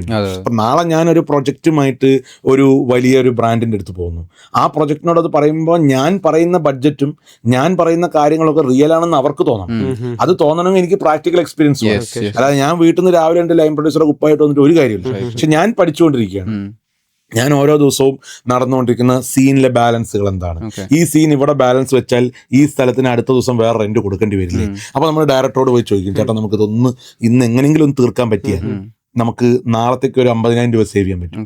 ഇത്തരം പരിപാടികളൊക്കെ നമുക്ക് മനസ്സിലാക്കുന്ന ഒരു വലിയ പോയിന്റാണ്. കാരണം സിനിമ നമ്മൾ ദൂരെ നിന്ന് കണ്ട് ഫാൻസി ഡ്രസ് ഇട്ട് വിമർശിക്കുന്നവരുണ്ട്, കാശ് വാങ്ങി വിമർശിക്കുന്നവരുണ്ട്, ആ സീൻ ശരിയായില്ല, ക്ലോസപ്പ് അവിടെ വെച്ചു.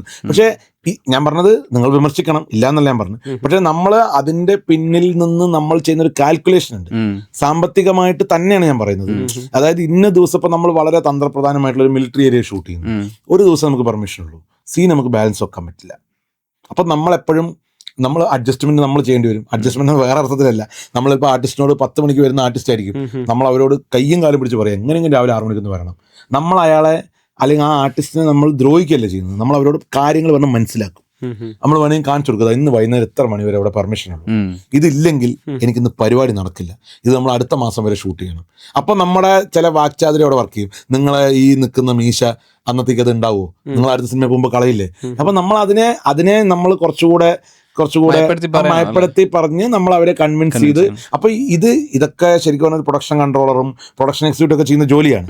ഞാൻ ആ ജോലി കൂടി ഏറ്റെടുത്ത് ചെയ്യാറുണ്ട്. കാരണം എൻ്റെ ഒരു ഉദ്ദേശം ഈ ലൈൻ പ്രൊഡ്യൂസറായി സിനിമയിൽ പ്രൊഡ്യൂസറായി ഞാൻ കേരളത്തിലെ ഏറ്റവും വലിയ പ്രൊഡ്യൂസർ ആവണം എന്നുള്ളതല്ല. പക്ഷെ ഈ വഴി എനിക്ക് പഠിക്കണം. അതാ ഞാൻ പറഞ്ഞ മേഖലകൾ മാറി ട്രൈ ചെയ്യുമ്പോൾ നമുക്ക് ഉണ്ടാവുന്ന ഫയറുകളാണ്. അവിടെ പോയി വെറുതെ ഒരു ചെയറിട്ട് ഇരിക്കാനാണെങ്കിൽ എനിക്കത് പറ്റും. പക്ഷെ ഞാൻ എൻ്റെ ലൊക്കേഷനിൽ എല്ലാ ഭാഗത്തും എത്താൻ ശ്രമിക്കും.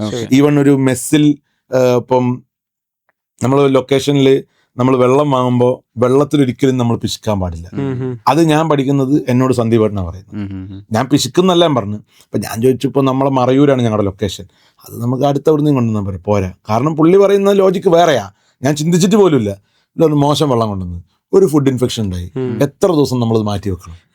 അപ്പൊ ഇത്തരം പ്രാക്ടിക്കൽ നോളേജ് ഉള്ള ഒരാൾക്കേ തരാൻ പറ്റും. അപ്പൊ അതാണ് എനിക്ക് വലുതായിട്ട് തോന്നുന്നത്. പോസ്റ്റ് പ്രൊഡക്ഷൻ ഏരിയ ആയിട്ടാണോ? അല്ലല്ല, ഒരിക്കലും അല്ല. പോസ്റ്റ് പ്രൊഡക്ഷൻ ഏരിയയിൽ ഇത് നമുക്ക് ഏറ്റവും കൂടുതൽ പണിയുള്ള ഏരിയ പോസ്റ്റ് പ്രൊഡക്ഷൻ ആണ്. പക്ഷെ നമ്മൾ ഏറ്റവും കൂടുതൽ ഇത് എക്സിക്യൂട്ട് ചെയ്യപ്പെടേണ്ടതും സമയത്ത് തീർക്കേണ്ട ജോബിലൊക്കെ നമുക്ക് വളരെ നമ്മുടെ റോള് ഭയങ്കരമാണ്. ഇപ്പൊ അടുത്ത ആഴ്ച നമ്മളൊരു ലൊക്കേഷൻ, ഇപ്പൊ വിലായത്ത് ബുദ്ധ എന്ന് പറയുന്ന സിനിമയിലാണ് ഞാനിപ്പോൾ പ്രവർത്തിച്ചുകൊണ്ടിരിക്കുന്നത്. ആ സിനിമ ഒരു പൃഥ്വിരാജിന് അൺഫോർച്ചുനേറ്റ്ലി ഉണ്ടായ ഒരു ആക്സിഡന്റ് കാരണം കുറച്ചു കാലം ബ്രേക്ക് ചെയ്തു. ഇപ്പൊ പൃഥ്വിരാജ് നമുക്കൊരു ഡേറ്റ് തരുമ്പോൾ നമ്മൾ ആ ഡേറ്റിന്റെ തലേന്നല്ല അവിടേക്ക് എത്തേണ്ടത്. നമ്മൾ ആ ഡേറ്റിന് ഒരു 20 ദിവസം മുന്നേ ലൊക്കേഷനിൽ ഉണ്ടാവണം. അവിടെ പോയി 20 ദിവസം നിൽക്കണം എന്നല്ല, അവിടെ നിന്ന് നമ്മൾ കറക്റ്റ് കാറ്റഗറൈസ് ചെയ്യണം പരിപാടികൾ എന്തൊക്കെയാണ്. അപ്പം നമ്മൾ ഈ നിർത്തിവെച്ചൊരു സിനിമ എന്ന് പറയുമ്പോൾ പല ലൊക്കേഷനിലെ സെറ്റുകൾക്ക് കേടുപാടുകൾ ഉണ്ടാവും, അത് മാറ്റാൻ ആളെ വിടണം. ഇതൊക്കെ നമ്മൾ നേരത്തെ കൂട്ടി ചെയ്യണം. അല്ലാണ്ട് പൃഥ്വിരാജ് അവിടെ വന്ന് നിൽക്കുമ്പോൾ അയ്യോ പെയിന്റ് അടിക്കാൻ പോകുന്ന പറഞ്ഞിട്ട് കാര്യമില്ല. സോ ഞാൻ പറഞ്ഞത് ഇത് ബേസിക്കലി ഒരു ലൈൻ പ്രൊഡ്യൂസറുടെ ജോബാണോ എന്ന് വെച്ചാൽ ലൈൻ പ്രൊഡ്യൂസർ നിർദ്ദേശം കൊടുക്കേണ്ട ജോലിയാണ്. പക്ഷെ നമ്മളത് കുറച്ചുകൂടി ഇറങ്ങി ചെയ്യുന്നത് നമുക്ക് അതിനോട് ആഗ്രഹമുള്ളത് കൊണ്ട്, നമ്മൾ ആ പാഷനേക്കാൾ കൂടുതൽ ഇതെന്താണ് ഇവിടെ നടക്കുന്നത്. അപ്പൊ നമുക്ക് പറയാം വൈഡ് വെക്കണം, ക്ലോസ് വെക്കണം, മിഡ് വെക്കണം, ഓക്കെ, അതോട് ഡയറക്ഷൻ കഴിയുന്നില്ല. നമ്മളൊരു സാധനം എഴുതുന്നു. ഇപ്പം ഞാൻ തന്നെ പറഞ്ഞു, ഞാൻ എഴുതി ഞാൻ സംവിധാനം ചെയ്യണമെന്നൊക്കെ എന്നോ സംവിധാനം ചെയ്യണമെന്നൊക്കെ വിചാരിച്ച 2-3 എഴുത്തുകൾ ഞാൻ കീറിക്കളഞ്ഞു. കാരണം നമ്മളൊരു നായകനും നായികയും ഒരു മലയുടെ മുകളിലേക്ക് പോകുന്നു. എഴുതുവാൻ ഭയങ്കര സുഖമാണ്, അത് എക്സിക്യൂട്ട് ചെയ്യുക എന്ന് പറയുന്നത് ചെറിയ കാര്യമല്ല. കോസ്റ്റ് മാത്രമല്ല, അവിടേക്കുള്ളൊരു മെനക്കെടുണ്ട്. ഓഫ് റോഡ് പോയിട്ട് നായകനെയും എത്തിക്കാം, ഡയറക്ടർ എത്തിക്കാം, ക്യാമറ എത്തിക്കാം. ഇവിടേക്ക് പോകുന്നത് 20 അടി നീളം ഉയരമുള്ള ഗോഡയും അതിന്റെ മുകളിൽ 10-40 കിലോ ഭാരമുള്ള ലൈറ്റുകളും അങ്ങനത്തെ 10 എണ്ണം കൂടി ആ മലേന്റെ മുകളിലേക്ക് കയറുന്നതിനെ കുറിച്ച് ആലോചിക്കുമ്പോൾ അപ്പം ചെലവിനേക്കാൾ കൂടുതൽ ഇതെങ്ങനെ കൊണ്ടുപോകും. ഇപ്പം ഞാൻ പറഞ്ഞത് അത്തരം ചിന്തകൾ നമ്മളെ ഇതിപ്പോ എനിക്ക് തോന്നുന്നു ഒരു സ്ക്രിപ്റ്റ് എഴുതാൻ ആഗ്രഹമുള്ള ഒരാളാണ് ഞാൻ. എന്റെ എഴുത്തിനേക്ക് ഇത് ഭീകരമായിട്ട് ബാധിക്കും, സ്പോയിൽ ചെയ്യും. പ്രൊഡ്യൂസർ ഒരു സ്ക്രിപ്റ്റ് എഴുതുമ്പോൾ കുറെ കാര്യങ്ങൾ ശ്രദ്ധിക്കേണ്ടത് തീർച്ചയായിട്ടും വേണമെന്ന് ഞാൻ വിശ്വസിക്കുന്നു. പിന്നെ അല്ലെങ്കിൽ നിങ്ങൾ അല്ല കൊട്ടാരം കുടിലായി മാറുന്നതിനേക്കാൾ കൂടുതൽ എല്ലാം ഇപ്പൊ നമുക്ക് ദാരിദ്ര്യം ചെയ്യാൻ പറ്റില്ല, പക്ഷെ ചില ഏരിയകൾ ചില ഡയലോഗിലൂടെ നമുക്ക് കൺവിൻസ് ചെയ്യാൻ പറ്റും. ഇപ്പൊ നിങ്ങൾ വെറുതെ ഒന്ന് ആലോചിക്കുക, എനിക്കിപ്പോഴും അറിയാം അഞ്ചാം പാതിര എന്നാണ് സിനിമ. ആ സിനിമയുടെ ഏറ്റവും വലിയ എക്സാമ്പിൾ പറഞ്ഞത് അതിൽ ഷറഫിന്റെ ക്യാരക്ടർ അവസാനം പറഞ്ഞ ഡയലോഗ് ഉണ്ട്, ചോദിക്കുന്നുണ്ട് നിങ്ങൾ എങ്ങനെയാണ് ഇവരെ കൊന്നതെന്ന്.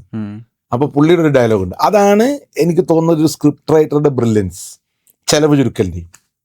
ഞാൻ ഓരോരുത്തരെ കൊന്നു, അതൊക്കെ എനിക്ക് ഈ മീഡിയയുടെ മുമ്പിൽ വിളമ്പാൻ താല്പര്യമില്ല. കഴിഞ്ഞ പരിപാടി തീർന്ന നിങ്ങൾ എത്ര ദിവസം ഷൂട്ട് കുറച്ചു. നമ്മളിപ്പോൾ ലൈൻ പ്രൊഡ്യൂസർ എന്ന് പറഞ്ഞിട്ടുള്ള ഒരു ടൈറ്റിലിനെ പറ്റി സംസാരിച്ചല്ലോ.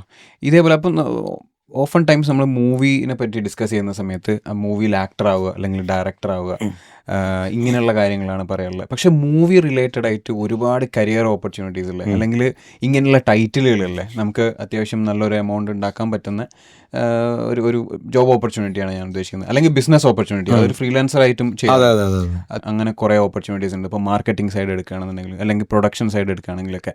സോ ഇങ്ങനെ ഞങ്ങൾക്കറിയാം അല്ലെങ്കിൽ നമുക്കറിയാത്ത സാധാരണ പബ്ലിക്കിന് അറിയാത്ത ഒരു ടൈറ്റിലാണ് ഇപ്പോൾ ചേട്ടൻ പറഞ്ഞ ലൈൻ പ്രൊഡ്യൂസർ. അങ്ങനെ വേറെ എന്തൊക്കെ ടൈറ്റിൽസ് ആണുള്ളത്, അവിടെയൊക്കെയുള്ള ഓപ്പർച്യൂണിറ്റീസ് ഉണ്ട്? ഇല്ല, ബേസിക്കലി ഞാൻ പറഞ്ഞ ലൈൻ പ്രൊഡ്യൂസർ എന്നുള്ളത് നമ്മളുടെ ഇടയിലാണ് അത് പോപ്പുലർ ആവാത്തത്. നമ്മൾ കുറച്ചുകൂടെ അപ്പുറത്തേക്ക് പോയി, ഇപ്പോൾ നോർത്ത് സൈഡിലേക്കോ അല്ലെങ്കിൽ ഇപ്പോൾ തമിഴിലൊക്കെ പോയ ലൈൻ പ്രൊഡ്യൂസർ വളരെ ഇമ്പോർട്ടൻസി ഉള്ള ഒരു ജോബാണ്. ഇപ്പം ഞാൻ ലൈൻ പ്രൊഡ്യൂസർ എന്ന കാര്യത്തിനെ കുറിച്ച് മുമ്പേ അവെയറാണ്. എന്ത് ചെയ്യാൻ പറ്റുന്നുള്ളത് അങ്ങനെ ഒരു വേർഡ് ഞാൻ ശ്രദ്ധിച്ചിട്ടുണ്ട്, അതെന്താന്നുള്ളത് അന്വേഷിക്കാൻ ശ്രമിച്ചിട്ടുണ്ട്. നമ്മൾ റേഡിയോയിലുള്ള ത്വരയായിരിക്കാം, ആ കാലഘട്ടത്തിൽ ഞാൻ ശ്രദ്ധിച്ചിട്ടുണ്ട്. ഈവൻ ദോ ഈ ഇന്റർനാഷണൽ ബ്രാൻഡഡ് വലിയ ഡോക്യു സീരീസുകൾ വരുമ്പോൾ അതിൽ ഡയറക്ടറെക്കാൾ ഇമ്പോർട്ടൻസ് ലൈൻ പ്രൊഡ്യൂസർക്ക് ഉണ്ട്. കാരണം സീരീസുകൾ ഇപ്പൊ നാർക്കോസ് എന്ന സീരീസ് ഒരേ ഡയറക്ടർ അല്ല 8 എപ്പിസോഡും ചെയ്തിട്ടുണ്ട്. പക്ഷെ അതിൽ ലൈൻ പ്രൊഡ്യൂസറും എക്സിക്യൂട്ടീവ് പ്രൊഡ്യൂസറാണ് കാര്യങ്ങളിൽ കുറച്ചുകൂടെ. അവർ ഈ പ്രൊഡ്യൂസർ എന്ന് പറഞ്ഞാൽ കാശ് മുടക്കുന്ന ആൾ മാത്രമല്ല, they are creative persons too. അതാണ് സത്യം. സിനിമയിൽ ഇപ്പൊ ഞാൻ പറയുന്നത് വേറൊരു വളരെ ഇമ്പോർട്ടൻ്റ് ആയ ഒരു സാധനം പറയാം നിങ്ങൾക്ക്. ഇപ്പൊ നമ്മൾ കോഴിക്കോടുകാർക്ക് വളരെ അഭിമാനിക്കാവുന്ന നേട്ടം കൊണ്ടുവന്ന ഒരാളുണ്ട്, എൻ്റെ അടുത്ത സുഹൃത്തു കൂടിയാണ് അശ്വതി എന്ന് പറഞ്ഞിട്ട്. അശ്വതി പോസ്റ്റ് പ്രൊഡക്ഷൻ സൂപ്പർവൈസറാണ്. അതെന്താണെന്ന് എല്ലാവരും ചോദിക്കും. അത് വളരെ സിമ്പിളാണ്. ഒരു സിനിമ അല്ലെങ്കിൽ ഒരു കോണ്ടന്റ്, ഒരു എന്റർടൈൻമെന്റ് കോണ്ടന്റ് നമ്മൾ അതിന്റെ ഷൂട്ടിംഗ് പ്രോസസ്സ് കഴിഞ്ഞാൽ, തുടക്കമല്ല, അതായത് പ്രീ പ്രൊഡക്ഷൻ അല്ല, പോസ്റ്റ് പ്രൊഡക്ഷൻ ഏരിയയിലേക്ക് വരുമ്പോൾ ഇതിനെ കോർഡിനേറ്റ് ചെയ്ത് ഇതിനെ യഥാസമയം ഒരു വലിയ ഇമ്പോർട്ടൻറ്റ് ജോബാണ്. CGക്കൊക്കെ നമ്മളൊരു ഫ്ലൈറ്റ് പോകുന്നത് കാണുകയുള്ളൂ, ഇത് ഉണ്ടാക്കി വരാൻ കുറേ ദിവസം എടുക്കും. ഇത് കറക്റ്റ് ഹാൻഡ്സിലേക്ക് കൊടുത്ത് കറക്റ്റ് സമയത്ത് ഈ പ്രോഡക്റ്റ് പുറത്തിറക്കുക എന്ന് പറയുന്നത് അവരുടെ ജോബാണ്. ഓക്കെ, അതെന്ന് പറഞ്ഞാൽ അത് ഇപ്പോൾ അശ്വതിയെ ഒരു പക്ഷേ ഇന്ത്യ മുഴുവൻ അറിയപ്പെടുന്നത് എലിഫന്റ് ടൈൽസ് എന്ന് പറഞ്ഞിട്ടുള്ള ആ ഒരു സീരീസുമായിട്ട്, ഡോക്യു സീരീസുമായിട്ട് കണക്ട് ചെയ്ത് അവർ ഓസ്കാർ ലഭിക്കുക എന്നല്ല, ഓസ്കാർ കിട്ടിയത് സംവിധായകർക്കാണ്. പക്ഷെ ആ സ്റ്റേജിലേക്ക് അവരെയും കൂടി കൊണ്ടുവരുന്നു. കാരണം ആ സംവിധായകർക്ക് അറിയായിരുന്നു അവർ ചെയ്ത ജോബ് എത്ര ഇമ്പോർട്ടൻ്റ് ആണ്. കാരണം നെറ്റ്ഫ്ലിക്സ് പോലത്തെ ഒരു OTT പ്ലാറ്റ്ഫോംസിനൊക്കെ ചില നോംസ് ഉണ്ട്, അത് കറക്റ്റ് ഡെലിവറി ചെയ്തില്ലെങ്കിൽ ഭയങ്കര ബുദ്ധിമുട്ടാണ്. ഈവൻ ദോ ഞാൻ പറഞ്ഞ എൻ്റെ ഈ സീരീസ് സ്വപ്നങ്ങളൊക്കെ ഭയങ്കര പ്രൊഫഷണലായിട്ട് എന്നെ ഡീൽ ചെയ്യുന്നത് അശ്വതിയാണ് പലപ്പോഴും. കാരണം ഞാനൊക്കെ പണ്ട് ഈ UAE ജോലി ചെയ്തുകൊണ്ടിരിക്കുമ്പോൾ ഞാനൊരു സീരീസ് എഴുതി ചുമ്മാ ജാടക്ക്, ഞാനും എൻ്റെ ഒരു ഹരി എന്ന് പറഞ്ഞ സുഹൃത്തുകൂടെ. എന്നിട്ട് ഞാൻ അശ്വതിനെ വിളിച്ചു, നമ്മൾ എൻ്റെ കൂടെ ഇങ്ങനത്തെ ആഗ്രഹമൊന്നായിട്ട് വരരുത്, ഇത് വേറെ പരിപാടിയാണ്. നമ്മൾ വിചാരിക്കുന്നത് എന്താ, സീരീസ് നമ്മൾ കാണുന്നുണ്ട്, നമ്മളിപ്പം അങ്ങനത്തെ സാധനങ്ങൾ നമ്മൾ അന്ന് മുതലേ കണ്ടു തുടങ്ങുന്നുണ്ട്. ഇപ്പം എനിക്ക് തോന്നുന്നു കോവിഡ് സമയത്ത് ഇവിടുത്തെ OTTകൾ പോപ്പുലർ ആവുന്നതിന് മുമ്പേ നെറ്റ്ഫ്ലിക്സ് UAE മാർക്കറ്റിൽ അവൈലബിൾ ആണ്. ഞാൻ ആ സമയം തുടക്കം മുതലേ അത് കണ്ടു തുടങ്ങിയിട്ടുണ്ട്. അപ്പം ഞാൻ ഭയങ്കരമായിട്ട് ആസ്പിറേഷനലി ചിന്തിക്കുന്നുണ്ട്. അപ്പം ഓരോ OTTക്ക് ഓരോ രീതികളുണ്ട്. ഒരുപക്ഷെ നെറ്റ്ഫ്ലിക്സ് ആണ് ലോകത്ത് ഏറ്റവും കൂടുതൽ റിസർച്ച് നടത്തുന്ന ആളുകൾ. നെറ്റ്ഫ്ലിക്സിന് ഇന്ത്യയിൽ ഇന്ന ആളുകൾക്ക് അവരൊരു പ്രോഡക്റ്റ്, ഇപ്പൊ നമ്മളൊരു പ്രൊഡക്ഷൻ ഹൗസ് നമ്മളൊരു സീരീസ് ആയി നെറ്റ്ഫ്ലിക്സിന് എടുത്ത് പോകും, അവർ ഓക്കെ പറഞ്ഞാൽ അശ്വതിയെ പോലത്തെ കുറച്ച് ആളുകൾ അവർക്ക്, അവർ സ്റ്റാഫ് അല്ല, അവരാണ് നമുക്ക് ഡെഡിക്കേറ്റ് ചെയ്തിട്ട് തരാം. കാരണം അവർ ലൊക്കേഷനിലുണ്ടാവും, അവർ പറയും നിങ്ങളൊരു സീരീസ്, നിങ്ങൾ ഇനി ശ്രദ്ധിച്ചോ, ഒരു സീരീസ് കാണുമ്പോൾ OTTയുമായിട്ട് കണക്ട് ചെയ്യുന്ന അല്ലെങ്കിൽ സീരീസിനെ പാഷനേറ്റായി കാണുന്ന ഡയറക്ടേഴ്സ് അല്ലെങ്കിൽ റൈറ്റേഴ്സ്, അവരുടെ സീരീസുകൾ നമുക്ക് കണ്ണിന് കുറച്ചും കൂടി രസമായിരിക്കും. അതിൻ്റെ റീസൺ എത്രയേ ഉള്ളൂ, സീരീസിൽ വൈറ്റ് ഷോട്ട്സ് പൊതുവേ കുറവായിരിക്കും. ഓക്കെ, നിങ്ങൾ ഇന്റർനാഷണൽ സീരീസുകൾ കാണുമ്പോഴൊക്കെ അറിയാം, നമ്മുടെ സീരീസുകളിലാണ് വൈറ്റ് ഷോട്ടും സിനിമ എടുത്ത് മുറിച്ചു വെക്കുന്നത് നമ്മളാണ്. സീരീസിനെ സീരീസ് ആയിട്ട് സമീപിക്കുന്നത് കുറച്ചുകൂടെ അതുമായിട്ട് ബന്ധപ്പെട്ട് അതുമായി മനസ്സിലാക്കുന്ന ആളുകളാണ്. അങ്ങനത്തെ മനസ്സിലാക്കലുകളൊക്കെ ഈ പോസ്റ്റ് പ്രൊഡക്ഷൻ സൂപ്പർവൈസറുടെ ജോബിന്റെ ഭാഗമാണ്. അവരത് കൂടുതൽ പറഞ്ഞു തരും. അവർ പോസ്റ്റ് പ്രൊഡക്ഷനാണ് നമ്മളോട് സഹകരിക്കുന്നെങ്കിലും അവർ പ്രൊഡക്ഷൻ സമയത്ത് നമ്മളെ കൂടെ ഉണ്ടാവും. അവർ പറയും നമുക്ക് ഈ ഷോട്ട് ഇത്ര ദൂരം വൈഡ് പോകരുത്, നിങ്ങൾ കുറച്ചുകൂടി ക്ലോസ് ചെയ്യും, മിഡ് ചെയ്യും. അതേപോലെ തന്നെ നമ്മളെ വേൾഡിൽ അവൈലബിൾ ആയിട്ടുള്ള പല OTT-കൾക്കും ഡ്രോൺ ഷോട്ട്സ് അവർ ഒരു എപ്പിസോഡിൽ ഇറർ ഷോട്ടായിട്ടാണ് കണക്കാക്കുന്നത്. ഇററാണ് അവർക്ക്. അതായത് ഒരു എപ്പിസോഡിൽ ഇത്ര % ഇറർ വരാം. ആ ഇറർ എന്ന് പറയുന്നത് ഒരു ഡ്രോൺ ഷോട്ടാണ്. കാരണം മുകളിലൂടെ പോകുന്നൊരു ബേർഡ് ഐ വ്യൂ ഒരു ചെറിയ സ്ക്രീനിൽ കാണുന്ന ആളുകൾക്ക് അത് കംഫർട്ടബിൾ അല്ല. ഇതൊക്കെ സ്റ്റഡിയുടെ ഭാഗമായിട്ടാണ്. ഇത് ഇന്ത്യയിൽ പോപ്പുലർ ആയിട്ടുള്ള എല്ലാ OTT-കാരും ഒന്നും നോക്കുന്നില്ല. പക്ഷെ ഇന്റർനാഷണലി അങ്ങനത്തെ സാധ്യതകളുണ്ട്. അപ്പൊ അത് ഒരു ജോബ് ഓപ്പർച്യൂണിറ്റിയാണ്. മാർക്കറ്റിങ്ങിനെ സംബന്ധിച്ചിടത്തോളം ഞാൻ പറയുകയാണെങ്കിൽ ഇപ്പം ഞാൻ സന്ദീപ് സേനൻ്റെ കൂടെ മാത്രമല്ല, അദ്ദേഹത്തിൻ്റെ കൂടെ ഞാൻ സിനിമയുടെ ബാക്ക്ഗ്രൗണ്ടും പ്രവർത്തനങ്ങളും ഒക്കെ ചെയ്യുമ്പോഴും എനിക്ക് വളരെ വേണ്ടപ്പെട്ട ഒരു പ്രൊഡക്ഷൻ കമ്പനിയാണ് 3 കരുത്തുറ്റ സ്ത്രീകൾ നയിക്കുന്ന S-Cube എന്ന് പറഞ്ഞു. ഉയരെ അവരായിട്ട് എനിക്ക് ഭയങ്കര ആത്മബന്ധമുണ്ട്. അപ്പം അവരുടെ സിനിമകളും അല്ലാത്ത അവരുടെ കുറെ പ്രൊജക്റ്റുകളൊക്കെ ഞാൻ മാർക്കറ്റ് ചെയ്യാൻ വേണ്ടി പലപ്പോഴും ശ്രമിക്കാറുണ്ട്. മാർക്കറ്റിങ്ങിലേക്ക് ഞാൻ നേരിട്ട് ഇടപെടില്ല, ഞാൻ ഐഡിയേഷൻ മാത്രമാണ് ചെയ്യുന്നത്. അതൊരു ഒരു പ്രൊഫഷനാണ് സിനിമയിൽ. ബേസിക്കലി ഒരു സ്ട്രാറ്റജിയാണത്. അതായത് ഇപ്പോൾ ഞാൻ സിമ്പിളായി പറയാം, ഇപ്പം ഞാൻ റേഡിയോയിൽ ജോലി ചെയ്ത ആളാണ്. എനിക്ക് റേഡിയോയിൽ IMRB റിസൾട്ടിനെ കുറിച്ച് നല്ല ധാരണയുണ്ട്. എൻ്റെ മുന്നിൽ എൻ്റെ ഒരു സിനിമ എൻ്റെ അടുത്താണ്. അപ്പോൾ ഈ സൗദി വെള്ളക്കാൻ എന്ന സിനിമയുടെ ബഡ്ജറ്റ് മുഴുവൻ ഞാൻ എടുത്തു. അപ്പോൾ എൻ്റെ അടുത്ത് വന്നൊരു മാർക്കറ്റിംഗുകാരൻ എന്നോട് പറയുന്നത് നമുക്ക് ഇന്ന റേഡിയോയിൽ ഇത്ര എമൗണ്ട് കൊടുക്കാം. അപ്പോൾ ഞാൻ ചോദിച്ചു ഈ റേഡിയോയിൽ എന്തിനാണ് കൊടുക്കുന്നത്? ആ റേഡിയോ ഫേസ്ബുക്കിൽ മാത്രമേ ഉള്ളൂ. അപ്പോൾ അയാൾ സമ്മതിക്കുന്നില്ല. ഞാൻ പറഞ്ഞു ചേട്ടാ ഒറ്റ മിനിറ്റ് ഇരിക്കുക പറഞ്ഞ് എൻ്റെ റേഡിയോ സുഹൃത്തുക്കളെ വെച്ച് ലാസ്റ്റ് IMRB സർവേയിൽ കാലിക്കറ്റിൽ ഈ റേഡിയോക്ക് എത്ര പോയിന്റ് ഉണ്ടെന്ന് ഞാൻ പറഞ്ഞു. ഞാൻ ഈ റേഡിയോയിലേക്കാണ് ചേട്ടന് 1 ലക്ഷം രൂപ വരുന്നത്. ഈ 1 ലക്ഷം മാറ്റിക്കോ, ഞാനിത് മീഡിയ വണ്ണിൽ കൊടുത്തോളാം, എനിക്ക് മീഡിയ വൺ UAE നല്ല മാർക്കറ്റ് ഉണ്ട്, ആ 1 ലക്ഷം ഞാൻ അങ്ങനെ മാറ്റും. അതിൽ ഞാൻ അപ്ഡേറ്റഡ് ആവണം ആ കാര്യത്തിൽ. ഇത് ഞാനൊരു പ്രൊഫഷനായിട്ട് കൊണ്ട് നടക്കുന്നില്ല, എനിക്കതിൽ താല്പര്യമില്ല. എൻ്റെ സിനിമകൾ എനിക്ക് പൈസ കുറച്ചുകൊണ്ട് എങ്ങനെ മാർക്കറ്റ് ചെയ്യാമെന്ന് മാത്രമേ ഞാൻ ശ്രമിക്കുന്നു. പക്ഷെ അതൊരു പ്രൊഫഷനായിട്ട് ഇവിടെ കിടപ്പുണ്ട്. മലയാളത്തിൽ അത് ഇപ്പം ചെയ്യുന്ന എങ്ങനെയാ വെച്ചാൽ ഒരു ബൾക്ക് എമൗണ്ട് പ്രൊഡ്യൂസർ ഒരാൾക്ക് കൊടുക്കും, അയാൾക്ക് ഇഷ്ടമുള്ള ആൾക്ക് മാക്സിമം മൈലേജും കാണിക്കാവുന്ന സ്ഥലങ്ങളും കാണിക്കും. പക്ഷെ ഇതിനൊരു സ്ട്രാറ്റജിക്കലി ബിൽഡ് ചെയ്യുന്ന ഒരു സ്കോപ്പ് ഇന്ന് നമ്മുടെ ഇൻഡസ്ട്രി കിടപ്പുണ്ട്, പുറത്തെ ഇൻഡസ്ട്രികളിൽ സംഭവിക്കുന്നുണ്ട്. അതായത് ഓരോ സ്റ്റേറ്റിലേക്ക് എന്ത് മാറ്റി വെക്കണം. അവർ ചിലപ്പോൾ കുറച്ചുകൂടെ വൈഡർ പിക്ചർ ആയിരിക്കും കാണുന്നത്. നമുക്ക് കേരളത്തിൽ ഇരുന്നുകൊണ്ട് നമ്മുടെ കേരളത്തിൻ്റെ ക്ലോസപ്പ് പിക്ചർ കാണാൻ പറ്റും. ഇപ്പോൾ ഞാൻ പറഞ്ഞില്ലേ, നമ്മളൊരു ഒരു വളരെ പഴയ ഒരു ഹിറ്റ് സിനിമ ഈ അടുത്ത് റിലീസാവുന്നു. ആ സിനിമ എൻ്റെ വളരെ വേണ്ടപ്പെട്ട പ്രൊഡ്യൂസർമാരുടെ സിനിമയാണ്. അപ്പോൾ അവരോട് ഞാൻ പറഞ്ഞത് 3 ഘട്ടത്തിലുള്ള പോസ്റ്റർ ക്യാമ്പയിനാണ്. ആ സിനിമയിലെ ഏറ്റവും പ്രശസ്തമായ ഡയലോഗാണ് ആദ്യത്തെ പോസ്റ്റർ. അതൊരാഴ്ച കേരളത്തിലെ ചുമരുകളിലും കുറച്ച് ഹോർഡിങ്ങുകളിലൂടെ ചിലപ്പോൾ വരാൻ പോകുന്നു. അതിന്റെ സെക്കൻഡ് സ്റ്റേജ് ആ ആർട്ടിസ്റ്റിന്റെ ഒരു ഷെയ്ഡ് ലുക്ക് വെച്ചിട്ടുള്ള. അപ്പം നമ്മളങ്ങനെ ഗ്രൗണ്ടിൽ ടീസർ ചെയ്യണം. എൻ്റെ ഉദ്ദേശം ഇതൊരു പഴയ സിനിമയാണ്, ആ സിനിമ ഗ്രൗണ്ടിൽ ടീസർ റീ റിലീസാണ്, HD ക്വാളിറ്റി. ഇപ്പം അതിന്റെ ട്രെൻഡാണ്. അപ്പൊ ആ സിനിമയ്ക്ക് ആ ആർട്ടിസ്റ്റിന്റെ ഒരു മെഗാ സ്റ്റാറിന്റെ ആൾക്കാർക്ക് അറിയാം ഈ സിനിമ ഇന്നതാണ്. പക്ഷെ നിങ്ങളത് സോഷ്യൽ മീഡിയയിലെ പ്രസൻസിനേക്കാൾ കൂടുതൽ ഫിസിക്കൽ പ്രസൻസ് കാണിക്കണം, ഒരു ടീസർ വേണം. ആ സിനിമ ഇന്നാണ് റിലീസാവുന്നെങ്കിൽ നമ്മൾ എന്തൊക്കെ ചെയ്യും? അതൊക്കെ ഇപ്പോൾ അതിനെ നമ്മൾ പോസ്റ്ററിലൂടെ ക്രിയേറ്റ് ചെയ്യും. അപ്പൊ അതവര് കേട്ടപ്പോൾ അവർക്ക് ഭയങ്കര സന്തോഷമായി. ആ ഐഡിയേഷൻ ഞാൻ കൊടുക്കുന്ന എന്റെ വേണ്ടപ്പെട്ട ആൾക്കാർക്ക്, പക്ഷെ അത് പ്രൊഫഷണലായിട്ട് ഒരാൾക്ക് ചെയ്യാം. അങ്ങനെ ഒരു ഓപ്പർച്യൂണിറ്റി സിനിമയുടെ ഏരിയയിൽ കിടക്കുന്നുണ്ട്. റീ റിലീസ് ആകുമ്പോൾ നമ്മൾ മാർക്കറ്റിങ്ങിന് വേണ്ടിയിട്ടൊക്കെ വലിയൊരു ബഡ്ജറ്റ് ഇട്ടാൽ അത് ഇല്ല. ഞാനിപ്പോൾ സംസാരിച്ചത് മുഴുവൻ പോസ്റ്ററാണ്. ഒരു പോസ്റ്റർ ബഡ്ജറ്റും ഒരു സോഷ്യൽ മീഡിയ ബഡ്ജറ്റ് രണ്ടാണ്. നിങ്ങളൊരു 40 ലക്ഷം രൂപ സോഷ്യൽ മീഡിയ ചെലവാക്കുന്നതും നിങ്ങളൊരു 4 ലക്ഷം രൂപ പോസ്റ്ററിൽ ചെലവാക്കുന്നതും തമ്മിൽ ഭയങ്കര വ്യത്യാസമുണ്ട്. പക്ഷേ depends on the brand and the film. ഇപ്പോൾ നമ്മളൊരു പഴയ സിനിമ റിലീസ് ചെയ്യുമ്പോൾ ബസ്സിലും ട്രെയിനിലും കാറിലും ഒക്കെ പോകുന്നവൻ കാണണം. അവനത് സോഷ്യൽ മീഡിയ കണ്ട് എന്ത് മനസ്സിലാക്കുന്നത് രണ്ടാമത്തെ ചോദ്യം. ദേവദൂതൻ എന്ന സിനിമയ്ക്ക് ലാലേട്ടൻ നേരിട്ട് വന്ന് പ്രൊമോട്ട് ചെയ്യും. അതുകൊണ്ട് മാത്രമല്ല ആ സിനിമ ഹിറ്റ് ആവേണ്ടത് ഒരു ആവശ്യമായിരുന്നു. അത് അന്ന് ഹിറ്റ് ആവാതെ പോയി. അതിന് ഓരോ കാരണങ്ങളുണ്ടാവും. പക്ഷെ നമ്മൾ ഇപ്പം ഞാൻ ഈ പറയുന്ന പർട്ടിക്കുലർ സിനിമ അത്രയും പഴക്കം ചെന്ന സിനിമയാണ്. അതിന്റെ ഡയലോഗുകൾ ഇന്നും നമ്മുടെ ഡെയിലി ലൈഫിൽ നമ്മൾ പറഞ്ഞുകൊണ്ടിരിക്കുന്നത്. അതിനെയാണ് നിങ്ങൾ പോസ്റ്ററായിട്ട് കാണുന്നത്. ആ പോസ്റ്ററിൽ ചിലപ്പോൾ ഒരു ചെറിയ ഗിമിക്ക് ഉണ്ടാവും, ചിലപ്പോൾ ആ ഡയലോഗിന്റെ അറ്റത്ത് 4K ആയി കാണാമോ എന്തെങ്കിലും ഉണ്ടാവും. അപ്പോൾ സപ്പോസ് ഞാൻ അതിനെ സമീപിക്കുന്നത് ഒരു പുതിയ ബ്രാൻഡ് അല്ലെങ്കിൽ ഒരു ബ്രാൻഡ് റീബ്രാൻഡ് ചെയ്യുന്ന പോലെ. ഇതിനെ ഞാൻ സമീപിക്കുന്നത് എനിക്ക് MBA ഇല്ല, ഒന്നുമില്ല, ഞാൻ എൻ്റെ പൊട്ടബുദ്ധിക്ക് പറയുന്നത്. പക്ഷെ ഇതിനെ പ്രൊഫഷണൽ ആയിട്ട് ചെയ്യാൻ പറ്റുന്ന ഒരു വലിയ സ്പേസ് ഈ ഇൻഡസ്ട്രി കിടപ്പുണ്ട്. ആ സ്പേസിലുള്ള ആളുടെ ഉദ്ദേശം പ്യോർലി പ്രൊഡക്ഷൻ ഫ്രണ്ട്ലി ആയിരിക്കണം. കാരണം അയാള് ഇപ്പോൾ ഞാൻ ചോദിക്കുന്നത്, ഞാൻ 30 ലക്ഷം രൂപ ഇട്ട ഒരു ബഡ്ജറ്റ്, ഒരു പടത്തിന്റെ ബഡ്ജറ്റിനെ 26 ആക്കാൻ അയാൾക്ക് പറ്റണം. ബട്ട് എനിക്ക് 30 രൂപയുടെ ഗുണവും കിട്ടണം. ഇതിനെ അയാൾ ലോക്കലി അറിഞ്ഞിരിക്കണം. അല്ലാതെ നേരെ ഒരു സ്ഥലത്ത് നിന്ന് നൂല് കെട്ടി താഴെ ഇറക്കിയിട്ട് ഓക്കെ അവിടെ അത് കൊടുക്കും ഇവിടെ കൊടുക്കും എന്ന് പറഞ്ഞില്ല. ഹി നീഡ് ടു നോ ആളുകൾ അങ്ങനെ ചിന്തിക്കുന്നു. Okay okay okay. അയാൾക്ക് ഒരു പക്ഷേ ഇപ്പം ഞാൻ പറയുന്നത് നമ്മൾ ഓരോ സിനിമകൾ ഇപ്പം ഞങ്ങൾ ഈ പറയുന്ന വിലായത്ത് ബുദ്ധ എന്ന് പറയുന്ന സിനിമയുടെ ഒരു ഹോർഡിങ് ഐഡിയ ഞങ്ങൾ പ്ലാൻ ചെയ്ത് ഞങ്ങൾ വെച്ചിട്ടുണ്ട്. പക്ഷെ അത് ഞങ്ങൾക്ക് എപ്പോൾ എക്സിക്യൂട്ട് ചെയ്യാൻ പറ്റുമെന്ന് ഞങ്ങൾക്ക് അറിയില്ല. കാരണം അതിന് നിയമപരമായിട്ട് തടസ്സങ്ങൾ വരേണ്ടത്, അത് ഇല്ലീഗൽ നല്ല ഉദ്ദേശിച്ചത്. ആളുകൾ അത്രമാത്രം ശ്രദ്ധിച്ച് ബുദ്ധിമുട്ടാവുമോ എന്നുള്ള പേടിയുള്ള ടൈപ്പ് ഓഫ് ഐഡിയാസ് ആണ്. പക്ഷെ അതിനെ പിന്നെ ഞാനും അദ്ദേഹവും ഞങ്ങൾ 3-4 പേര് ഇരുന്ന് തീരുമാനിച്ചിട്ട് ഞങ്ങളൊരു ലീഗൽ കൺസൾട്ടൻറ്റ് ചോദിച്ചു. അയാൾക്ക് ഞങ്ങളോട് പറയേണ്ടി വന്നത് ഇത് ചെയ്യരുത്, കാരണം ഇത് ചെയ്താൽ ഒരു ജംഗ്ഷനിലുള്ള എല്ലാ വാഹനങ്ങളും അങ്ങോട്ട് നോക്കും, ഒരുത്തൻ ആക്സിഡന്റ് ആയി നിങ്ങൾ ഉത്തരം പറയേണ്ടി വരും. ഇത് നമ്മൾ ഡിസ്കസ് ചെയ്ത് പറഞ്ഞു തരുന്നതിന് പകരം ഒരു സ്ട്രാറ്റജിസ്റ്റ് നമുക്ക് പ്രൊഫഷണൽ ആയിട്ടുണ്ടെങ്കിൽ അയാൾ ആദ്യമേ പറയും. സോ അങ്ങനെ ഒരു വേക്കൻസി എനിക്ക് തോന്നുന്നു ഈ ഇൻഡസ്ട്രിയിൽ കിടപ്പുണ്ട്. ഇത് പറയുമ്പോൾ കുറെ പേര് ആ വേക്കൻസിക്ക് വേണ്ടി ഇറങ്ങിയിട്ട് കാര്യമില്ല. പക്ഷെ യു നീഡ് ടു നോ, നിങ്ങൾ ഒരു ഇപ്പൊ നമ്മൾ പറയില്ല ചില ബ്രാൻഡിന് ഒരു PR ഉണ്ടാവും, അങ്ങനെ ഒരു PR എല്ലാ സിനിമയ്ക്കും ഉണ്ട്. പക്ഷെ അവര് ചെയ്യുന്നത് എന്താ, അവർ ചെയ്യുന്ന ഒരു ടണലിലൂടെയുള്ള ഒറ്റ യാത്ര. സ്ഥിരം എന്തൊക്കെയാ ചെയ്യുക മനസ്സിലായില്ലേ, സ്ഥിരം കോളേജിൽ പോകും, മറ്റേ ചെയ്യും, അതാണ് അത് ചെയ്യണം, ഇല്ലാന്ന് ഞാൻ പറയുന്നില്ല.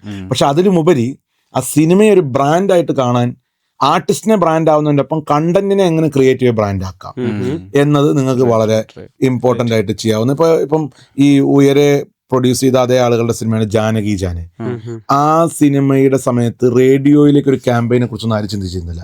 അങ്ങനെ ഞാനും അനീഷ് ഉപാസനയും ഡയറക്ടറും കൂടെ ഞങ്ങൾ ഇരുന്ന് ഒരു സാധനം ഫിക്സ് ചെയ്ത്, എനിക്ക് തോന്നുന്നു ക്ലബ് FM-ലാണ് തോന്നുന്നു ഒരു ക്യാമ്പയിൻ സക്സസ്ഫുള്ളി റൺ ചെയ്തിരുന്നു. അതായത് നിങ്ങൾക്ക് ഒരു കാര്യത്തിനോട് പേടിയുണ്ട്, അതെന്തോ ഒരു ഇൻസിഡന്റിൽ മാറിപ്പോയി. ഈ ഒരു ജസ്റ്റ് സിമ്പിൾ അനുഭവം നിങ്ങൾക്ക് ലിസണേഴ്സിന് റേഡിയോയിൽ വിളിച്ച് പറയാം, then you will get tickets what ever, അങ്ങനത്തെ ഒരു പരിപാടി.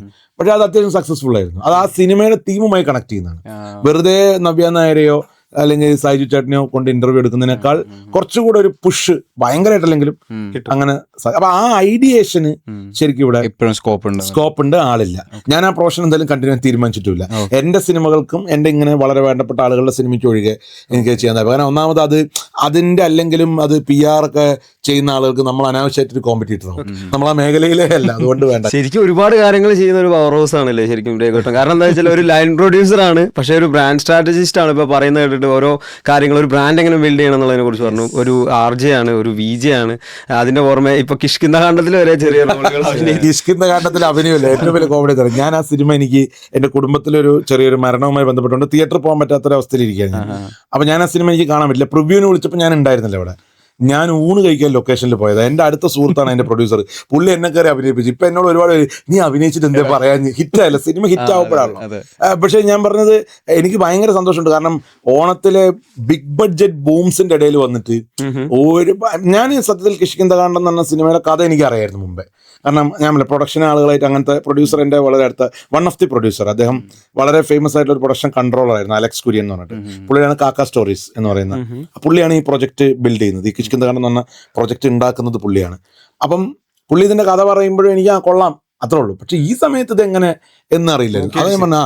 അത് ഞാൻ പറഞ്ഞത് പ്രേക്ഷകരുടെ ഒരു ക്വാളിറ്റി, പ്രേക്ഷകന്റെ ക്വാളിറ്റി OTT-കൾ കണ്ട് മാറിയതിന്റെ ഒരു ഗുണം കൂടിയാണ് ഇങ്ങനത്തെ സിനിമകൾ ഇവിടെ ഹിറ്റാവുന്നതിന്റെ ഒരു വിഷയം. അപ്പൊ അതിൽ അഭിനയിച്ചു എന്നൊക്കെ അങ്ങനെയാണ്, ഊണ് കഴിക്കാൻ പോയി അഭിനയിച്ചു എന്ന് പറയുന്നതാണ് നല്ലത്. ചേട്ടാ, നമ്മള് മൂവീസിലുള്ള ഈ പ്രൊഫഷൻസിന്റെ കാര്യം പറഞ്ഞല്ലോ, ലൈൻ പ്രൊഡ്യൂസർ, ഇതൊക്കെ ഇതല്ലാതെ ഇപ്പോൾ ഒരു ബിസിനസ്സുകാരനെ സംബന്ധിച്ചിടത്തോളം ബിസിനസ് ഓപ്പർച്യൂണിറ്റി നോക്കുകയാണെന്നുണ്ടെങ്കിൽ എന്തൊക്കെയുള്ളത്?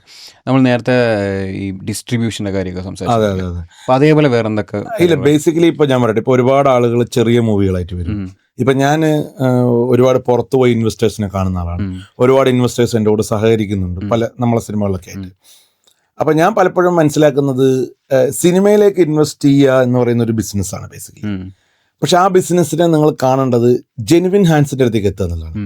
അത് എത്തണമെങ്കിൽ ഞാൻ ഇപ്പോഴും പറയണം, നിങ്ങളൊരു ഇൻവെസ്റ്റർ ആണെങ്കിൽ നിങ്ങളൊരു സിനിമയിലേക്ക്, ഞാൻ പറയണം, ഇപ്പം നമ്മളത് ഏതെങ്കിലും സിനിമയിലേക്ക് ഒരു 1 കോടി രൂപ ഇൻവെസ്റ്റ് ചെയ്യണമെന്ന് വിചാരിക്കുന്ന ഒരാൾ അത് കാണേണ്ടി വിചാരിക്കുക. അത് ബേസിക്കലി ഒരു ആള് പറയുന്നത് കേട്ടാൽ കൂടെ പൈസ അല്ല വേണ്ടത്. അത് ഈവൻ ഞാനായപ്പോഴും നിങ്ങൾക്ക് ആ പറയുന്ന പെർട്ടിക്കുലർ ഒരു പ്രസ്ഥാനം ഉണ്ടല്ലോ, ഒരു പ്രൊഡക്ഷൻ ഹൗസ്, അവരുടെ ഒരു പ്രീ ഹിസ്റ്ററിയും അവരിപ്പോൾ ചെയ്യുന്ന സിനിമയിലേക്ക് നമ്മൾ ഇൻവെസ്റ്റ് ചെയ്യാണല്ലോ, അവർ ഈ സിനിമയ്ക്ക് ആ ആർട്ടിസ്റ്റുമായിട്ട് ഇവരുടെ കമ്മിറ്റ്മെന്റും, രണ്ടാമത് ഇതിൽ എത്ര എന്നെ പോലത്തെ ആൾക്കാരുണ്ടെന്നുള്ളൊരു അറിവും, അതായത് എത്ര ആൾ എത്ര ഇൻവെസ്റ്റ് ചെയ്തൊന്നും ആരും പറയില്ല. പക്ഷെ ഇപ്പോൾ രഘു പ്രൊഡ്യൂസ് ചെയ്യുന്ന ഒരു സിനിമ, ഇയാളാണ് അതിന്റെ ഇൻവെസ്റ്റർ. പക്ഷെ രഘു മാത്രമല്ല, ഇയാളും കൂടി പ്രൊഡ്യൂസർ ഉണ്ടെങ്കിൽ നിങ്ങൾ അറിഞ്ഞിരിക്കണം, ഞങ്ങൾ രണ്ടുപേരും ഇത് പ്രൊഡ്യൂസ് ചെയ്യേണ്ടത്. നിങ്ങൾ എത്ര എനിക്ക് ഇൻവെസ്റ്റ് ചെയ്യണം എന്നുള്ളത് ഇദ്ദേഹം അറിയേണ്ട ആവശ്യമില്ല. പക്ഷെ നിങ്ങൾ അതിന്റെ ഒരു സംവിധാനം അറിഞ്ഞിട്ട് വേണം ഇൻവെസ്റ്റ് ചെയ്യാൻ. രണ്ടാമത് നിങ്ങൾ സിനിമയിലേക്ക് ഇൻവെസ്റ്റ് ചെയ്യാൻ പോകുമ്പോൾ മിനിമം ഗ്യാരണ്ടി ഉള്ള പ്രൊജക്റ്റുകൾ തിരഞ്ഞെടുക്കുക എന്നുള്ളതാണ് ഇതിൽ ഏറ്റവും വലിയ കാര്യം. കാരണം ഇതിൽ ഏറ്റവും കൂടുതൽ തട്ടിപ്പ് നടക്കുന്നത് ഈ ആർട്ടിസ്റ്റിന് ഇത്ര രൂപയുടെ കച്ചവടമുണ്ട്, ചേട്ടൻ ധൈര്യമായിട്ട് കാശിട്ട് വന്നു. ശരിക്കും രഘുചേട്ടൻ ഇത്രയും കാലം സന്ദീപ് സാറിന്റെ കൂടെയൊക്കെ സന്ദീപ് ചേട്ടൻ്റെ കൂടെയൊക്കെ ഇങ്ങനെ നടന്നു. പക്ഷെ ഈ ഒരു ഐഡിയ കിട്ടിയിട്ടുണ്ടോ എങ്ങനെ ആപ്റ്റ് ആയിട്ടുള്ള ഇപ്പം സന്ദീപ് ചേട്ടൻ പ്രൊഡ്യൂസ് ചെയ്തിട്ടുള്ള വർക്ക്സ് ആണെങ്കിൽ നമുക്ക് നോക്കിയാൽ വളരെ ബജറ്റ് ഫ്രണ്ട്ലി ആയിട്ടുള്ള വർക്ക്സ് ആയിരിക്കും. അതും സൂപ്പർ ഹിറ്റ്. അത് പക്ഷേ ബോക്സ് ഓഫീസ് ഹിറ്റ്. അതെ. അപ്പൊ ഇങ്ങനെ മിനിമൽ ആയിട്ടുള്ള ഇൻവെസ്റ്റ്മെന്റ് നടത്തിയിട്ട് വലിയ രീതിയിൽ തന്നെ ഒരു പ്രോഫിറ്റ് ഉണ്ടാക്കിയെടുക്കാൻ പറ്റുന്ന ഒരു ഇൻഡസ്ട്രി, അത് എങ്ങനെയാണ് അങ്ങനെയുള്ള സ്ക്രിപ്റ്റ് സന്ദീപ് ഏട്ടൻ തെരഞ്ഞെടുക്കുന്നത്? അങ്ങനത്തെ കാര്യത്തിലൊക്കെ നമുക്ക് അത് നമ്മളിപ്പോ അദ്ദേഹത്തിന്റെ കൂടെ നടന്ന് അദ്ദേഹത്തിന് കറക്റ്റ് അദ്ദേഹത്തിന്റെ എന്റെയൊക്കെ ചോയ്സുകൾ ഡിഫറെന്റ് ആണ്. പക്ഷേ പുള്ളി ഒരു സ്ക്രിപ്റ്റ് പുള്ളിക്ക് ഇഷ്ടപ്പെട്ടു എന്ന് പറയുന്നതും എനിക്ക് ഇഷ്ടപ്പെട്ടില്ല എന്നുള്ളത് പറയുന്നതിനും പുള്ളിക്കൊരു കാരണമുണ്ടാവും. ഈവൻ എനിക്കത് ഇഷ്ടപ്പെട്ട് പുള്ളിക്ക് ഇഷ്ടപ്പെട്ടില്ല എന്ന് പറയുന്നത് എനിക്കൊരു കാരണമുണ്ട്. പറയുമ്പോൾ ഇത്രയും ജൂനിയർ ആയിട്ടുള്ള എന്റെ കാരണം പുള്ളി എടുക്കും. അതാണ് അയാളുടെ ഒരു ക്വാളിറ്റി. അപ്പൊ പുള്ളി സ്ക്രിപ്റ്റ് സെലക്ട് ചെയ്യുന്നത് ഇപ്പൊ ഞാൻ മനസ്സിലാക്കുന്നതോളം ഒരു ഔട്ട്ലൈൻ മാത്രം വെച്ച് അതിൽ സ്ക്രിപ്റ്റിൽ ഡെവലപ്പ് ചെയ്യുമ്പോഴും പുള്ളിക്കൊരു ഭയങ്കര ഹാൻഡ് ഉണ്ടാവും. അതാ ഞാൻ പറഞ്ഞത്, കാശ് മുടക്കി ഒരു സ്ഥലത്ത് ഇരിക്കുന്ന ഒരാളല്ല. ഈ നോ അതെങ്ങനെയാണ്, ഏത് സീനാണ് പഞ്ച് ചെയ്യുക. ഇപ്പൊ സൗദി വെള്ളക്കയിലൊക്കെ പുള്ളി പറഞ്ഞ 2-3 സീനുകളാണ് ആളുകൾ ഇപ്പോഴും അതായത് പുള്ളി പറഞ്ഞ പുള്ളി ആ സീൻ കേട്ടപ്പോ പുള്ളി പറഞ്ഞു ഇത് ആ ഏരിയ തകർക്കും. അപ്പൊ വിലായത്ത് മുതലും അങ്ങനെ കുറെ ഏരിയ, സൗദി വെള്ളക്കയിലാണെങ്കിലും തൊണ്ടി മുതലാണെങ്കിലും ചില സീൻസ് ഉണ്ട് നമുക്ക് എന്താണ് ഉത്തരം കിട്ടാതെ. ഇപ്പൊ ഫഹദ് മറ്റേതില് വിശപ്പാണല്ലോ അല്ലേ എന്ന് പറഞ്ഞിട്ട് ഒരു സ്മൈൽ, അതുപോലെ സൗദി വെള്ളക്കയിലും ഉണ്ട് അതുപോലെ പരാമർശിക്കുന്ന കുറച്ച് സീൻ. അതൊക്കെ ശരിക്കും ഈ സന്ദീപ് ചേട്ടന്റെ വകയുള്ള ഇൻപുട്ട് അല്ല, പുള്ളിയുടെ ഇൻപുട്ടാണ്. തൊണ്ടി മുതലിലെ കഥ എനിക്ക് അറിയില്ല, അതില് ഒബ്വിയസ്ലി ഇൻപുട്ടുകൾ ഉണ്ടാവായിരിക്കാം. സൗദി വെള്ളക്കയിൽ എന്നൊക്കെ പറഞ്ഞു കഴിഞ്ഞാൽ അത് ആ സ്ക്രിപ്റ്റ് ആവുന്നതിൽ നിന്ന് വലിയ വ്യത്യാസങ്ങളൊന്നും വന്നിട്ടില്ല. പക്ഷെ ഞാൻ പറഞ്ഞത് പുള്ളിക്ക് ഒരു നൈറ്റ് ഷൂട്ടിന് ഒരു ഓട്ടോറിക്ഷയ്ക്ക് ഒരു പ്ലാറ്റ്ഫോം വേണം. അതായത് പ്ലാറ്റ്ഫോമിൽ ഓട്ടോറിക്ഷ കൊണ്ടുപോകണം. ഓട്ടോറിക്ഷയിൽ ഇങ്ങനെ റൺ ചെയ്തുകൊണ്ടുള്ള സീനാണ്. അവിടെ ആ പ്ലാറ്റ്ഫോം വേണോ വേണ്ടെന്ന് പ്രൊഡ്യൂസർക്ക് തീരുമാനിക്കാം. അത് ആ സീനിന്റെ ഇമ്പോർട്ടൻസ് അറിഞ്ഞാലേ തീരുമാനിക്കാൻ പറ്റും. പക്ഷെ ആ സീൻ ഇമ്പോർട്ടന്റ് ആണ്. ആ പ്ലാറ്റ്ഫോം ഒന്ന് കൊണ്ടുവരണമെങ്കിൽ എനിക്ക് തോന്നുന്നു ഒരു നൈറ്റിന് അതിന് റെന്റ് 20,000 രൂപയാണ്. ഒരു പ്രൊഡ്യൂസർക്ക് എന്തിനാ പ്ലാറ്റ്ഫോം ഓട്ടോറിക്ഷ ഓടിച്ചാൽ പോരെന്ന് ചോദിക്കാം. പക്ഷെ ആ ഓട്ടോറിക്ഷയിലാണ് ആ സിനിമയുടെ ഒരു ആ ഏരിയ പോകുന്നത്, ആ പ്രധാനപ്പെട്ട സീനിലേക്കുള്ള എൻട്രി. അപ്പൊ അത് മനസ്സിലാക്കാൻ ഒരു പ്രൊഡ്യൂസർക്ക് സാധിക്കുന്നു എന്നുള്ളതോടെയാണ് അയാളിൽ നിന്ന് നല്ല സിനിമകൾ ഉണ്ടാവുന്നതിന് ഏറ്റവും സിമ്പിൾ ആയിട്ടുള്ള ഉദാഹരണം. ഞാൻ അങ്ങനെയാണ് പുള്ളി കാരണം പുള്ളിയും ഇതേപോലെ ഒരുപാട് എഴുത്തിനേക്കാൾ കൂടുതൽ ഞാൻ മനസ്സിലാക്കുന്നിടത്തോളം ഈ സാമ്പത്തികം എന്ന് പറയുന്ന ഒരു പ്രത്യേക ടെൻഷനുള്ള ഏരിയ ആണ്. നമ്മൾ എന്തൊക്കെ പറഞ്ഞാലും ഒരു ഗാംബ്ലിംഗ് ബിസിനസ്സാണ് ചെയ്യുന്നത്. ആ ബിസിനസിന്റെ ഇടയിൽ നിന്നുകൊണ്ട് ദിവസേന പുസ്തകം വായിക്കുന്ന ഒരാള് ഞാൻ എൻ്റെ ജീവിതത്തിൽ വേറൊരു പ്രൊഡ്യൂസറെ കണ്ടിട്ടില്ല. ഇത്രയധികം, അതായത് നിങ്ങൾക്ക് എനിക്കും പുള്ളിക്കും നമ്മൾ ഏറ്റവും വലിയ കണക്ഷൻ അതാ. ഞങ്ങൾ രണ്ടുപേർക്കും അറിയാത്ത വിഷയങ്ങൾ പരസ്പരം സംസാരിക്കാൻ പറ്റും. അറിയുന്നതല്ല, ചേട്ടാ മറ്റേ സാധനം എന്താന്ന് ചോദിച്ചാൽ പുള്ളി പറഞ്ഞുതരും. പുള്ളി കേട്ടാ ആ മറ്റേ സ്പോർട്സിന്റെ അതിലെന്താ അത് അങ്ങനെ ഒരു ഗിവ് ആൻഡ് ടേക്കിനുള്ള ഒരു സാധ്യത പുള്ളിക്ക്. ഇപ്പൊ നമ്മൾ നേരത്തെ ഇൻവെസ്റ്റേഴ്സിന്റെ കാര്യം പറയുമ്പോൾ ഒരു ഇൻവെസ്റ്ററെ ചൂസ് ചെയ്യുമ്പോൾ പോലും ആ ഇൻവെസ്റ്ററോട് കൃത്യമായി നെഗറ്റീവ്സ് പുള്ളി ആദ്യം പറയും. ഒരിക്കലും പുള്ളി പോസിറ്റീവ് പറഞ്ഞ് തള്ളിയിട്ടും കൂടെ കൊണ്ടുവരില്ല. അത് അയാളുടെ സിനിമയ്ക്കുള്ള പാഷനും അതോടൊപ്പം തന്നെ ഞാൻ കേൾക്കുന്ന കഥകളിൽ ഉള്ള സാധനം ഇന്റർനാഷണൽ ഒരു സ്ഥലത്ത് സംഭവിച്ചാന്ന് പുള്ളിക്ക് മനസ്സിലാവും. അത്രയും പുസ്തകം ഭീകരമായിട്ട് വായിക്കുന്ന ഒരാളാണ്. ഇപ്പൊ ഞാൻ മനസ്സിലാക്കുന്നത് അതാ ഞാൻ പറഞ്ഞത്, നമ്മളൊരു ഗുരുവായിട്ടൊക്കെ നമുക്ക് സങ്കല്പിക്കുന്ന ആളുകളുടെ ക്വാളിറ്റി ഉണ്ടല്ലോ, ആ ക്വാളിറ്റി ലെവലിൽ ഒരു സ്റ്റാർ റേറ്റിംഗ് കൊടുത്ത് നിർത്താൻ പറ്റുന്ന ആളാണ് പുള്ളി. ഇത് ഞാൻ പറഞ്ഞില്ല, ഞാനിത് പറയുന്നത് കേട്ടാൽ തന്നെ പുള്ളി എന്നെ കളിയാക്കും. But it's A fact. നമ്മൾ ഒരാളിൽ നിന്ന് സിനിമ പഠിക്കുന്നേക്കാൾ കൂടുതൽ അയാളുടെ സിനിമയുടെ സെലക്ഷൻ പഠിക്കുക എന്നുള്ളത് ഒരു ചെറിയ കാര്യമല്ല. ആ ആറ്റിറ്റ്യൂഡിലേക്ക് നമ്മൾ വീണില്ലേ എന്നുള്ളതല്ല. ഇപ്പൊ എന്റെ അഭിപ്രായം വ്യത്യസ്തമായിരിക്കാം, അദ്ദേഹത്തിന് എന്റെ അഭിപ്രായത്തോട് വിയോജിക്കാതിരിക്കാം. പക്ഷെ അത് രണ്ടിനും പുള്ളി തയ്യാറാണ്. ഞാൻ പറയുന്ന അഭിപ്രായം ശരിയാന്ന് പറയാൻ ഈ ചുരുങ്ങിയ വർഷം മാത്രമേ ഈ ഫീൽഡിലുള്ള എന്റെ അഭിപ്രായം എടുക്കാനും പുള്ളി റെഡിയാണ്. ആ ഒരു ഗിവ് ആൻഡ് ടേക്കിലാണ് പുള്ളിയുടെ എല്ലാ കഥയുടെ സെലക്ഷനും. അത് സംവിധായകരോടും ഉണ്ട്, ആർട്ടിസ്റ്റിനോടും ഉണ്ട്, എല്ലാം ഉണ്ട്. ശരിക്കും രഘുചേട്ടാ, ശരിക്കും മലയാള സിനിമ ഇന്ന് വരെ കണ്ടതിൽ ഏറ്റവും ലെജൻഡറി ആയിട്ടുള്ള ഒരു റൈറ്ററാണ്, ഡയറക്ടറായിട്ടുള്ള സച്ചി സാറിന്റെ ഒരു ഡ്രീം പ്രോജക്റ്റാണ് ശരിക്കും പറഞ്ഞാൽ വിലായത്ത് പൂത. അതിന്റെ ഒരു പാർട്ടാണ് ആക്ച്വലി. അതിലുപരി നമ്മുടെ രാജുചേട്ടൻ്റെ കൂടെ ഒരുപാട് കാലമായിട്ട് വർക്ക് ചെയ്യുന്നുണ്ട്. അപ്പം എങ്ങനെയുണ്ട് ശരിക്കും വിലായത്ത് പൂതയുടെ വിശേഷങ്ങളൊക്കെ? ആക്ച്വലി വിലായത്ത് പൂത ഇപ്പൊ ഞാൻ പറഞ്ഞില്ലേ, സച്ചി എന്ന് പറയുന്ന വ്യക്തിയെ ജീവനോടെ കാണാൻ എനിക്ക് പറ്റിയിട്ടില്ല. അദ്ദേഹത്തിന്റെ ഡ്രീം പ്രൊജക്റ്റ് ആയിരുന്നു എന്ന് മാത്രമല്ല, അദ്ദേഹം അതിന്റെ എല്ലാ പരിപാടികളും തുടങ്ങി നിൽക്കുമ്പോഴാണ് അദ്ദേഹം ഈ ലോകം വിട്ടുപോകുന്നത്. അപ്പോഴാണ് ജയേട്ടൻ എൻട്രി ആവുന്നത്. ജയേട്ടൻ സച്ചിയുടെ ഭയങ്കര വിശ്വസ്തനും നമ്മൾ ഇന്ന് മലയാളത്തിലെ സൂപ്പർ ഹിറ്റ് എന്ന് വിളിക്കുന്ന പല സിനിമയുടെയും അസോസിയേറ്റുമാണ്. ഭയങ്കര ക്വാളിറ്റി ഉള്ള ഒരു മനുഷ്യനാണ്. അതായത് നിങ്ങൾക്ക് അയാളെ സംവിധായകനെ ഒന്നും വിളിക്കാൻ പോലും പറ്റൂല, അത്രയും ഫ്രീ ആയിട്ട് ഇടപഴകുന്ന. ഞാൻ പറയുന്നത് പുള്ളി ഒരു സിനിമാ ലൊക്കേഷനും സിനിമാ സെറ്റും ഒന്നും ഈ അടുത്ത കാലത്ത് കണ്ട ആളൊന്നുമല്ല. നമ്മളൊക്കെ ഏത് പ്രായത്തിൽ സിനിമയെ ആഗ്രഹിക്കണ്ടോ അന്ന് സിനിമയിൽ എത്തിയ ആളാണ്. പക്ഷെ അത്രയും, അതായത് ഒരു അസോസിയേറ്റിന്റെ ഒരു ജാടയോ ഒന്നും ഇല്ലാത്തൊരു മനുഷ്യൻ, അദ്ദേഹമാണ് അത് ഡയറക്റ്റ് ചെയ്യാൻ തയ്യാറാവുന്നത്. ആ സിനിമ ഞാൻ പറയാം, ആ സിനിമയുടെ ബാക്ക്ലോഗും കഥകളൊക്കെ നിങ്ങളെല്ലാവരും കേട്ടിട്ടുണ്ടാവും. പക്ഷെ പൃഥ്വിരാജ് എന്ന് പറഞ്ഞ മനുഷ്യൻ ലൊക്കേഷനിൽ വരുമ്പോഴും, ഞാൻ അതിനു മുമ്പ് പൃഥ്വിരാജിനെ കണ്ടിട്ടുമില്ല, അറിയൂല, നമ്മളങ്ങനെ ബാക്കി സ്ഥലത്ത് കണ്ടിട്ടുണ്ടെന്നുള്ളൂ. പുള്ളി വന്നിട്ട് പുള്ളിയുടെ ഒരു രീതിയായിട്ട് എനിക്ക് തോന്നിയത്, നമ്മൾ ജെനുവിനായിട്ട് പറയുകയാണെങ്കിൽ അദ്ദേഹത്തിന്റെ സമയത്തെക്കുറിച്ച് അദ്ദേഹത്തിന് കൃത്യമായ ധാരണയുണ്ട്. ഞാൻ ഒരു ദിവസം രാവിലെ എൻ്റെ മീറ്റർ 10 മണിക്ക് സ്റ്റാർട്ട് ചെയ്താൽ എൻ്റെ ഷെഡ്യൂൾ ഇന്ന് രാത്രി തീരുന്നത് 2 മണിക്കാണെന്ന് പറഞ്ഞാൽ അതിൻ്റെ ഇടയ്ക്ക് ഈ ചോറ് ചായ പരിപാടികളെല്ലാം പുള്ളിക്ക് ആ വർക്ക് കഴിഞ്ഞിട്ടേ ഉള്ളൂ. അല്ലെങ്കിൽ ഞാൻ പറയുന്നത്, പുള്ളി ഇപ്പൊ ഞങ്ങളുടെ ലൊക്കേഷനിൽ തന്നെ പറഞ്ഞാൽ പുള്ളിക്ക് കാരവനുണ്ട്. പക്ഷെ ഞാൻ പലപ്പോഴും പുള്ളി രാവിലെ വന്ന് മേക്കപ്പിന് കാരവനിൽ കയറിയാൽ പുള്ളിയുടെ സീന് ഷോട്ട് തീരാതെ പുള്ളി പോകില്ല. അതിന്റെ റീസൺ പുള്ളിക്ക് മനസ്സിലാവണം ആ ലൊക്കേഷനിൽ അയാളുടെ റിയാക്ഷൻ എന്താ. പലപ്പോഴും നമ്മൾ സിനിമയിൽ നമ്മൾ കണ്ടല്ലോ, ഒരുമിച്ച് റിയാക്ഷൻ എടുക്കും, അല്ലെങ്കിൽ മാറ്റി കട്ടെടുക്കും, വേറെ ഷോട്ട് എടുക്കും. അപ്പൊ അതിന്റെ, അതായത് ഞാൻ ഔട്ട് ആൻഡ് ഔട്ട് സിനിമയെ കുറിച്ച് സംസാരിക്കുന്നതാണ്. എനിക്ക് വേണമെങ്കിൽ അടുത്ത കാലത്തായിരിക്കും പുള്ളി ഫുട്ബോളിനെ കുറിച്ച് സംസാരിക്കണ്ടാവുക, അല്ലാതെ ഔട്ട് ആൻഡ് ഔട്ട് സിനിമ മാത്രമേ പുള്ളിക്ക് അറിയുള്ളൂ എന്നാണ് എന്റെ വിശ്വാസം. ക്ലബ്ബ് ലോഞ്ച് ചെയ്തതിന്റെ ഭാഗമായിട്ടാണ്. അതെ, അപ്പൊ പുള്ളി ബേസിക്കലി അവിടെയും അങ്ങനെയാണ്. അപ്പൊ പുള്ളി, എനിക്കിപ്പോ ഓർമ്മയുണ്ട്, ഈ നമ്മുടെ വിലായത്ത് ബുദ്ധയുമായി ബന്ധപ്പെട്ട് ഒരു ഭീകരമായിട്ടുള്ള സീനുണ്ട് എൻ്റെ മനസ്സിൽ ഇന്നും. ജെയ്ക്സ് മ്യൂസിക് ചെയ്യുന്നതിന് മുമ്പേ ഞങ്ങൾ ഇപ്പൊ തന്നെ വായ ഒളിച്ച് നിൽക്കുന്ന, ഞാൻ ഭയങ്കര ഹൈപ്പ് പറയല്ല, ഒരു നൈറ്റ് സീക്വൻസ് ആണ്. അപ്പൊ ആ നൈറ്റ് സീക്വൻസിന് രാജു വന്ന് സീനെ എക്സ്പ്ലെയിൻ ചെയ്യുന്നില്ല. അപ്പൊ നമ്മളെ ക്യാമറമാൻ എന്ന് പറയുന്നത് കാന്താരയുടെ ക്യാമറമാൻ. കാന്താര സിനിമ റിലീസ് ആവുന്നതിന് മുമ്പേ അതിന്റെ ട്രെയിലർ കണ്ടിട്ടാണ് നമ്മൾ അദ്ദേഹത്തെ ചൂസ് ചെയ്യുന്നത്. അല്ലാണ്ട് കാന്താര എത്ര ഹിറ്റ് ആവുന്നൊന്നും അറിഞ്ഞിട്ടില്ല. Aravind, one of the finest cameraman in the country എന്ന് പറയാവുന്ന ഒരാള്. വലുതാണ്, അതായത് പുള്ളിയുടെ ക്യാൻവാസിങ് എല്ലാം വലുതാണ്. നമ്മൾ ആ സിനിമയെ അങ്ങനെ നമ്മൾ ആസ്വദിച്ചു പോകും. ഇൻസ്പയറിംഗ് ആയിരിക്കും നമ്മളെല്ലാ ലുക്കും. അപ്പോൾ പുള്ളി, രാജു ഒരു ഷോട്ട് പുള്ളി ഒരു ക്യാമറ വെച്ചൊരു ട്രോളിയിൽ എടുക്കുന്നു. അത് കഴിഞ്ഞിട്ട് രാജു വന്നിട്ട് ഒരു ലെൻസിന്റെ പേര് പറയുന്നു. ഈ ലെൻസ് ഇട്ട് എങ്ങനെ ഉണ്ടാവുന്നു. അപ്പം സത്യത്തിൽ ആ ലെൻസിനെ കുറിച്ച് ആ ക്യാമറമാൻ ചിന്തിച്ചിട്ട് പോലും.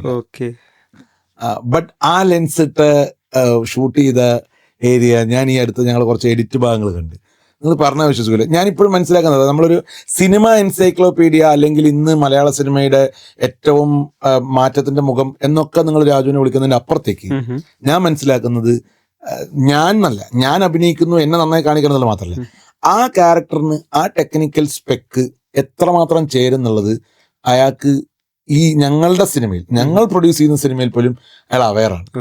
ഇപ്പം അതിൽ ഏറ്റവും സിമ്പിൾ ആയിട്ടുള്ള ഉദാഹരണം, ആ ലൊക്കേഷൻ വിട്ടോ, എല്ലാവരും ഇന്നും ഭയങ്കര സസ്പെൻസ്ഫുൾ ആയിട്ട് കാത്തു നിൽക്കുന്ന എമ്പുരാന്റെ ലൊക്കേഷനിൽ എനിക്ക് പോകേണ്ട ആവശ്യമുണ്ടായിരുന്നു.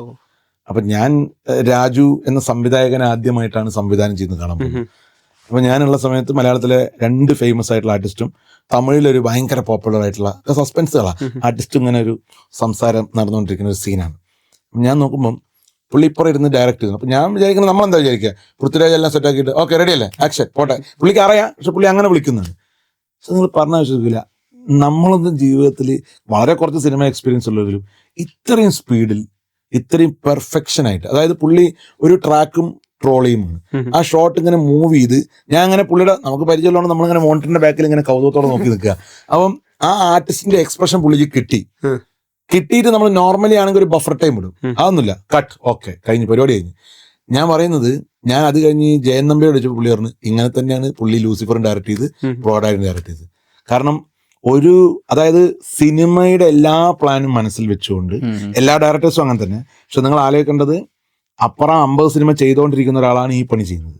ഇത് രണ്ടും കൂടി പുള്ളി ക്ലബ് ചെയ്യുന്ന ഒരു ഏരിയ ഈസ് ടോട്ടലി. കാരണം നമുക്ക് ലൊക്കേഷനിൽ അറിയാം, നമ്മുടെ ലൊക്കേഷനിൽ പുള്ളി ആ ലൊക്കേഷനിൽ നിന്ന് കാരവനിലേക്ക് പോകുന്ന ഒരു അവസരം എന്ന് പറയുന്നത് പുള്ളിയുടെ വളരെ എമർജൻസി വല്ല പരിപാടികൾക്കോ വല്ല ഫോൺ കോളിനൊക്കെ അല്ലാതെ ആവശ്യമുള്ളപ്പോൾ എന്നെ വിളിച്ചാൽ മതി എന്ന് പറഞ്ഞൊരു പരിപാടി എന്റെ ലൊക്കേഷനിൽ ഞാൻ കണ്ടിട്ടില്ല. ഞാൻ മനസ്സിലാക്കിയെടുത്തോളം ഒരു ലൊക്കേഷനിലും അങ്ങനെ. അത് കമ്മിറ്റഡിനേക്കാൾ കൂടുതൽ ഞാൻ കൂടി ഉൾപ്പെടുന്ന ആ ഷോട്ടിൽ എന്താണ് സംഭവിക്കുന്നത്, അപ്പോഴേ എനിക്ക് അതിൽ ഇംപ്രവൈസ് ചെയ്യാൻ പറ്റുള്ളൂ എന്നുള്ളൊരു ത്വര പുള്ളിക്കുണ്ട്. അത് പുള്ളി പിന്നെ പുള്ളി അങ്ങോട്ട് അഭിനയിക്കുന്നതിന്റെ കൂട്ടത്തിൽ പുള്ളി വരുന്ന ഇംപ്രവൈസേഷൻ നമുക്ക് മനസ്സിലാവും. അപ്പൊ നമ്മളെ സംബന്ധിച്ചിടത്തോളം നമുക്ക് ലാലേട്ടനുണ്ട്, മമ്മൂക്കയുണ്ട്, അവരൊക്കെ കഴിഞ്ഞിട്ട് നമ്മൾ ആരെയും പറയുള്ളൂ. പക്ഷെ ഞാൻ മനസ്സിലാക്കുന്നത് ഒരേ സമയം എല്ലാ ഭാഷയിലേക്കും എല്ലാ സാഹചര്യത്തിലേക്കും ഒരു ഫ്രെയിമിങ്ങിൽ എങ്ങനെ നിൽക്കാൻ പറ്റണം എന്നുള്ളതിനെ കുറിച്ചൊക്കെ കൃത്യമായ അവയർനെസ് അദ്ദേഹത്തിനുണ്ട്. എനിക്ക് തോന്നുന്നു ഇപ്പം നമ്മളുടെ സിനിമയുണ്ടല്ലോ, ഈ ഡബിൾ മോഹനൻ എന്നാണ് നമ്മുടെ ഈ വിലായത്ത് ബുദ്ധയിലെ നായക കഥാപാത്രത്തിന്റെ പേര്, പൃഥ്വിരാജാണ് ചെയ്യുന്നത്. എനിക്ക് തോന്നുന്നു ഞാൻ അദ്ദേഹത്തിന്റെ ഫൈറ്റ് സീനൊക്കെ കണ്ട്, അപ്പോൾ ഈ ഫൈറ്റ് സീനിൽ നമ്മൾ കംപ്രസർ വെച്ചിട്ട് ഇങ്ങനെ പുഷ് പുഷ് അടിക്കും, അതാണ് ഈ പഞ്ച് ഫീൽ ചെയ്യുന്നത്. അപ്പൊ നമ്മളെ പുള്ളിക്ക് ആക്സിഡന്റ് പറ്റുന്ന ഒരു ഫൈറ്റ് സീനിന്റെ ഇടയിലാണ്, ചെറിയൊരു ആക്സിഡന്റ് ആണ്, പക്ഷെ അതൊരു ലിഗമെന്റ് ടയർ ഇഷ്യൂ ആയിരുന്നു. അപ്പൊ അതിന് വന്ന ഫൈറ്റ് മാസ്റ്റർ, നമുക്ക് ഫൈറ്റ് മാസ്റ്ററൊക്കെ നമ്മൾ കുറച്ചുകൂടി അടുത്തുനിന്ന് കാണുകയുള്ളൂ, ഇവരെന്താ ചെയ്യുന്നത്, നമുക്കും ആക്ഷനൊക്കെ ഉള്ള പടം ചെയ്യണമെന്ന് ആഗ്രഹമുള്ളതുകൊണ്ട് നമ്മൾ നോക്കിക്കുക. അപ്പൊ പുള്ളി എന്നോട് ഒരു ദിവസം പറഞ്ഞു, സർ അന്ത കംപ്രസർക്കുള്ള ടൈമിംഗ് വരെ കറക്റ്റ് സാർ. അതായത് ഞാൻ പറഞ്ഞ പുള്ളിക്ക് എനിക്ക് തോന്നുന്നു ഫൈറ്റ് ഒക്കെ പുള്ളി ഭയങ്കര ആസ്വദിച്ച് ചെയ്യുന്നതാണ്. അപ്പൊ ഒരു പഞ്ചിന്റെ ഇടയിൽ ഒരു കാറ്റിന്റെ എഫക്റ്റ് വരുമ്പോൾ ആ ടൈമിങ്ങിന് വരെ പുള്ളി ഓക്കെയാണ്. ഞാൻ പറഞ്ഞ അഭിനയത്തെക്കാൾ കൂടുതൽ ഒരു ടൈമിങ്ങിനും എന്റെ സമയത്തിനും ഒക്കെ ഇമ്പോർട്ടൻസ് വേണം.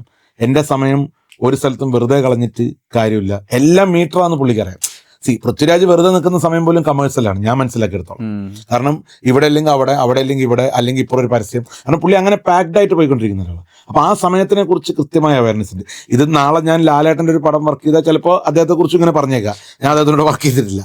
എനിക്ക് വർക്ക് ചെയ്ത ഒരു അനുഭവം വെച്ചിട്ട് പുള്ളി ഡയറക്റ്റ് ചെയ്യുന്നത് ഞാൻ ഒരു ദിവസം മുഴുവൻ കണ്ടിട്ടുണ്ട്, പുള്ളി അഭിനയിക്കുന്നത് ദിവസങ്ങളായിട്ട് കണ്ടുകൊണ്ടിരിക്കുന്നുണ്ട്, പുള്ളി ലൊക്കേഷനിൽ ബിഹേവ് ചെയ്യുന്നതും. അതായത് പുള്ളിക്കൊന്നും, ഞാൻ പറഞ്ഞത് ഒരു സാധാരണ ആളുകളോടൊക്കെ സംസാരിക്കുമ്പോൾ നമ്മൾ പറയില്ലേ പൃഥ്വിരാജ് അങ്ങനെ, പക്ഷെ എനിക്ക് ഭയങ്കര ഒരുപാട് വിഷയങ്ങൾ സംസാരിക്കാൻ പറ്റുന്ന, അത് അദ്ദേഹത്തിന്റെ ഒഴിവ് സമയം വേണം കേട്ടോ. പുള്ളി ലൊക്കേഷനിൽ ഇരുന്ന് സീനിന്റെ അടുത്ത് വരുന്നിട്ട് എന്നിട്ട് രാജോട്ട എന്താ കഥ എന്നൊന്നും ചോദിച്ചിട്ട് കാര്യമില്ല. പക്ഷെ പുള്ളി കൂടി ഫ്രീ ആയിരിക്കുന്ന ഒരു സമയം, അതും പുള്ളി പ്രൊഡക്റ്റീവായിട്ട് ഉപയോഗിക്കുന്നു.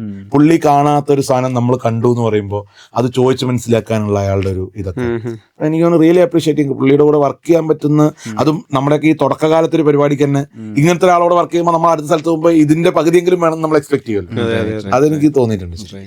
എന്താ ചേട്ടാ, നമ്മൾ പറഞ്ഞ സമയമൊക്കെ കഴിഞ്ഞു. നമ്മളൊരു 1 hour ആണ് ഉദ്ദേശിച്ചത്, ഇപ്പോൾ നമ്മൾ സംസാരിച്ച് 2 hours മുകളിൽ പോയെന്ന്. എനിവേ നമ്മൾ we had a lot of fun. Thank you so much for coming. Thank you so much for your time. Thank you. ഞാനും അത് തന്നെയാണ് പറയാനുള്ളത്. കാരണം ഒരു പോഡ്കാസ്റ്റ് പ്ലസ് വീഡിയോ എന്നുള്ളൊരു കോൺസെപ്റ്റ് കേട്ടോണ്ടാണ് ഞാൻ ഇറങ്ങി പുറപ്പെട്ടത്. വെറുതെ ഒരു യൂട്യൂബ് വീഡിയോയിൽ വന്നിരുന്ന്, അല്ലെങ്കിൽ നമ്മൾ എല്ലാവർക്കും ബിഗ് ബോസ് ആണ് കൂടുതൽ സംസാരിക്കേണ്ടത്, അത് മാത്രം സംസാരിക്കുന്നതിന്, കാരണം ബിഗ് ബോസ് കഴിഞ്ഞല്ലോ, നമ്മൾ സെൽഫി ടൈം പോലും തീർന്നു, ഇനി അതിനെ കുറിച്ച് സംസാരിച്ചുകൊണ്ടിരിക്കുന്നതാണ്. ബട്ട് എനിക്കും എന്റെ പഴയ കാര്യങ്ങളൊക്കെ ഒന്ന് ഓർത്തെടുക്കാൻ പറ്റിയതിൽ ഭയങ്കര സന്തോഷം. Thank you.